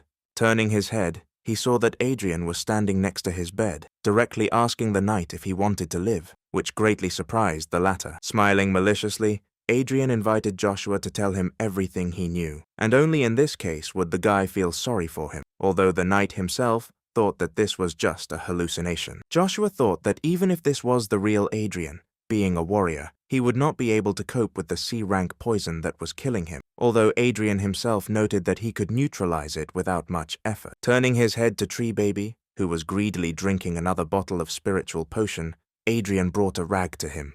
The kid grumbled something when Adrian wiped his mouth with the rag, leaving a small stain on it. Turning his head back, the guy folded a rag on Joshua's forehead, which greatly surprised the latter, who fixed an incomprehensible look on Adrian. Adrian did not explain to him that the saliva of the tree spirits contains a large amount of life-giving energy that can neutralize poison, although Joshua did not believe in such a miracle. However, raising his hand and seeing that the trembling and pain in it had subsided slightly, the guy allowed the hope of his own salvation to flash in his mind. Adrian himself saw that the remedy worked even very quickly, which means that all those potions that he drank still paid off. Having more or less regained his strength, Joshua asked how Adrian knew how to get rid of such an effective poison. To be convincing, Adrian released his spirit, and then threateningly told the guy that he could only temporarily rid him of the poison, and therefore he should start talking if he wants to live. Joshua thought that Adrian's aura was even more frightening than Deputy Chief of Law Enforcement Vincent. Abandoning his pride, the guy promised to tell everything to Adrian, calling him Master, if only he would save the knight's life. Not particularly in a hurry to save the knight, Adrian calmly listened to everything that he told him, although Joshua was getting worse every second. After listening to all the details, Adrian chuckled and touched his chin with his fingers, taking in all the details of what happened and noting that it all sounded very interesting. Joshua told everything he knew and therefore asked Adrian for salvation again, to which the warrior himself noted with a smile that he would definitely keep his promise. Touching his fingers to the sick knight's forehead, Adrian sarcastically noted that Joshua would have to die before he was saved. After some time, the knight, wrapped in a body bag, was taken somewhere along the corridors of the institution by a nurse. Watching from the side where Joshua was being taken, Adrian thought about everything he had heard, and in particular about the Dark Star organization. Frowning, the guy noticed that these people, one of whose bosses is a certain Vincent, did everything to get rid of the parents of the previous owner of the guy's body. And although Joshua did not know the reasons for this attitude towards the Guardian family, Adrian was intrigued, and he was already looking forward to the day of revenge finally coming. Hiding behind the wall, the guy thought that in 4 days, the test of the Fortress of Dawn would take place, which means he would be able to break through to rank C, which would help him in this task much more. After some time, not far from the Fortress of Dawn itself, something quite curious happened. The genius talent of the Thieves' Guild, named Pierre, rushed to the Fortress of Dawn along with his mentor, who never ceased to repeat that Pierre was a real treasure for them. The guy, turning to the master, said that he was completely confident in his victory in the test, and also that he was keeping his promotion to rank C and acquiring a new skill a secret. For clarity, the guy created a figure of beautiful pink patterns on his hand, showing how hard he tried to mold his spiritual energy. The mentor, clearly flattering his student, noted that his formation of spiritual energy was truly rare, and with it, he could achieve incredibly much. The man also noted that the last person to do such a molding was the head of the Warriors Guild, to which Pierre replied that he would show how much stronger he was than the latter. Suddenly, in front of the two thieves, a little further into the forest, a powerful explosion was heard, the flash of which was so strong that it reached the sky. The mentor said that, most likely, someone is now fighting monsters there, and therefore Pierre should be more careful, because the monsters here are at least C rank. When he invited the guy to go have a look and find out if the fighter needed help, Pierre had already rushed forward. When the thieves came closer, they saw a whole pack of dead red fiery wolves, along with the leader, which was very strange, because the leader was definitely of C rank. The guy suddenly saw a running silhouette to the side, and called out to the master, attracting his attention. Having peered at the silhouette, the mentor said that it clearly belonged to a young guy, which means, most likely, this is another one of the test participants. Looking at the corpses of the monsters, the guy noticed that they were killed with filigree precision, something that neither he nor anyone else from the Thieves' Guild could have done alone. Seeing that the guy felt behind, the mentor calmly rebuked him, saying that in their business the most important thing was to be careful, which meant he needed to focus on himself. He noted that too many geniuses died only because they were too hasty, to which the student bowed his head and thanked the master for his teaching, promising to be careful with this stranger. A few minutes later, Hadrian, in his black robe, reached the Dawn Fortress, cursing that he had to abandon such valuable bodies of the firewolves because he was noticed. Putting aside his irritation, the guy took off his hood and looked at the huge, majestic building that stood in front of him, which turned out to be the Fortress of Dawn. His student was met by Frank, who came forward and asked if everything was okay, and also offered the guy to join their squad as an alternative to his solo adventures. It was clear that before the guy arrived, Frank was very worried, and when Adrian asked what it was about, Frank said with a smile that he was worried that the guy would miss the beginning of the test. Adrian kindly said that the mentor should not have worried, and that he was simply delayed on the road by several D-rank monsters. Having looked at the guy more closely, Frank said with interest that his strength had clearly increased during the week that they had not seen each other. Smiling embarrassedly and scratching the back of his head, the guy said that his mentor was clearly overpraising him, although inside he understood that he had been killing monsters all this time, and therefore it was not surprising that he seemed stronger. Having said that he had prepared well enough and there was no need to worry about him, Adrian asked how the master himself was feeling after that unpleasant event in the guild. Grinning, Frank said that such scratches would not get through him, and he was a tough enough nut to crack not to complain.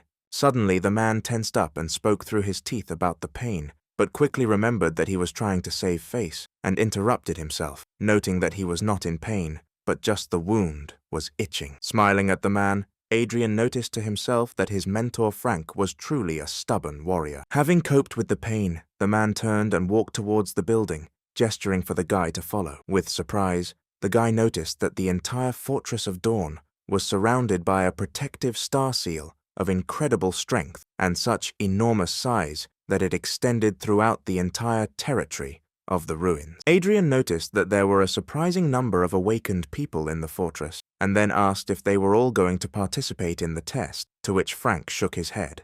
The man said that the trial of the Dawn Fortress was held every 3 years, and was therefore an important event that was broadcast on televisions for ordinary people to watch. The man tried to warn the guy one last time, and told him that the monsters appearing under the Fortress of Dawn were all at least C rank, and therefore he should be very careful. Smiling, the guy said that Frank had already told him about this 10 times, although inside, Adrian really liked that someone treated him so kindly. Adrian sarcastically noted that it was precisely because of his habit of talking a lot that Mentor Frank never found a wife, to which the man was indignant and shouted that he actually cares about the guy. And although Frank was feignedly offended, and Adrian tried to ask for forgiveness, one of the talented warriors of the guild named Vic approached and laughingly noted that the guy was damn right. Putting his arm around the guy's shoulder, the warrior told his mentor not to worry, because he would do everything in his power to prevent Adrian from getting into trouble. Smiling, Adrian noticed to himself that he really felt like a family in the guild, because all its senior members cared so much about him. Frank and Adrian moved further into the fortress, where crumbling pieces of architecture that looked like ruins gave way to beautiful views and striking buildings. Suddenly,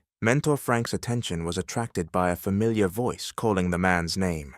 Turning around, Frank saw 2 stunning-looking girls from the Magician's Guild, one of whom was clearly the eldest. Frank froze in place, recognizing his old friend Aurora, from whom Adrian felt an incredibly strong B-rank aura. Vic told the guy in a whisper that Aurora is a manager from the Magician's Guild, just like Frank is from the Warrior's Guild, and that the girl is a B-rank maid, and they have known their mentor Frank since childhood.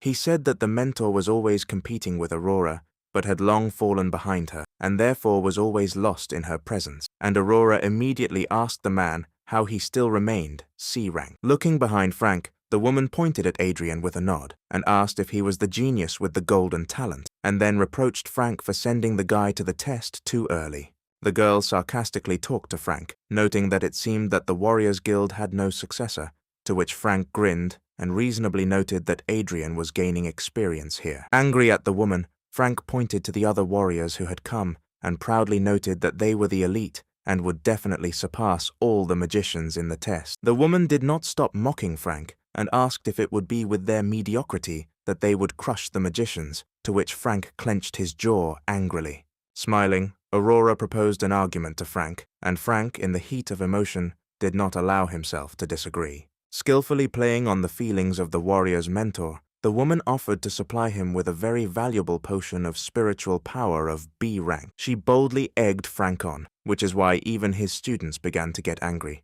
although Frank, out of anger, agreed to such an expensive bet. The sorceress, pleased with herself, said that the potion would be taken by the one whose students could pass the test better, and in the end, she would definitely come for the winning. Vit pressed his fingers to the bridge of his nose and, together with the other students, became disappointed in the teacher, because he argued with the obvious favorites. Even Frank himself did not understand how he managed to agree to a bet with such an arrogant person, and therefore now he reproached himself for his haste. Frank was upset, because the B-rank spiritual power potion is his treasure, and therefore he sadly asked his students to cope at all costs. Finally, the event organizer announced that the trial of the Dawn Fortress was beginning. Several magicians cast a spell, and a huge portal opened in the middle of the fortress, between the protected and dark parts of the building. The participants, gathering their strength, began to enter the portal one by one to begin the test in which they could die. Adrian also entered the portal and noticed that the fairly intact and well-finished building here was a real ruin. He looked around at the huge space, inside of which a powerful dark aura was felt, and realized that it was this anomalous place that his mentor was talking about. The awakened around moved towards the passages deeper into the fortress, and Vic also hastened to say that they too would move on. He noted that it is better for the guy not to go too deep and call for help in any unclear situation, to which Adrian agreed with a smile and asked the squad to try for their mentor. Finally, he was left alone, and a bright, satisfied smile appeared on his face, because he could act alone. Having made sure that there was no one left, he himself moved deeper into the fortress, intending to win the test at all costs. With a serious look at the majestic halls surrounding him, Adrian stepped forward, intending to reach the very end. At one point, a rank E monster, similar to a fairly large hound, rushed at him. Reacting easily to the attack, Adrian extended his hand, intending to meet the monster and counterattack. Without straining too much, with a slight movement of his hand, the guy intercepted the attack and sent the monster towards the floor, but with such force that the monster, falling to the ground, died immediately. Adrian recalled the conditions of the test, which clearly stated that victory in it was earned by points for killing monsters. For monsters of rank E, he receives only 1 point, which means he should have gone further and as soon as possible find stronger monsters, for which they gave 100. Moving forward, he met on his way entire packs of E-rank hounds who crossed his path and clearly intended to finish him off. Frowning, the guy noticed that an ordinary awakened D-rank would obviously have problems in such a situation, but he was far from an ordinary awakened. Cursing, the guy ignited his fist and prepared for battle, planning to quickly deal with these creatures and go find a stronger monster. The monsters immediately rushed to attack, wanting to tear the uninvited guest into pieces and not feeling any danger from the guy. A whole flock attacked Adrian, and their jaws threatened to close on his throat, but he did not even worry for a second and only prepared to repel all the attacks at once. Within seconds, each of the pack of hounds was lying on the ground dead, and Adrian was upset because he had only just warmed up. Using the skill of his heart, the guy pulled their energy from the bodies of the killed monsters, intending to use it since they were otherwise useless to him. There were quite a lot of monsters, and therefore the guy could use their energy to form a spirit formation.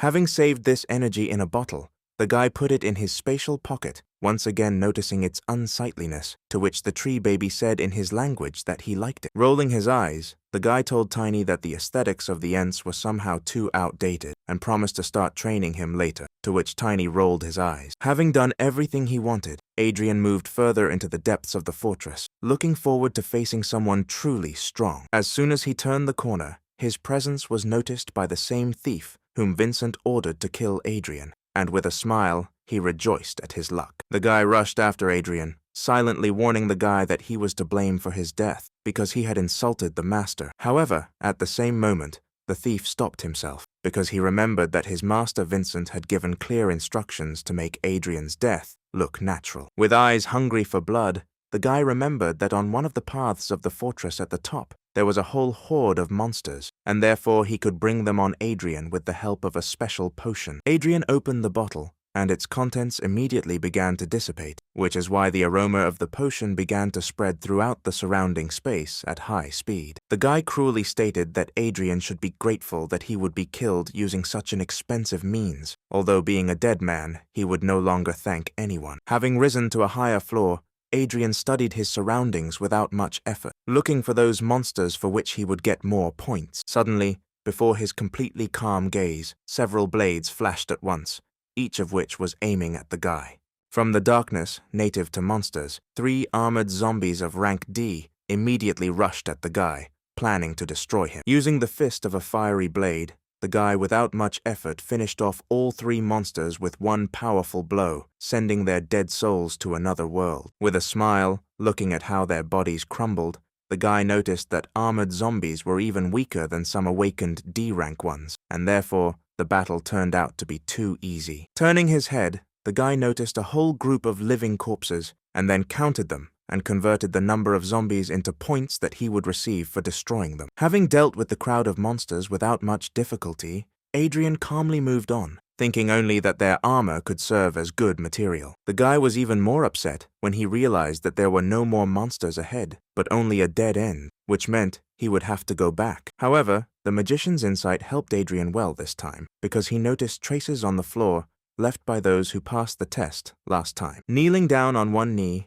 the guy studied them with interest and realized that the footprints looked quite strange. Taking a closer look, he noticed that right where the wall blocked his path, there was an incomplete footprint from which only the heel was visible. Adrian thought that this wall must have moved somehow, since someone had passed here, and then smiled, realizing that this place had many secrets. For the first time in a long time, Adrian used his summoner's senses to feel all the details of the space around him. The guy looked around and saw details of a hidden mechanism in several torches on the wall. He realized that it was enough to light the first, third, and fifth torches for the mechanism to work. With one deft movement, the guy created a flame from the air, which flowed to the desired torches and lit them. Approaching the torches, the guy saw other parts of the mechanism and turned the second, fourth, and sixth of them.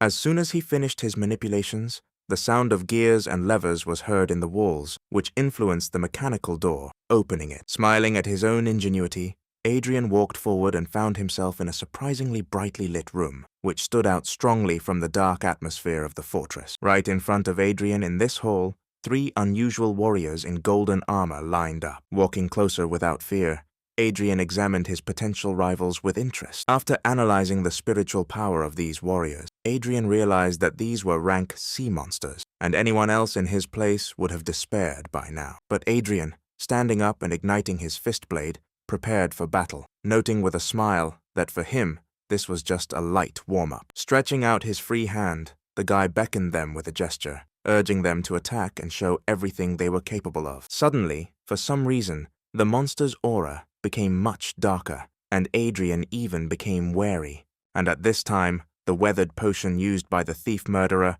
had already risen to the floor above, and, following his victim, he moved straight into the passage that Adrian himself had recently opened.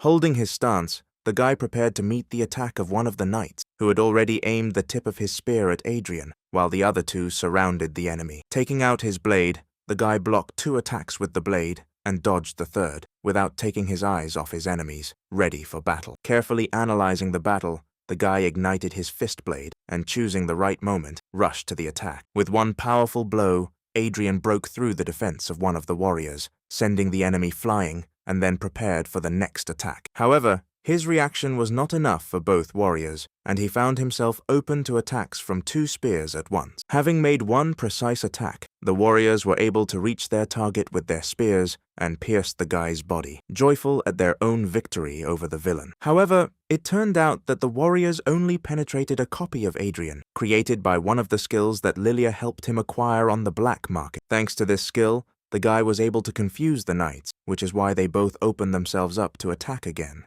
Taking advantage of this, Adrian rushed forward and, igniting his fist blade, attacked one of the warriors, intending to finish him off as well, while the second tried to react. One powerful blow, and the second knight flew into the wall with his armor broken, leaving his comrade alone with the uninvited guest. Suddenly, Adrian noticed something that made him take his mind off the fight that was so enjoyable for the guy. The fallen knight, in whose armor there was a gaping hole from the guy's blow, suddenly burst into flames of gold, and Adrian wondered what kind of power had resurrected the Surf Knights. Thinking that the enemy was distracted, the remaining knight attacked again, intending to pierce the enemy's body right through, but Adrian again left the illusion in his place. In the blink of an eye, the guy found himself behind his opponent, intending to end this fight with one blow. Swinging and again igniting his fist blade, Adrian plunged it straight into the warrior's back, piercing right through his armor. Finally, Adrian relaxed, because all three knights were now defeated, although for some reason they were engulfed in harmless golden flames. It turned out that this flame was there for a reason, and one of the warriors suddenly stood up, staggering on both legs. Adrian noticed that he was not careful, and the knight serfs did not really die, and he himself could not even restore his health. Using his special vision, the guy saw an unusual magical seal that was located on the floor of the room.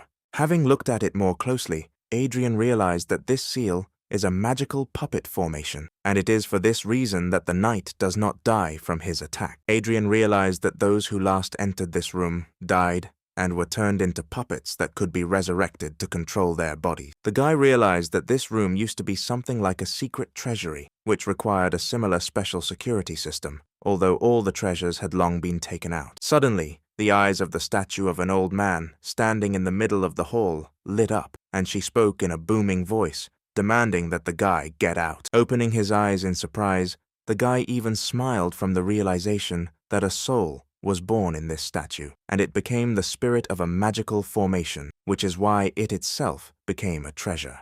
He realized that this figurine had been functioning for thousands of years, fueled by spiritual energy from an underground source, and therefore its value was indescribable. Adrian thought that in his previous life, it took him a lot of effort to create an 8th-level spiritual power formation, but with this figurine, it would be much easier for him to achieve that power. Realizing that he simply could not leave without this figurine, the guy rushed into battle, ready to destroy all the knights just to get it. Coming closer, the guy realized that the statue had protected itself with a strong barrier of a light curtain, through which ordinary attacks could not be penetrated. Looking up, he saw that the figurine's eyes sparkled angrily brighter, and a loud voice suddenly sounded from it, calling on Adrian to die. Her power was so great that monsters suddenly appeared from everywhere, whose spiritual power clearly indicated that they were all puppets of this figurine. Looking up with interest, Adrian came to the conclusion that the figurine had decided to use all its powers, which meant he would have to take a risk.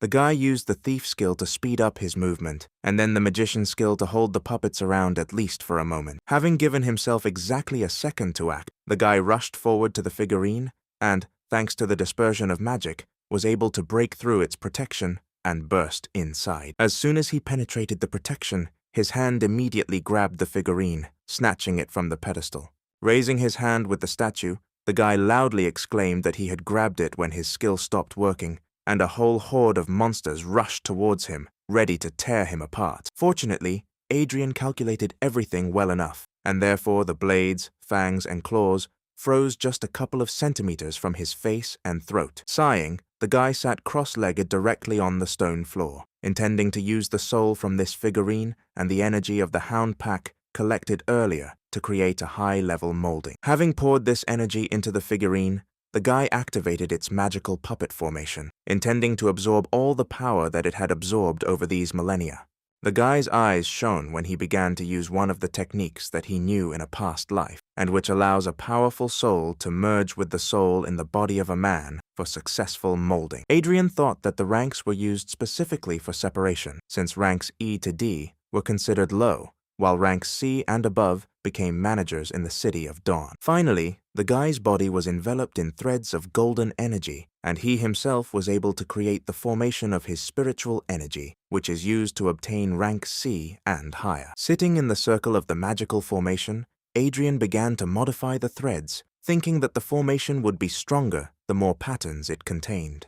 Looking down at his hands, Adrian noticed that they were covered with weak wounds, which meant that the power of the 1,000-year-old soul contained in the figurine was too strong for his body. Suddenly, Adrian saw that 2 spears were aiming at his head, and therefore he had to briefly interrupt the formation of patterns. Easily dodging, the guy realized that his soul had already completely merged with the soul of the figurine, and therefore the knights could now control their bodies themselves, although they would not be resurrected again. Although the guy was even happy, because the knights could help him strengthen his body, which began to collapse from the power contained inside. Diving under the knight's blow, the guy turned sharply and hit his opponent in the stomach, but the force contained in his body was so great that Adrian easily sent his opponent flying. Adrian fought furiously, taking attacks from a whole horde of monsters, each of which began to move in accordance with its own desire to kill him. Smiling slyly, The guy was even glad that there were so many monsters of no longer than D, but even several of C rank. And at the same moment, as he prepared to attack this entire army of monsters alone, Adrian felt an explosion of all his strength, which he had never expected.